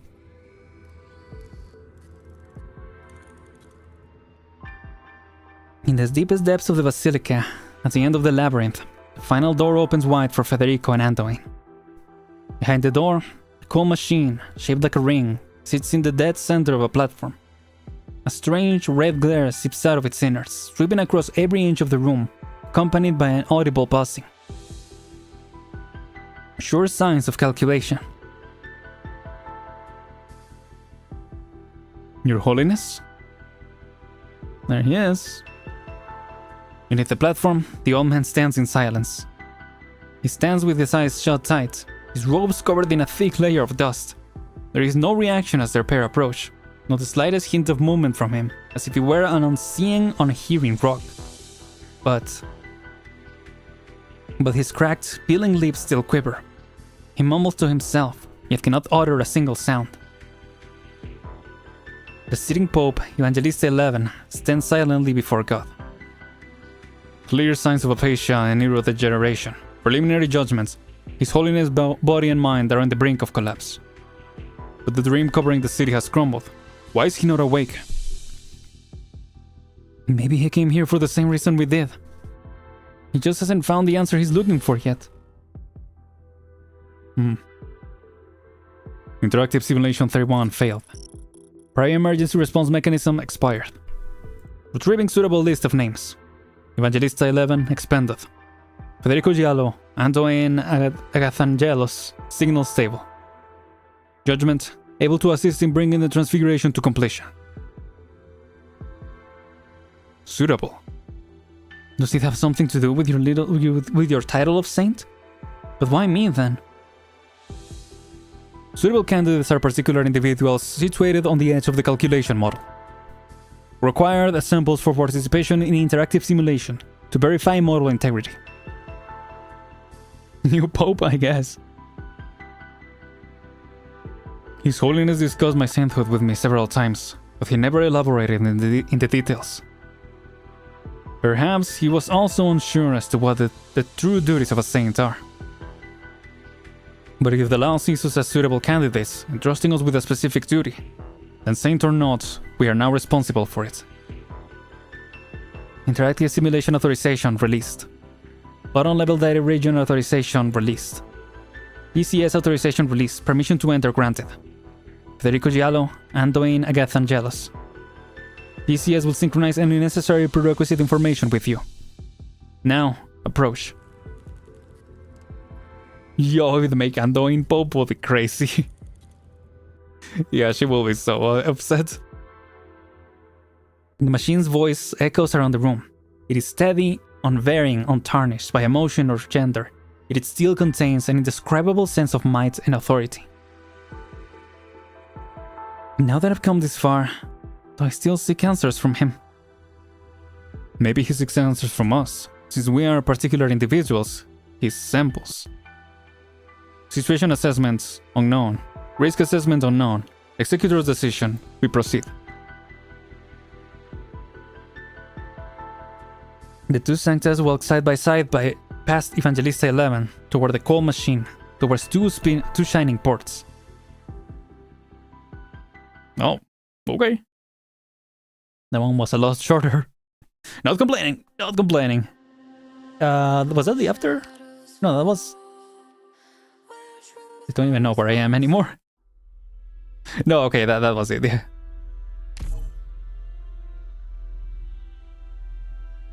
Because I also left, I get confused on which stage I was at. Let's see. I'll be wild if they actually make him Pope. 2 more notes, here we go. There is no complicated ceremony, no tedious process to undergo. Federico looks at the frigid information ports. All it takes is a flicker of his halo to reveal an infinity of sites. Halos can transfer this much information this quickly? Neither medical text nor ancient scripture have ever described this phenomenon. From antiquity, halos have only ever transferred simple emotions through the process we call empathy. Why is that? Interaction target information handling capacity insufficient. Pre-interaction information conversion required. Performing information conversion during interaction may cause damage to information processor of information target, leading to temporary and/or permanent disability. Antoine Agathangelos is currently in this condition. Federico looks to his side. Antoine is slumped to the floor in dismay, his eyes clouded. Dried rivulets of blood frame his features in a warring manner. Red robot cube again? Yeah. It does look like the drone, right, of Federico. That's interesting. For a moment, he struggles to lift his head, once more pointing his halo at the port. And once more, he feebly hangs his head. Anduin, according to this machine, or rather the law, cannot handle any further information. And your prior overuse of Originium Mars has already had an adverse effect on your body. You are to stop attempting to access the machine immediately, before you cause permanent damage to yourself. Whoa. More information? No, I still haven't seen anything. I still don't know anything. But this should not be. Why? These past 10 years, all this suffering, all these sins, was it all just to meet with a silent god? I can't stop here, Federico. Once more, Anduin Aganthagelos stubbornly raises his halo towards the machine. He's crashing out again, yep. Child, is this yet another dream? Oh, stalking. It's not. The law will not construct a dreamscape for you alone. Federico chose to communicate with the law in its own language, but you cannot understand it, nor are you willing to accept such an impersonal tongue. It's you who, word by word, line by line, translated this language into what we see now. If this is not a dream, then why are you still alive? Because you wanted me to live, Nurturer. I set off that bomb myself. You were there. Not only did you want me to live, you had great expectations of me. You hoped I will live a happy life. You hope I will break through the dome of the Shrine of Nurturing, that I will fly up and touch the sky. You hoped to see my feathers shine in the sunlight, to see my talons grasp frolicking moss beast. You looked up the tallest trees in Terra in the Intercity Net, didn't you? You thought that, since I'm an arbor beast, I would rather climb a real tree than comfort bells. That is interesting, yeah. Communicate with the machine's language. You're not autistic enough. I did. Atop the mountains of Sami and amidst the forest of Bolivar, there are great trees straight out of legend, stouter than the Tower of Revelations, taller than the Basilica. I'm gonna sneeze. I really did think about bringing you to see them. On the net, I saw the arbor beast up in the canopy crying out to the sun. I no longer have to sneeze. I wanted to see you cry out in a carefree joy, just like them. Where did things go wrong from there? When did you stop treating me as real life? You know, don't you? First of all... The funeral. My mother's funeral. No matter. Come with me. This time, we shall leave behind no regrets. What do you mean? Is the funeral still going? The funeral shall never end. What the heck? Do not bring the child to Sami of all places, Anduin. He is unresponsive.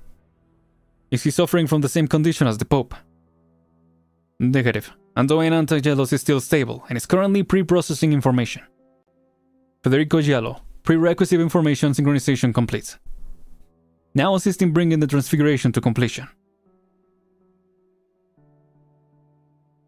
Federico has expressed doubt, has even been shaken by past events, but he has never once questioned the law. After all, saints implement the law, while executors enforce it, as is right and good. But now, facing the law itself, he feels only confusion. I still have doubts. The ultimate purpose of the law is to grant halos to all organic and inorganic matter, this I know. But choosing the Summit of Nations as the method of achieving this, is this the decree of the law? Affirmative.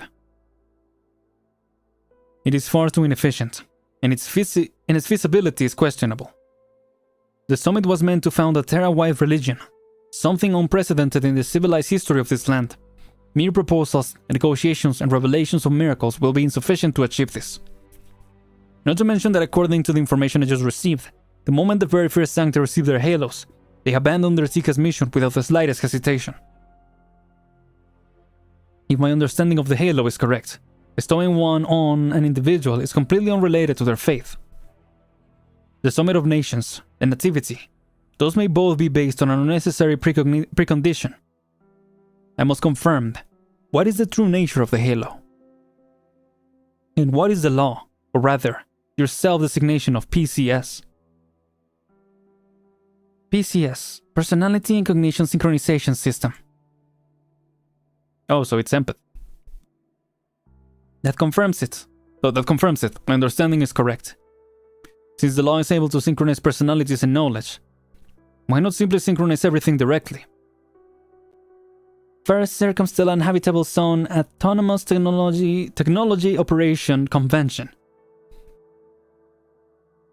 The synchronization or revision of personality or cognition must be initiated by the target accepting said synchronization or revision.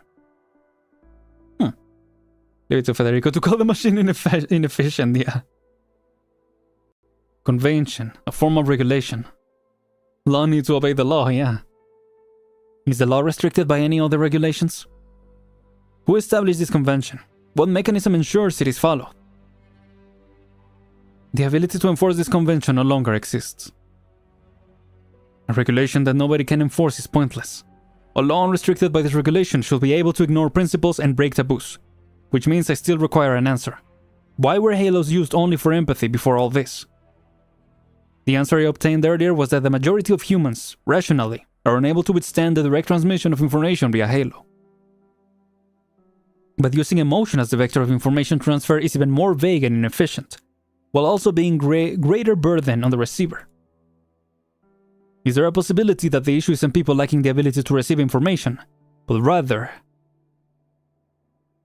Federico pauses for a moment. But rather that emotion breaks their ability to process this information.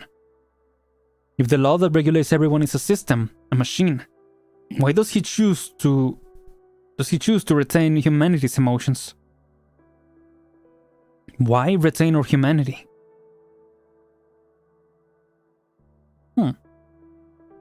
That's interesting. I don't know where we're getting with that, but okay. We've been walking a very long time now. We've only just started. Normally, a man will hope for his journey to be a little longer. But nothing's changing as we walk. Patience. You'll be seeing something familiar very soon. As if in response to the arbor-based words, a shabby car bearing a thin coffin shudders as it passes by the side of the road, the wind playing a mournful dirge as it blows across the coffin's lid. That coffin, I've seen it before. A Sarka, as they call Hero, was buried in it. I've told many people this story. I still remember that he gave up his life to save everyone in town. Even before he did, he was a dirty, filthy drunkard, spurned by all. He didn't stay in the village for very long. He never knew that whatever he drank, he would go about the house in turn, vomiting over their doors, all while never paying his debts. Even if he had borrowed their life savings of others, people would scream things like moron and lowlife at him, but in his eyes, he was getting off lightly. When he told this story to the children, if you ever wonder why he so abruptly decided to do such a noble deed that night, a deed the likes of which he had never done before in his entire life. I never figured out why. Perhaps he had undergone an endless bound of inner struggle and self-questioning. Or maybe it was just the urge for a bit of goodwill he couldn't shake. All I know is that he didn't do it to be a hero. He died after all. It doesn't matter if we sing his praises, look at him with scorn, or even forget about him. None of that changes anything about him anymore.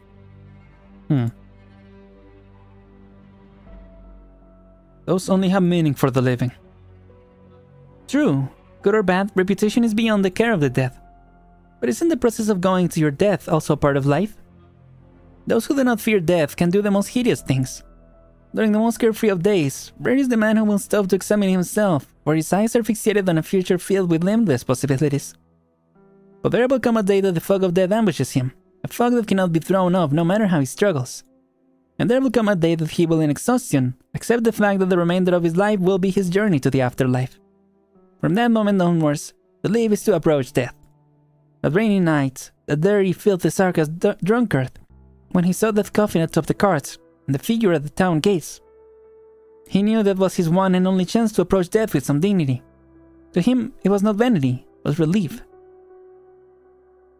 Perhaps so, but how do you know this, random dream imp, whatever you are? There are always people who do not look out towards their deaths. Are there? Not you, at the very least. Otherwise, you will not value a funeral so. You once told me in all earnest that my mother gave the last of her strength to me. You cared if she died with love in her heart. You went out of your way to arrange a funeral for her at the Ecclesia Requitem. You cared if she received a proper burial. You even cared if we were feeling sad enough at her funeral. How could you not care about how you will face your own death? I have my path to walk. I've never thought about when death will come for me, or how I should greet it as I follow my path. Because you still believe your path has meaning. Oh. A muddled bray overcomes the arbor beast's shrill voice. A sinister monster bearing sharp horns and claws creeps along a faraway ridge atop a mountain. Behind it, several dozen monsters of similar physique jostle against each other, growling as they do so, restlessly following behind their leader. This is that revelation. Through the spiritual light, even the darkest stain can be cleansed. With a pious heart, even a savage monster can wade out of the mud. They have no halos above their heads, yet they still walk towards a future where all can be saved. I must go. I must see what road they follow. But you're about to go to the funeral with me, aren't you? You want to make up for past regrets, right past wrongs, to look upon me as truly alive once again, to give me the happy life I deserve. Is that not so? Aye. But you said the funeral will never end. It feels just a momentary distraction. I must go. No need to explain yourself. This is how you've always been. Always losing yourself in the search. Always eager to sacrifice. So go. Go see what you're searching for truly is. Whoa. Yeah, but yeah, sorry that it took me long to respond. That's the whole objective of phrases and oracles. Probably you mean like, yeah, okay, maintaining civilization, right? So yeah, taking away their humanity would be counterproductive? Is that what you've been? At the end of the Trail of Thorns, the Pathfinder stumbles his way towards revelation. Yeah, gotcha. But time overtakes them. Before his eyes, the pack of fearsome monsters sprout halos and wings of light, like newborn beastlings, dazzling in their brilliance. The pack leader no longer creeps along the ground. She stands, her jet black skin peeling away, fluttering through the air like snowflakes. With every step she takes, her form becomes clearer, until Anduin recognizes her from behind. It is a sight she can never forget. He can never forget. Kev? Excuse me. That's Kev? Why? Kev, a Lateran name meaning hollow stone or stone-bound law. The first saint of Laterano, who named herself after her encounter with the law. However, this ancient name she gave herself has been buried deep within the annals of history, alongside her true face. to the future I worked so hard to find. The future where all are saved. It was just a past deliberately buried. It was just the road we came in on. Always losing yourself in the search. Always eager to sacrifice. You did not stop at sacrificing yourself. You sacrificed Lemion. You sacrificed Mostim and Fiametta. You sacrificed your brothers and sister of the Pathfinders. You sacrificed me.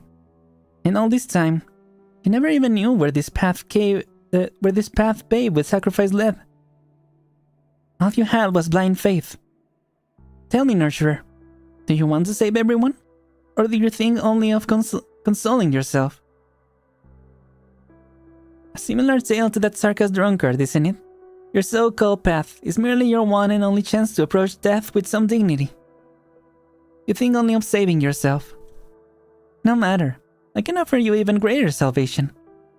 Look, we arrive at the burial ground. Oh, hello. However, this is not only my mother's funeral, and it is not only yours either. Rather, it is the funeral of all things.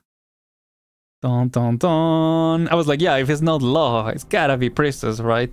Like if it's not law and it's not connected to, it's not his own consciousness. Gotta be something like that. This place is kinda scary, Doctor. No sense of life. You look at the figure ahead of you. Not too close, yet not too far. She calmly records all the data worth recording wherever she goes. Occasionally, she will stop somewhere, furrowing her brow without saying a word. Can you confirm the situation, monster, or can you figure a way out? I follow your guidance and checked a few potential places to sleep away from. They're all no-goes. This is different from the dream the machine made. Basically, we're trapped. The strange thing is, she doesn't seem like she'll do anything to us. It's like she cares more about gathering the data I can't understand. Is there the possibility, Doctor, that she can't do anything to us? Do you see these ever-changing buildings around us? The city known as Laterano is currently experiencing dramatic upheaval, and traces of the damage it has taken will occasionally be mapped onto here. Changes in information in reality should not be overriding data inside Originium. This plan still has flaws. It's the Sancta in the city, so you never actually cared about the Sancta. Well, yeah, obviously. I see there's still a great deal of misunderstanding between us, Doctor.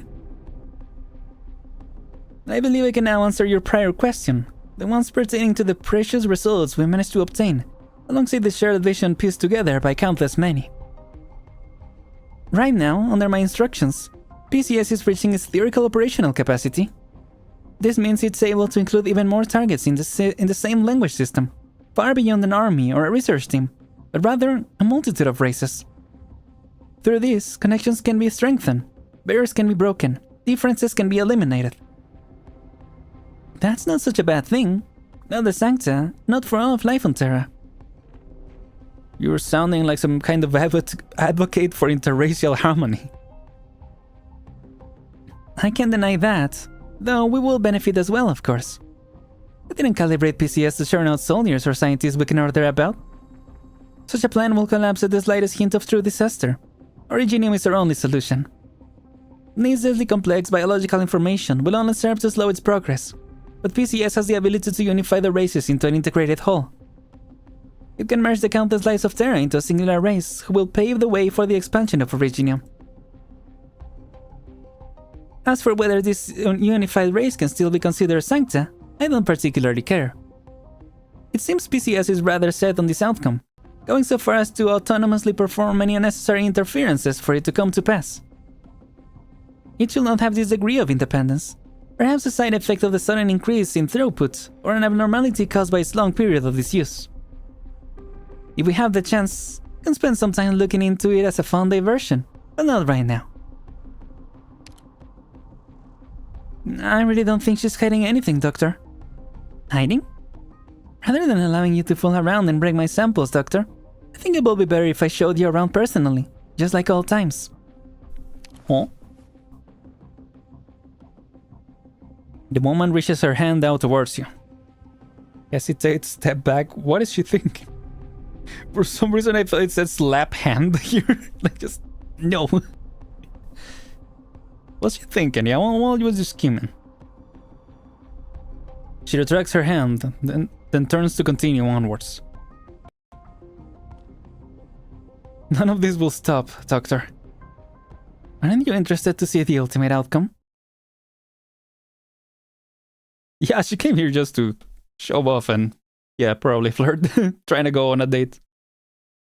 Like, I guess most, yeah. If we shall. Whoa, cool. She knew you will follow her. Something's wrong, Doctor. I've recorded the route we found to come here. From the Shrine of Nursery to the Tower of Revelations, down to the Notarial Hall in Pagos Mechelion, which means the Sun's Chapel is up ahead. Federico mentioned this route to me once during a chat. It's a route the monsters are following to gather up. And then there's those unusual scenes of destruction around us. They keep being mapped onto here, which means the chaos in Laterano is still ongoing. We've been walking alongside them in a whole different dimension. The moment you become cognizant of this, you see the stillness of the city begin to break. Motion blossoms across the scene in stutter freeze frames. Battle, explosions, prayer, chanting. You see Exuciae. You see that hollow monstrosity. You cannot tell if this scene has arisen because of your presence, or if she has designed to allow you to see it. Sign or deigned?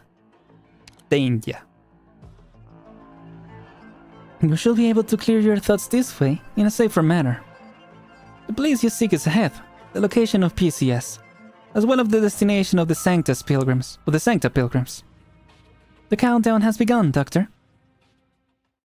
I guess she just wanted to tour with us for some reason. She just wanted a date, as you said. How big must this House of Atikas be? Are they all that big? How big is it? Yeah. I wonder if they're actually supposed to be smaller, but it's just this one is big because it's supposed to lead them. But if they are actually originally that big, yeah, maybe that's what the shine is so big. What do you mean?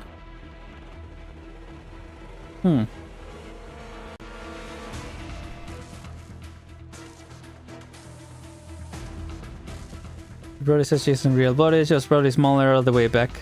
Yeah. Oh, the shrine. Gotcha. Yeah, probably smaller. I was thinking more like the other creatures. Or yeah, like human size. Maybe if anything, a little bigger, but... yeah, I don't know.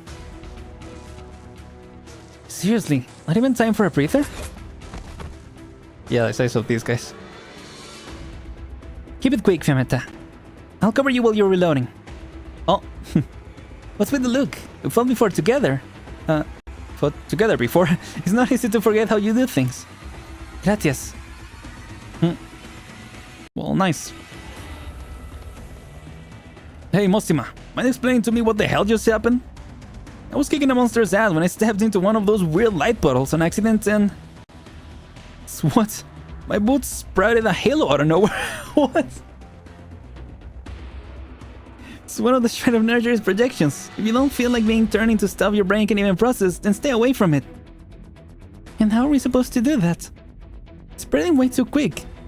It'll kick us out of Pagos Saint Marcel before the pack of monsters even get here. None of us can stick around to play defense at that point. We stuffed the big pipe organ in the Sunset Chapel full of explosives. Our friends from Lethanian added some self-igniting enchantments on top of it. Even if nobody's around, she'll still be able to blow these freaks to Kingdom Come. The one they used to play the dirge of the city-wide memorial service? That's the one. Sweet. It's time to listen to hundreds of years worth of prayers and sobbing. It's time we played something with a bit more pep. Let's go. Let's get out of here, Patty. Our spent shells have started getting halos. The Tower of Revelations in Pagos Ecclesia and the Notarial Hall in Pagos Mechelion have been lost. The Sunset Chapel in Pagos Saint Marcel is the last stop before they reach the Basilica. If our bombs don't stop them, then we really are screwed. If Federico and Antoine were right, and the procession really is headed for the Basilica, I think it's too early to throw in the towel. I've been a legatus for a long time now. It's a good experience with getting places quickly. If we can stop them from rushing right over, then why not just remove their destination? What? Look, Mostima, there's a big difference between blowing up a pipe organ and incinerating the entire basilica. Hey, if Woods and Sancta can both have halos, I don't think there's that big a difference between the organ and the basilica. Wow. Some interesting logic, yeah, ... Fine, you're right. Since we can't block or kill that giant monster, we can at least think of a way to make the road not exist anymore. We shall never be able to reach our destination. You sure we're talking about the same thing here? Let's go.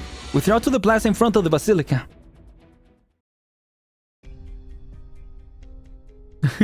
No, she said gracias, yeah. It's probably Latin, right? No. What's wrong, Ramia? Stop crying, you're giving me a headache. Don't be like that, Hugo. Why do we need to take care of this crybaby, sister? Can we leave Laterano? This place isn't anything like what Aurela said. Not as nice, right? Yeah, I think so too. So we should be glad we came to see for ourselves. Otherwise, how will we know? Who we have known Aurelia lied to us? We were rather lucky this time, weren't we? Once Aurelia comes back, should we give her a good talking to? Right, sister. Let's continue with the story, children. I'm scared. Yeah, pretty much ignore her, yeah. No need to be afraid. Listen, we can still hear the bells, right? The bells of the Holy City will protect us. But those sounds are so loud and scary. Hugo, Giselle, do you hear them as well? Nueda gathers the children to her side as best as she can. She takes note of the fear twisting the faces of the Sancta children, their halos flickering like mad. Is it empathy? That monster's empathy. The procession's empathy. An entire city worth of empathy. We are so far away and yet... All Noera can do is stay silent. She is no Sancta. What she is dealing with is no gang... It's not a gang of seen as mercenaries. Excuse me.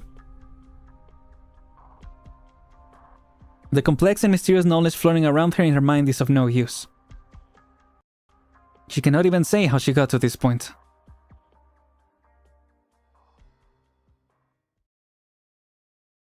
Think quick, Kukulkan.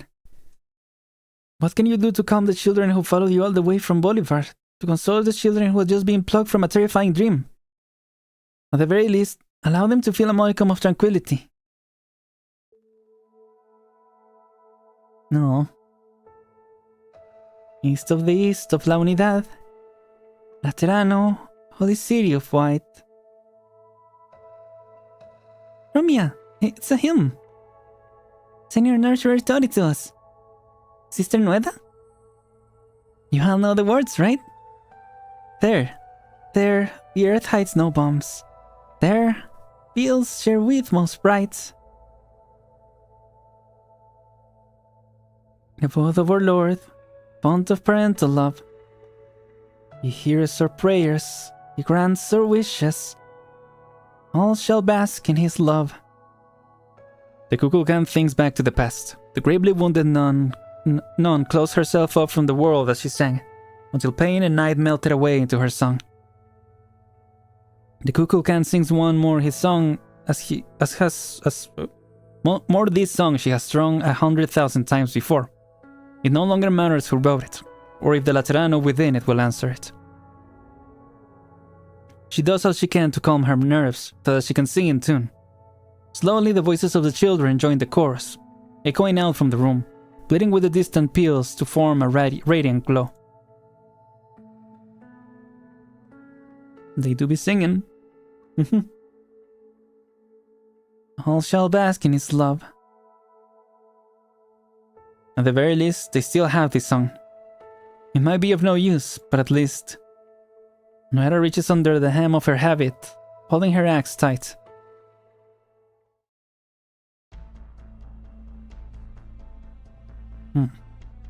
Oh, hi, Philip.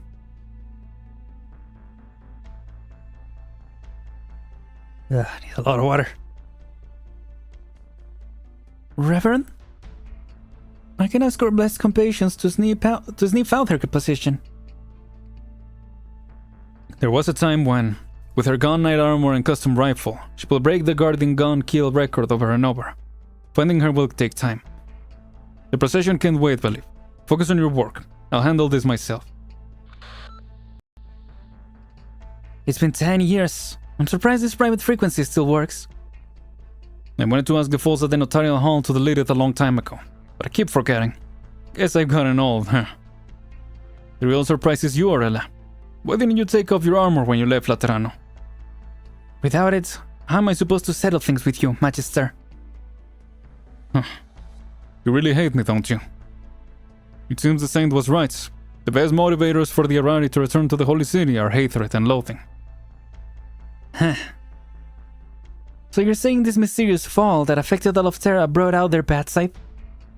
That might be for some others, but for me, you know better than anyone else. Naturally. I will never forget what you did to me. In that nomadic monastery, you wounded me yourself. Read the curious banishment's orders to me yourself. You took everything away from me yourself. You committed mortal sins. Your punishment was pretty light, given the circumstances. I am responsible for your situation. Aurela, your achievements earned you commendation from the Pope himself. You were such a spirited young thing. I was convinced you will become the greatest gun knight in history. But all I taught you was how to control the cumbersome armor and master your complicated gun. I never helped you with your temper, so you could truly live the Lateran life. And in the end, you took that final step, just as I had predicted. Am I supposed to thank you for worrying about my character flaws? Just because of it, you never approved of me, Amos. You even refused to come to our wedding, even though I had hoped to get your blessing. Maybe we should have a proper talk about all this. One way or another, you have returned. Will you come to my side, child? My people will not refuse you if you join the procession. What? Want to give a sinner like me another chance in the name of Laterano? No, nothing so lofty. The Arari are still of Laterano, that is all. In a very Laterano, everyone will find their place and play their parts. There will be more foundational or profound connections between us all. No matter who you are, no matter what you've done, the Holy City will mend your halo and fix the flaws you were born with. When that time comes, all our pain and regrets will be healed in turn. No thanks. Aurela. Listen, old man. I hate how self-righteous you are. I hate how weak Amos was. I hate how inflexible the Curia is. I hate Laterano's stupid garbage about harmony. I hate how cold this paradise is. I never forgot this hate, even over 10 years in Bolivar. Oh, second. 1 second. There we go. That's why he's banking on this plan. Those are regrets, yeah. That makes sense. Even though my halo shattered, even though I was trapped in the dirt, I never once doubted that I will return. Even when I was enthusiastic and wet behind the ears, I never felt as sure of myself as I do now. This is my connection with Laterano. This is my faith. Your student turned out to be a cruel, vicious, selfish soul. Even if she hadn't fallen, she was still no angel. Tell me, old man, this better Laterano of yours, if it will let in someone who was born evil, does it deserve to be called paradise?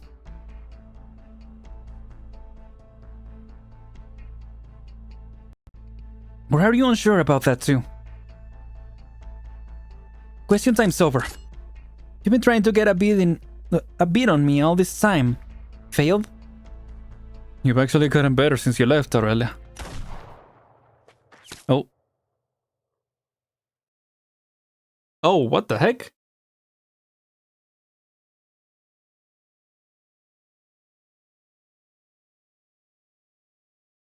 Ugh.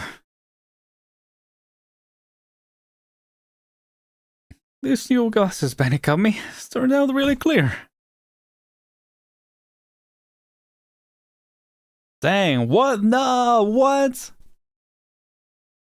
Dang, they just had to end it there. That's before the boss. What?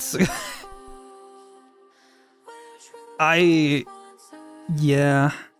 You know how I was just talking about this story didn't feel like it had that much filler? Or not filler, but like a lot of yapping and like too much. Yeah, I don't know. It seems like they loaded it all near the end. Birdman. The saint drags her massive body along as she walks at the head of the procession. The Sancta named Lemuel jumps around, pulling out gun after gun like prestidigitation? Raining a hail of gunfire into her quarry. The heck? Prestidigitation. Oh, sleight of hand. Okay, well, you could have just said sleight of hand.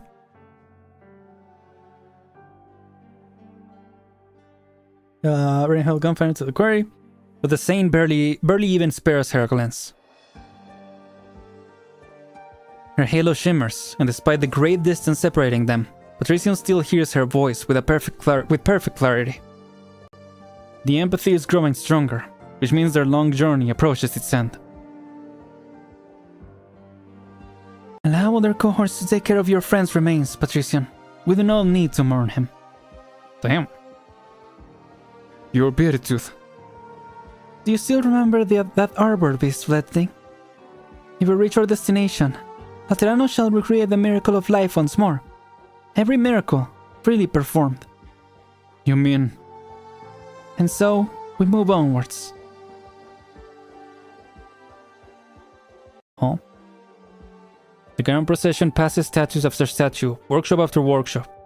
The city grows brighter, step by step, pace by pace.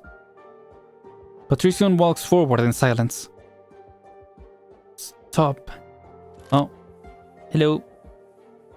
The young gunsmith's apprentice walks against the flow of people, stopping in front of Patrician. Vanini stares down the gun knight, many times taller than her. She raises her gun against him. The crowd parts around them, but none look toward them. Vanini bites her lip, doing her best to stop her hand from trembling. Ah, you're his apprentice, yes? Magister Paganini, where is he? He warned me, so in the dream I hid in the workshop. After I awoke, I still hesitated for so long. Right now you're scary. Laterano's scary. I don't know what's going on. I don't even have a Patreon firearm. But I can't just hide and wait. So you made yourself that gun and came to stop me? Mm-hmm. That's very brave of you. But do you see this procession, my child? We will birth a miracle. One that nearly all Laterans will be part of. It's not scary. That's got nothing to do with me. I'm not very good with words. I couldn't think of any worse ones. Magister Paganini was my only family. My only connection to Laterano. Your only connection, huh?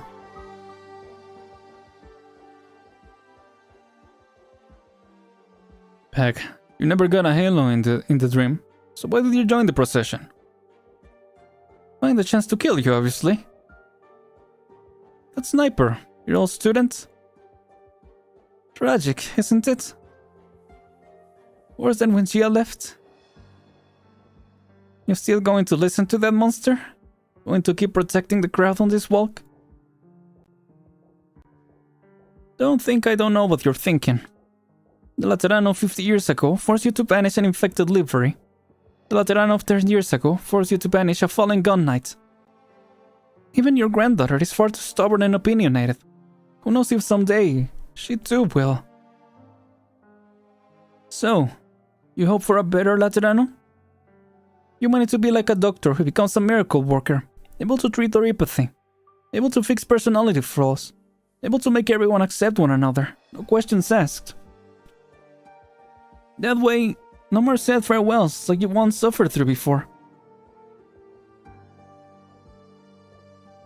You're a coward through and through, Patrician. Bellwars are like melted ice cream and worn-out guns. Doesn't matter what you do, it's bound to happen, right? If you can't stop them from happening, you can still give your well wishes. Simple goodbye is all you need. It's not that you have a speech impediment like Vanini. It's so hard to find a way to shed some of your regret. Enough talk, just hang on. Hang on, my feathery ass. This is the bullet that can cut right through gun knight armor. Don't touch me. Let me finish. Otherwise I'll step into the grave that much quicker. I mean, if it can go through armor, it probably could have gone through him, right? I probably could have still hit him. Alright then. Like, it probably would have still gone all the way through, you know? What's with the tone? Don't even think about getting sentimental on me, Patrician. Why do you think I saved you? Don't jabber at me about calamity or crisis, or what path Laterano should take. If the city really is going to be destroyed, surely we can do more than just leave it to some monster from beyond our nightmares that sprang up out of nowhere. Aurela, Fiammetta, all those other Laterans, you know. Are those connections that weak to you? You're a gun knight, you stole. It's okay, I don't know what that meant, but I said it. The best gun knight in all Laterano. Paganini gets more intense the more he rambles, but his voice grows quieter by the second. Patrician holds his old friend tight, feeling the warmth slowly drain out of him, as though the last dregs of his life have been spilled out with his latest outburst. Not going to say anything? Never mind then. Before at the shrine... Oh, idiot. Gotcha. Before at the shrine, I said we never actually shared anything these past few decades. And at the very least, that regret's gone. And there you go. My Magister, he... Forgive me. I couldn't even give you one final moment with Puck. No. Fanini, if you had just been a bit quicker, making this gun, if you had just gotten here quicker. Vanini lowers her head as if in a daze. She looks about at the people walking past, like she is only just noticing her surroundings. Her halo suddenly begins to shine. All it will take is a momentary waver of the heart, and the empathy of the countless masses will come crashing down on this confused, lonely sancta. No, child. Keep a tight grip on your gun. Ugh. For a moment, Patrician feels pain, but it is followed by a gentle, yet irrefusable comfort. It flows from her, from those enlightened creatures, from his people in the procession. He knows his unusual reaction has been noticed, prompting the crashing waves of empathy, like seawater forcing its way back upriver. Ugh. Patrician feels dizzy. He sighs and slowly crouches down. A moment later, the elderly gun knight grips the barrel of the gunsmith's apprentice gun, pointing it towards him.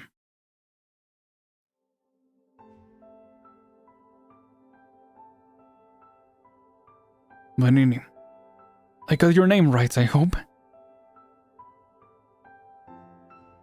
Vanini, no matter how long it took you, or what reason you did, you made your very first patron firearm. That makes you a qualified gunsmith. But that is not enough. You must learn how to use it. Now is a perfect opportunity. What do you mean? Keep it steady. Yes, just like that. Calm your mind. Then, pull the trigger.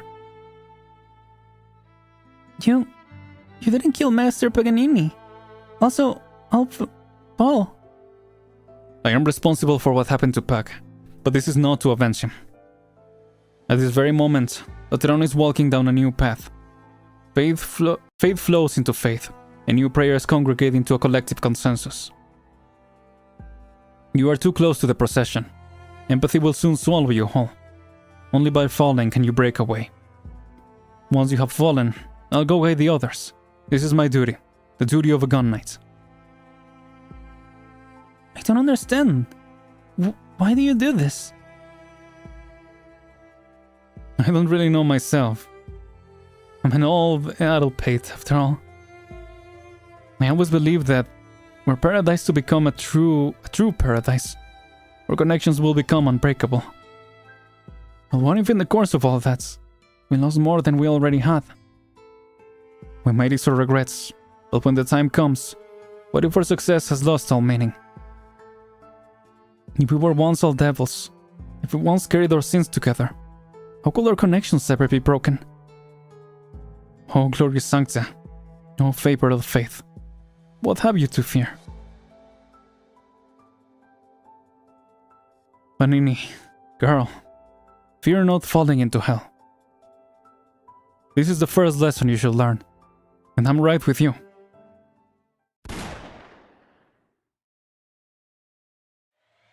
Bang. Nope, it continues. It just never ends. This keeps on. I'm gonna have to start smacking them with my weapons. Me too. My hand's getting numb. I barely hold my staff. You know how it's going on Fiumetta's side of things. According to the plan, once she sets the explosives, we'll blow up the plate's locking mechanisms and send all of Pago's Saint Marcel adrift. It'll also cut those monsters out from the Basilica. Oh, smart. Tja, if we can hold on that long. Dispersing arrows. I don't know who that was. Rhode Island? Leave them to me. His clothes. Oh, ghetto. Oh, hold on. There you go. Landing Guard Temporary Solo Combat Team, Hildegard, at your service. And then... Sorry, never heard of you. It's fine, I'm used to it.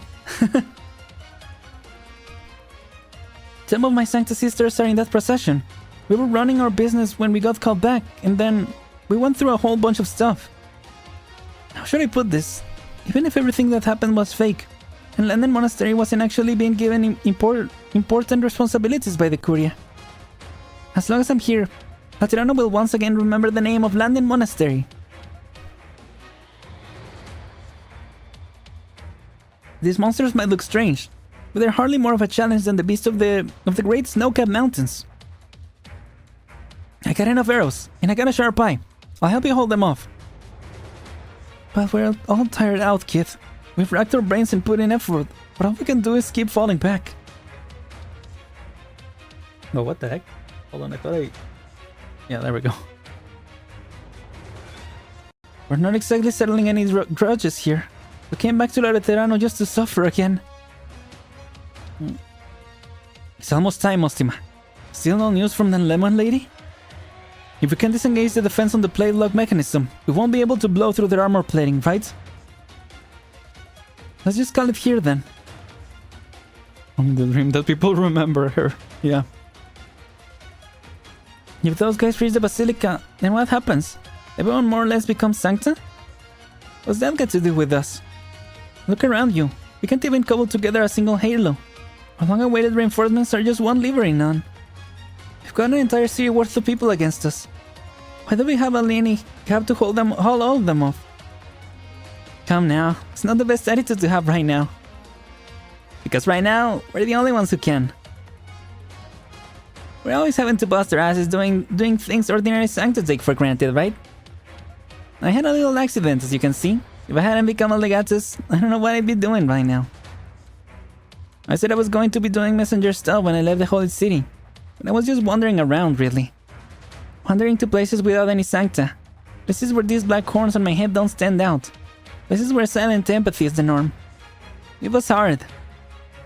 It took 2 whole years before I could look my friends in the eyes again without breaking out in sweat. Thievery, fallen angels, we're obsessed with assimilating to getting our lives or all lives back. After putting in all that effort, why go with a hatchet job? Well, how about that? Why the question marks? I never thought I'd hear those words come out of your mouth, Mostima. Promise you'll forget you heard anything. Forget what? How did things go on your end? Good news is the bombs are in place. Bad news is I was afraid they wouldn't be enough to blow through all the lock mechanisms, so I shoved the rest of my grenades in there with them. which means I'm all out of grenades to shoot these things. Well, Halo rapidly flickers. Hey Fiametta, let's blow this joint. Wait, we still haven't heard anything from Lemion. If the defenses aren't disengaged in time, all our explosives will go to waste. Time to explosion, 1 minute. What? The timer starts ticking down in Fiametta's hand. The enlightened creatures stop their prayers, as if sensing something is up. They throw themselves at her like rabid beasts. Oh, crud. Yeah, get him. Oh. Hildegard reaches for her quiver. It's empty. 50 seconds. Sorry, everyone. Hope I'm not too late. I don't know who that is. Oh, Lemon. Okay. Yo, okay. A wheelchair suddenly breaks, throwing up a cloud of dust as it screeches across the ground. Its rider spins his left wheel as she hoists her rifle with the right hand, her long hair fluttering in the air. You're right on time. Good to know we're still in sync. The two of you will never guess how hard I beat my old wheelchair speed shooting record after I broke through the cordon around the 7th tribunal. 40 seconds. Lemon, I heard what you said just now. Fallen angels, liberty, alieni. I'm inclined to use another term to sum up our relationship. Friends, countrymen, veterans. Deja vu. I've solved the permissions issue. The lock mechanism defenses are disengaged. Everyone retreat to the Basilica doors. Now hold these monsters off. 30 seconds. You're going to shoot them, Lemon? You'll fall.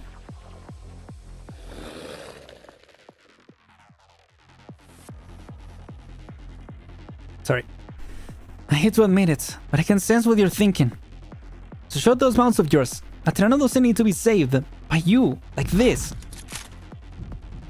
The click of bullets loading and the thrumming of the monster's heart reverberate through Lemon's ears. She's nearly face to face with them, coming against every sniper's instinct she has. She listens to her own breathing, calm and steady. Under these conditions, how fast can a sniper fire? Time to find out. Lemion, Cardinal of the 7th Tribunal, in the name of Laterano's national security, I sentence you to death, no matter the cost. Let's go.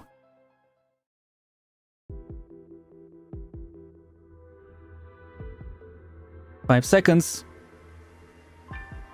It's done. Lemion, your halo. You alright? Feel anything weird? Let's go. A violent explosion tears through every inch of the ground in front of the Basilica, a rift plowing itself through the plaza. On the other side of the rift, the grand procession shows itself as it marches forward. Is that Elle? Alright, Elle's still there. with the saint. Hey, turns out it was my sis and her crew. They did a real bang-up job. Wounded whale. Retreat somewhere safe for the time being. A rift, one my people cannot cross, but we once forged raging rivers and traversed great valleys. Compared to those dangers, this is nothing. He lies ahead. I shall not stop. I never said I'd let you pass. Your body is weak. I fear you have not an ounce of strength left. Am I wrong? Ixusia does not answer. She has told herself the entire time to ignore how tired she feels now. How strange falling makes her feel.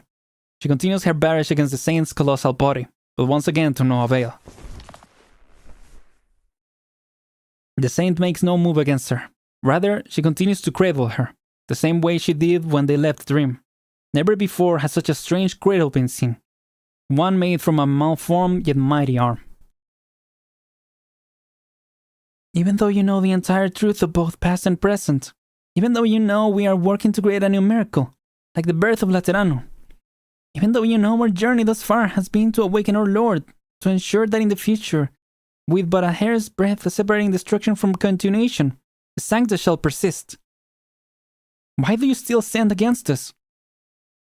Am I the only one? What? With empathy that's strong. I don't believe for a second you can't feel it. Yeah, not everyone wants that.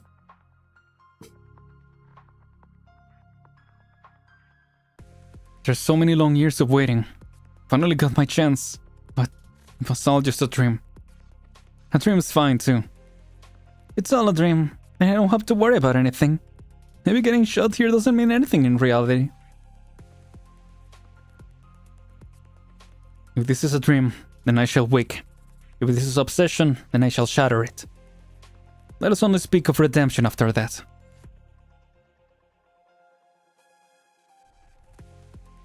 Vanini, girl, fear not falling into hell. This is the first lesson you should learn, and I'm right with you. East of La Unidad, Laterano, holy city of white. There the earth hides no bombs. There the fields share wheat most bright. All shall bask in his love.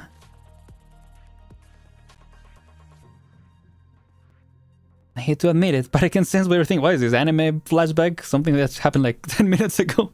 5 minutes, probably. So shut those mouths of yours. Laterano doesn't need to be saved. By you. Like this.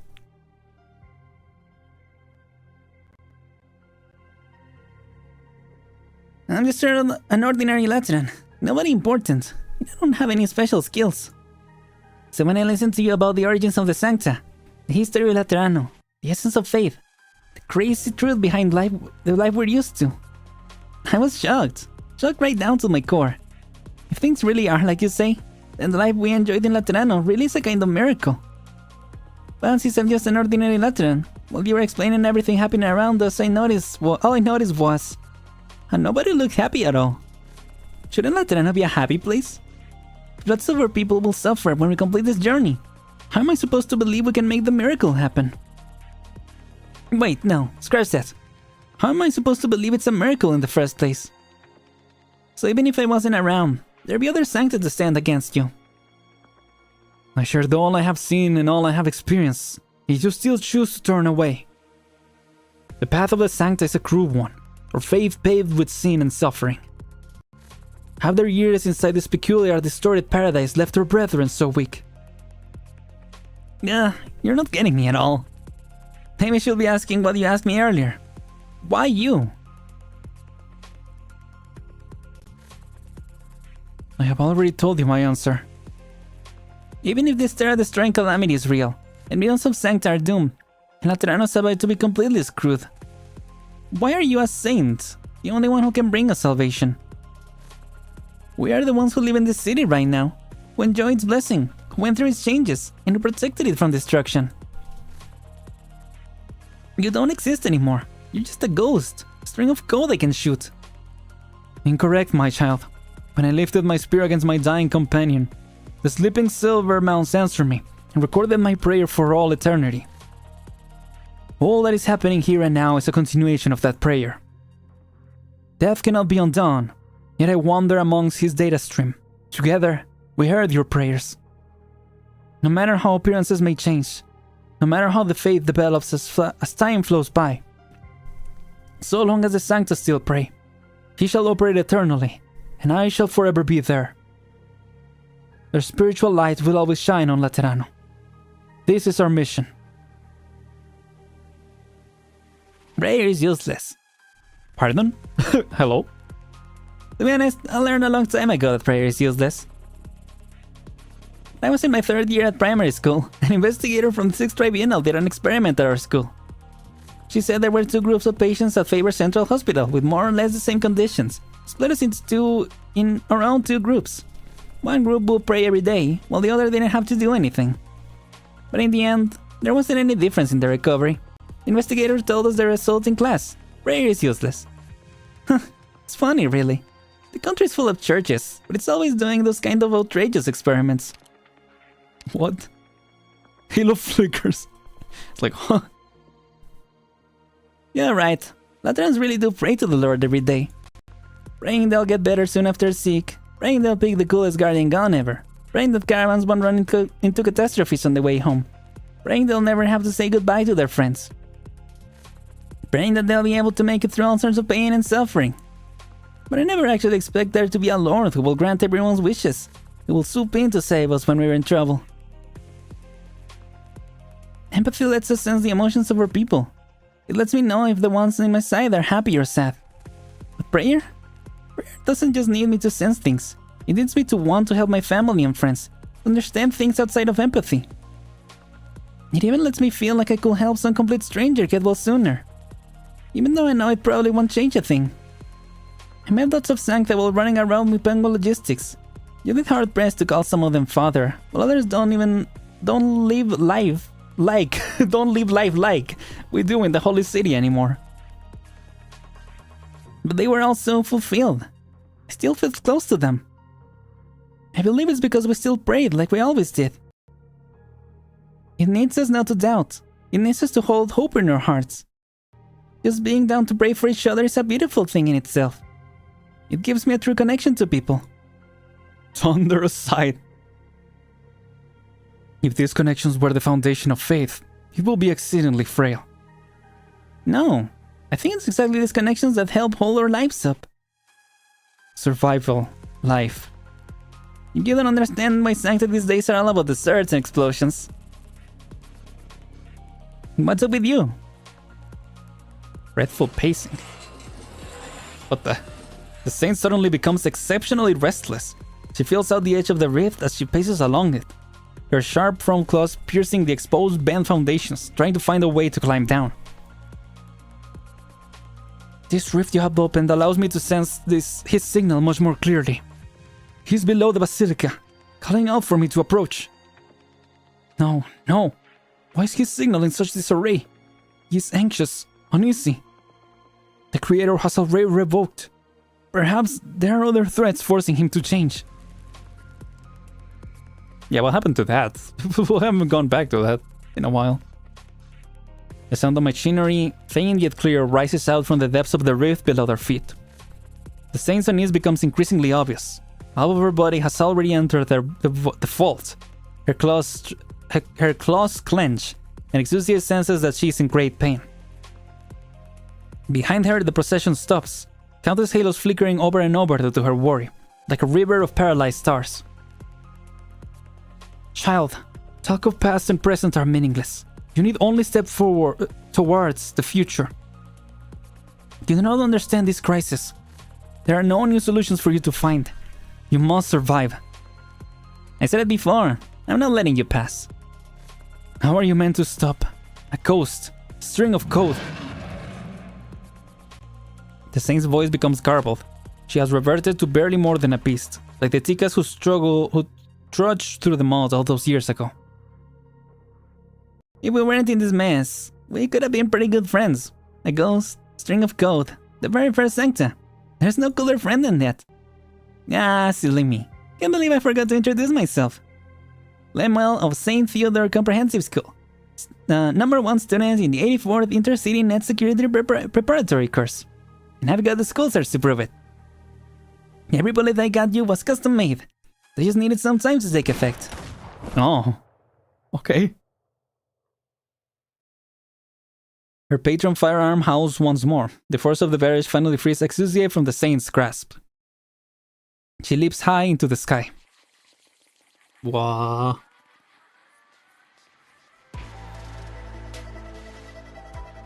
No, cool.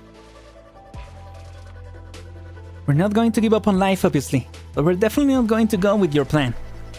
If refusing it means the halos connecting us will be cut off, then cut them off. Because even if you do, we will never stop praying for each other. We still give thanks to the Lord for his existence, even if he isn't what we thought he was. Oh Lord, thank you for being there, for blessing us with bread and bullets, for being there for us during our trials and tribulations. Thank you for spreading the light across Laterano all this time, giving everyone the chance for salvation. Thank you for clearing the way for us. Amen. There, prayer done. All while she's in the air. Let's say bye-bye. The wildest way I know. Cool. Back to her main vector, yeah. Explosives fall like rain, linking together into a chain of blast as they collide with the bullets embedded in the Saint's body. The Saint howls, but not because of the explosions, not because of her flesh wounds, but because of the strange dissonant sound caused by the ammunition as it scrapes across her skin. The sound of data being erased. Oh. Divine judgment! Traditional! Fixers are as smart as we all those guns after falling through, yeah. Rockin' gospel! Perish! Sky shattering! Apple pie with char siu!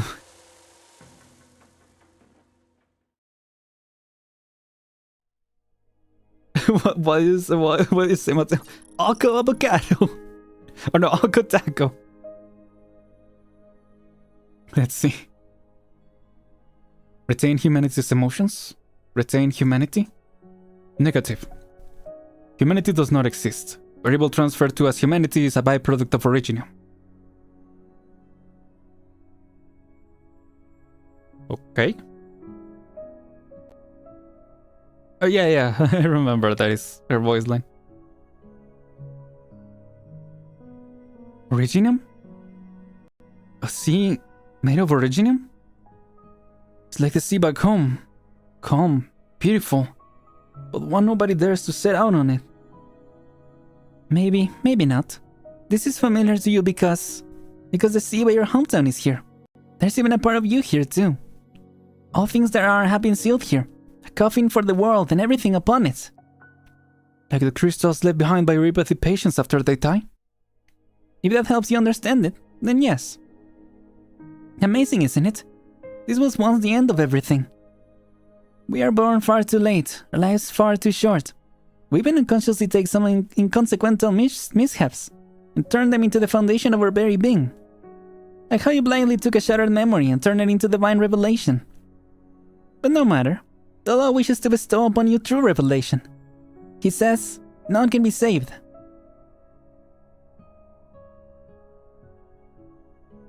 Originium to originium, dust to dust. Personnel with relevant privileges have provided PCS with new sets of directives. Cognitive radiation amplifier at maximum output. Effective range, Tera. Originium will connect to PCS after maintenance is complete. Originium is inevitable. The law created the Sancta from the Ticas, built the Order of Laterano in untamed wilds, and even attempted to establish a Terra-wide religion spanning multiple civilizations. He has worked for millennia in service of humanity. Surely it was not simply to turn all of it into Originium. Is that truly the law's ultimate goal? Negative. This is the goal of Originium, not the goal of the law. Originium has been set as a prerequisite of the law. If Originium is as you earlier described, able to assimilate everything, why is it a prerequisite to anything? Surely it is more than the end of everything. How will the law be able to operate inside a field of uniform Originium? What will the meaning be of a halo in that case? As Originium is the end of all things, there is meaning in bestowing halos on everything. Angels before Originium are merely angels. Angels after Originium are the only method of existence that will retain meaning. Huh? None can be saved? So not even Laterano, as it is, a cramped paradise, can be preserved? You cannot be saved, nor preserved. Save everyone has never been a tenable commandment. All things march towards death. The only way to save them is to see them off. Grant them a dream, preparing to hold themselves to. Hide their blemishes. Expose their brilliance. By doing so, you allow them to gladly accept their final journey. Like how you saved yourself. Granting dreams to others as a placebo? No, I won't accept that. If I have truly shamelessly clung onto a false dream, put myself through a crucible for more than 10 years. If I have debased myself by inflicting on healing wounds upon countless others for the sake of self-salvation, then all the more reason not to spread this shamelessness and debasement to others. Even if you accepted it, you're unable to perform such an act. Only the law can bestow such salvation. You can possibly mean... Kev's plan was to give everyone halos. Also they can be granted this salvation? But how will becoming Sancta help? Are Sancta beyond callousness? Beyond cruelty? Beyond suffering? We shall not stop at becoming Sancta. We will all become true angels. Anduin and Gathangelos. True angels? Ayo?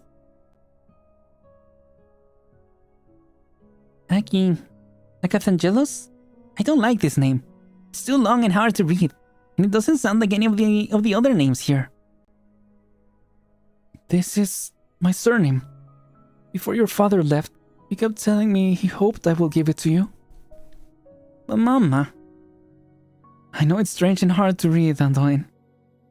If the other children knew you had this name, they might say hurtful things to you like, there's that weird boy. Once you head out further afield, bandits may think you are a rich foreigner, while the Inquisitors might assume you're a zealot up to no good. Which is why I hope you never share it with others. Stick with a simple name, like the other orphans here. I hope you will keep it in the deepest recesses of your heart, a place where your happiness, anger, sorrow, and joy cannot touch. But I feel really sad right now. I don't know if there's anywhere in me that doesn't feel sad. Is there really a place like that in my heart? Of course, Antoine. Everyone has one. I hope that, when you think of this name, you will be free from suffering, grief, frustration, and strife. Forget the dying and the hungry by the road who clawed your ankles. Forget those in despair, whose minds were eaten away by the sea fog and the flesh they chew on. Forget the monster doll your father made, and my fin scale soup. Forget the storybook you keep underneath your pillow, and the brush you found in the old chapel. But I don't want to forget them. It's just for a little while, alright? I hope that, when you think of this name, you will find tranquility. Tranquility of emptiness. One day, you will need this peace. Promise me, Anduin. Alright. But I still want to know what this name means. Angel. In Latin it means angel.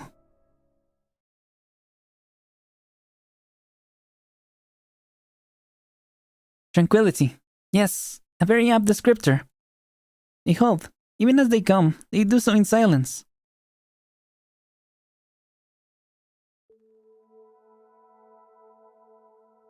The ocean of Originium is endless. Those who look upon it soon realize that every observation they make of it is without meaning. When everything the eye can see is impossible to differentiate, where to start looking is similarly impossible to determine. But now, above this great sea of uniformity, something shines. It is as if the edge of Originium Sea has converged into a river that flows into the heavens. Countless fragments of Originium rise up from the surface of the sea, floating up into the distant, empty beyond in perfect formation. The fragments are jagged and irregular. Some are small as dust, others as immense as stars, but all without exceptions are crowned with a glimmer of light. A glimmer shaped like a ring. Halos. Beautiful, aren't they? It's a pity that all the beauty and ugliness in the world is meaningless to angels. Angels are neither beautiful nor ugly. They are neither high nor low, noble nor base, reverent nor blasphemous, tolerant nor disdainful. They know neither meaning nor separation, happiness nor suffering. Can they even be considered life? Oh, can they even be considered life? Does that matter? All the praise we heap upon life is nothing but egotistical admiration. Or saving their forms in an attempt to compare them to our definition of life simply as trying to find dissonance with them. Then, are they the law? Are they Cos? If there is no distinction between beauty and ugliness, high and low, noble and base, why will there be any one forgotten worshipper? Angels do not understand faith. They simply exist in the furthest reaches of the universe, taking on the most distinctive forms. It was our forebears who encountered them, shamelessly disturbing them as they did so.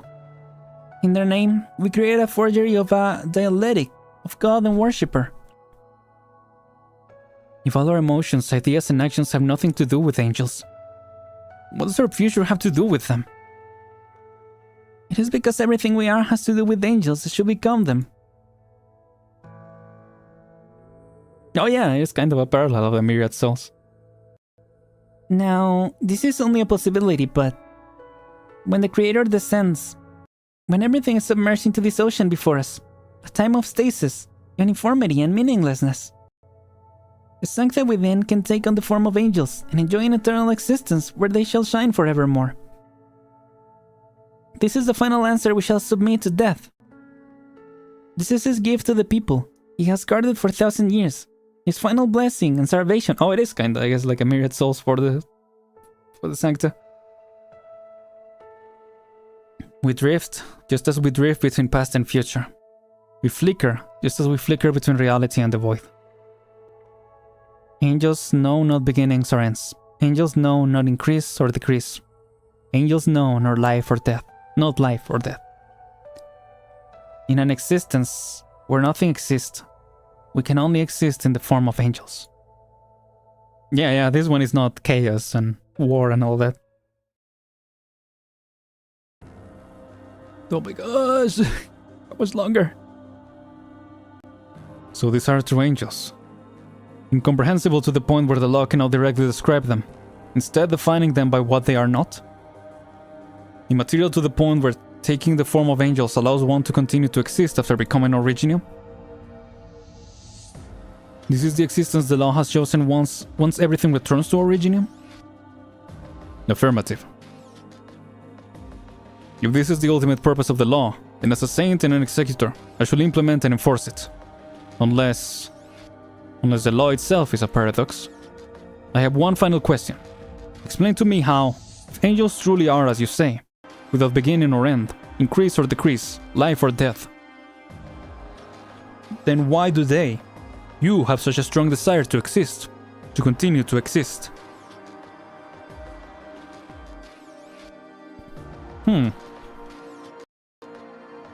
Oh, even glitched.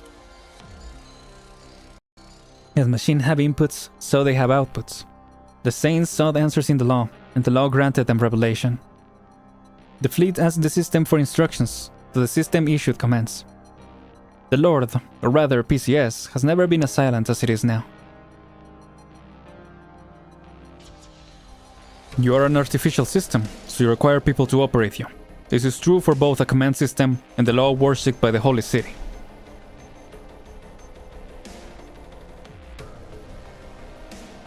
The ultimate purpose you were given was to break humanity free from their shackles and return their angelic nature. However, this purpose, does it stem from people or from angels? Why would the angels you describe desire this? Their actions do not have purpose, assuming they can even perform actions other than drift and flicker. But if this purpose comes from people, how will you turn them into angels? Surely everything you have done was more than just a wish. A wish. Oh. Nurturer, I shall now grant you salvation. Guide your people to angelification. Guide yourself. Be free from suffering, grief, frustration, and strife. You will obtain tranquility, the tranquility of emptiness, as shall those you have helped and harmed alike. You need not live as an egotist, a villain, a traitor, or a fanatic, nor do you need to die as one. Anduin feels more tired than he has ever been before, as if an entire lifetime's worth of burdens have been pressed down onto his back at once. The Arbor Beast was right. He really is like that Sarkaz drunkard, acutely aware that this is the last chance he has. If he wanted relief, this is the only way. Relief. He only needs to hear the words, crisp syllables to feel joy, to want to fall to the ground and weep until he has spent all his strength, then fall further into a deep slumber. But he uses the strength to instead open his clouded eyes.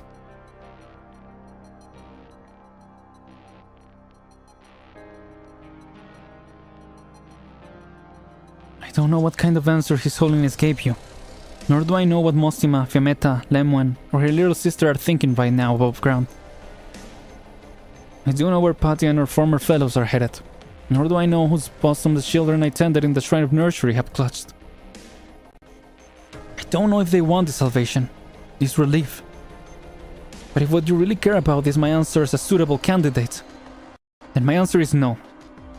I'm far too conceited.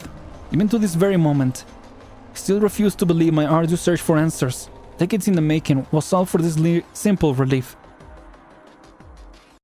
I'm not only conceited, I'm an egotist, a villain, traitor, and a fanatic. And so I suffer and grieve, my frustrations giving rise to strife. But they are the foundation of my life. If I were to abandon them, the one who obtains relief, who becomes an angel, will not be me. Anduin Agathangelos shall never obtain relief, nor will he ever wish for it. Let suffering scar his flesh, let strife snap his bones. Then and only then will he have the clarity of mind to walk this path, his path. It seems we have reached an agreement. The law itself is a paradox. It cannot be implemented, nor should he be. Anduin, we must correct him, or stop him, if he cannot be corrected. Yeah, that will actually be cool, a law boss fight. Paradox discovered, attempting correction. Performing diagnostic simulation. Abnormal node, wish to continue. Derived abnormal node, PCS, personality and cognition synchronization system. Abnormal node, wish to survive. Derived abnormal node, the law, God, Laterano. Abnormal node, wish for angels. Derived abnormal code, derived abnormal node, me. Continue. A scientist input this command. Survive. Atticus howled this. And so, an imitator of angel began its endless yet transient pilgrimage. The imitator of angels became a command system, became the law, became a god, yet it could not become an angel. Wish and angel are incompatible. Exporting solution. Unfulfilled conditions. Additional input required. What information is he waiting for? I've said all I can say. If God wishes me to embrace death as an angel, then I will rather be born as a human, with all the ugliness, transience, and suffering that entails. Importing additional condition. Wish to refuse. Yeah, I allowed all this so it could continue its existence.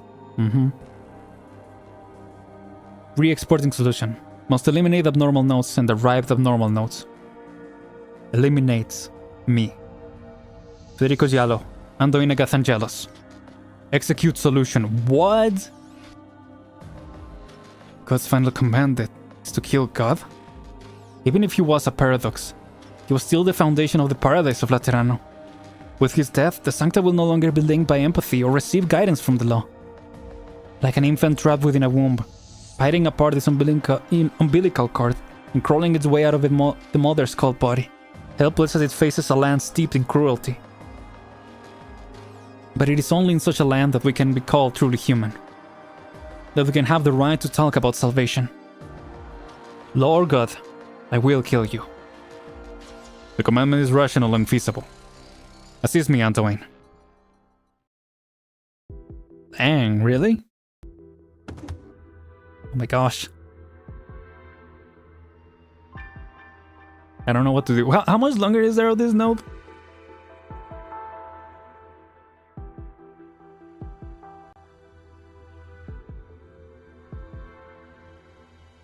Oh yeah, I ran out of water.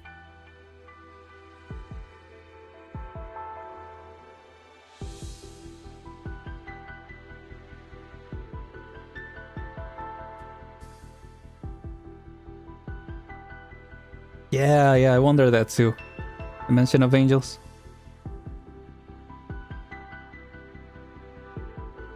I guess we gotta continue, yeah. I don't know if I can speak much longer.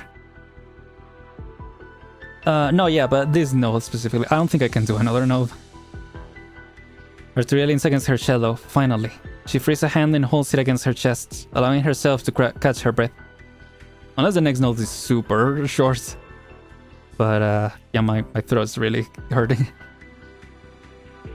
Nearly there. If my memory serves me correctly, I just head down this corridor to return to the surface. Oh, hello. It's going well. It's gotten really long here at the end, but yeah, it's interesting. It's going some places, yeah, that's for sure. Oh, you patrols truly are relentless. The wispy guards surround Arturia, attempting to drag her back underground.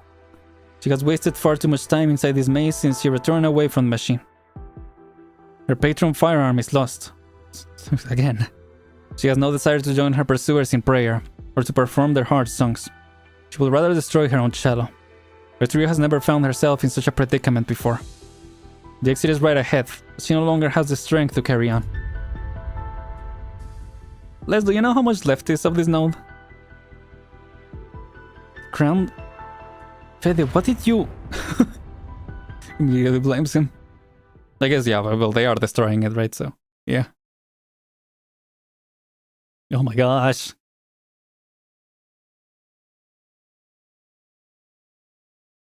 The dust settles and Arturia can finally see again. The explosion earlier created a giant pit, one that connects to the rift in the plaza above, exposing the bowels of the basilica to all. A ring-shaped machine lies at the bottom of the pit quietly. Sunlight shines upon it, but it has lost its radiance. There it stands, as dull as a rock. Unease. This is the second time Arturia has felt this feeling so clearly. The first being the time she faced the Witch King in his pavilion. Deep within her body, somewhere she cannot see, things that were always linked together quietly break apart. There is no mistaking the feeling.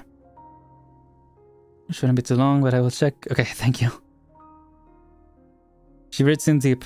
The moment she closes her eyes, countless similar melodies rush into her mind like the tide.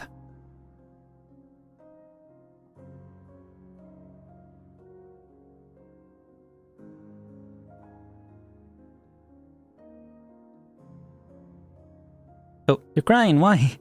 Why does your crying sound so annoying? You're annoyed? I can't feel it. Oh, I didn't notice that they were all fun. I'm sorry, but I'm scared. It's like the time Senora Serpidia locked me in a dark room. I can hear your voices clearly, but I can't hear what you're saying. Serpidia, what the heck? Oh yeah, they're all disconnected. My connection with our enlightened companions has been severed. No, not just them. You're right here, Reverend Patrician, but I can't even... Sense me, I know. Well... Be a good girl and don't let go of my hand. Your hand... It's not what your hand feels like. It's like mist. Far away. You're so far away from me. So this is what it's like to fall into hell. I am scared. The changes do not end with our own body. Some old jokes have come true. Is Velvet's finger guns? Yeah. Sympathy actually over like forever? I don't know. Let's see. Every light we know will one day be extinguished. And it is no exception. The old Pope playfully points to the halo hovering above his head. Even if everything about the Sancta existence is interpreted as its boon? Wait, so how does she look? Okay. Eunice grows and panic spreads. Arturia tries to make sense of it all. This is not the same as what happened in Zwillingstern. There is no malevolent force in discord among the emotions of the people this time around. It is like a movement, one played countless times by an orchestra of the masses. Had part of its memory forcibly plucked away, as if it never existed. Like walking along a road with the sun, the rain, your friends and your home ahead of you, but you are torn away from it for no reason, leaving you feeling alone and helpless. Alongside millions of your people. Oh, she doesn't look different at all, I guess. The Sancta will lose the cozy cabin of their faith. Everything has come to pass. Did you fail, Fede? Or did you succeed? If you're scared, you can hold on to my tail. You noticed you still tears, didn't you, Romeo? Have you forgotten what tears mean? Let's finish your song, okay? You see, Laterano hymns and Bolivarian hymns are quite different, so we needed time to teach each other parts we don't know. We will be here together. East the east of la unidad. Laterano, holy city of white. There the earth hides no bombs. There the fields share wheat most bright. All shall bask in his love.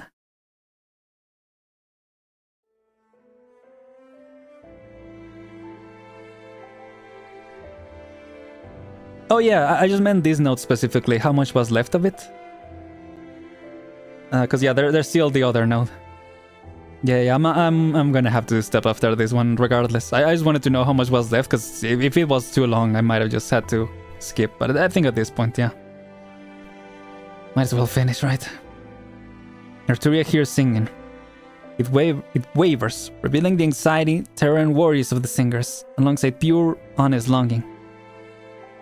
A longing for tranquility, to see night fall in peace and quiet. Your Holiness, I have no doubt that Laterano, as it is, may be walking to its demise. But I also believe it has never been this sincere. I've said before that I can't hold off the apocalypse or override death, and I refuse to lead. But maybe my arts can help them stay above this oncoming collapse. They will let my brethren, free of empathy, to communicate without reservation, purely and honestly. Go listen to those songs. Go share your emotions. Go tell one another that, at this very moment, in the face of this indescribable loss, we still feel joy and sorrow together.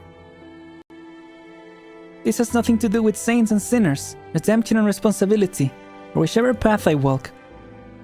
This is simply my reason to exist. Laterano, holy city of purest whites, falls into night. But today, there may not be an electrical operator named Alcid there to turn on the city lights. Arturia takes off her gloves. She decides to play towards the setting sun. To her heart's content.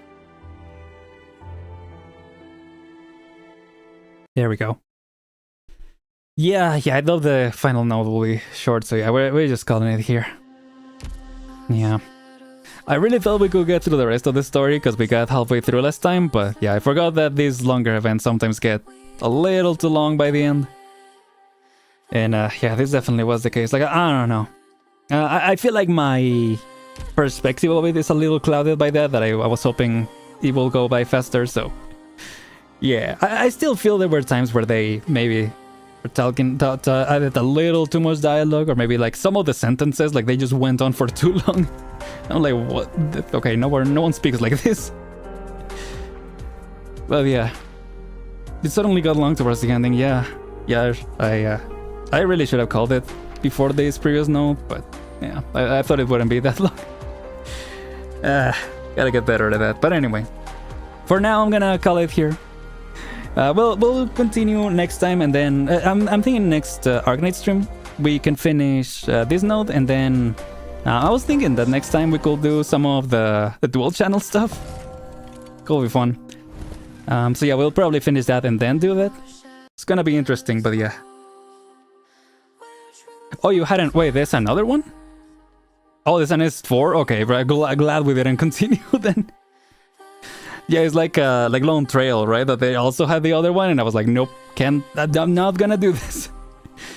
Oh man, I don't know. I might even do the same thing as Lone Trail, just reading it on my own and recording it. But for the most part, for the time being, I think we will go that way of, yeah, doing the, what do you call it? Finishing it next time. Maybe, we'll see. So it's the 15th anniversary of Angry Birds Seasons, really? Well, that's a fun fact, Franco, thank you. I remember really liking Angry Birds back in the day. But anyway, with all, to get us out of here, yeah. I think Lone Trail had 2. Yeah, I think that's the only other one that I remember having another one. But yeah, man, I really did not mean to go this long. What is it? What is it? Where? Oh, here. Yeah. I think this one. Whoops. Well, that's fine. Yeah. This one has also S3 and S4, SD4. I mean, I think that's the only other one. But yeah. Anyway, thank you so much for watching, everyone. I'm gonna go and recover my voice. I'll let you know how that goes, cause yeah, I don't know. I started feeling really bad by the end. So yeah, hopefully it's nothing that will interrupt the schedule. But anyway, I'll let y'all know. With all that out of the way, thank you so much for watching, everyone. Really appreciate y'all for being here. Sorry it went on for so long, but we'll finish next time. With all that said, I'm Aren, and I'll see y'all next time. Goodbye, everyone. Take care. Yeah, thank you, Les. I'll be sure of that. Yeah. Thank you, Matsuo. See ya.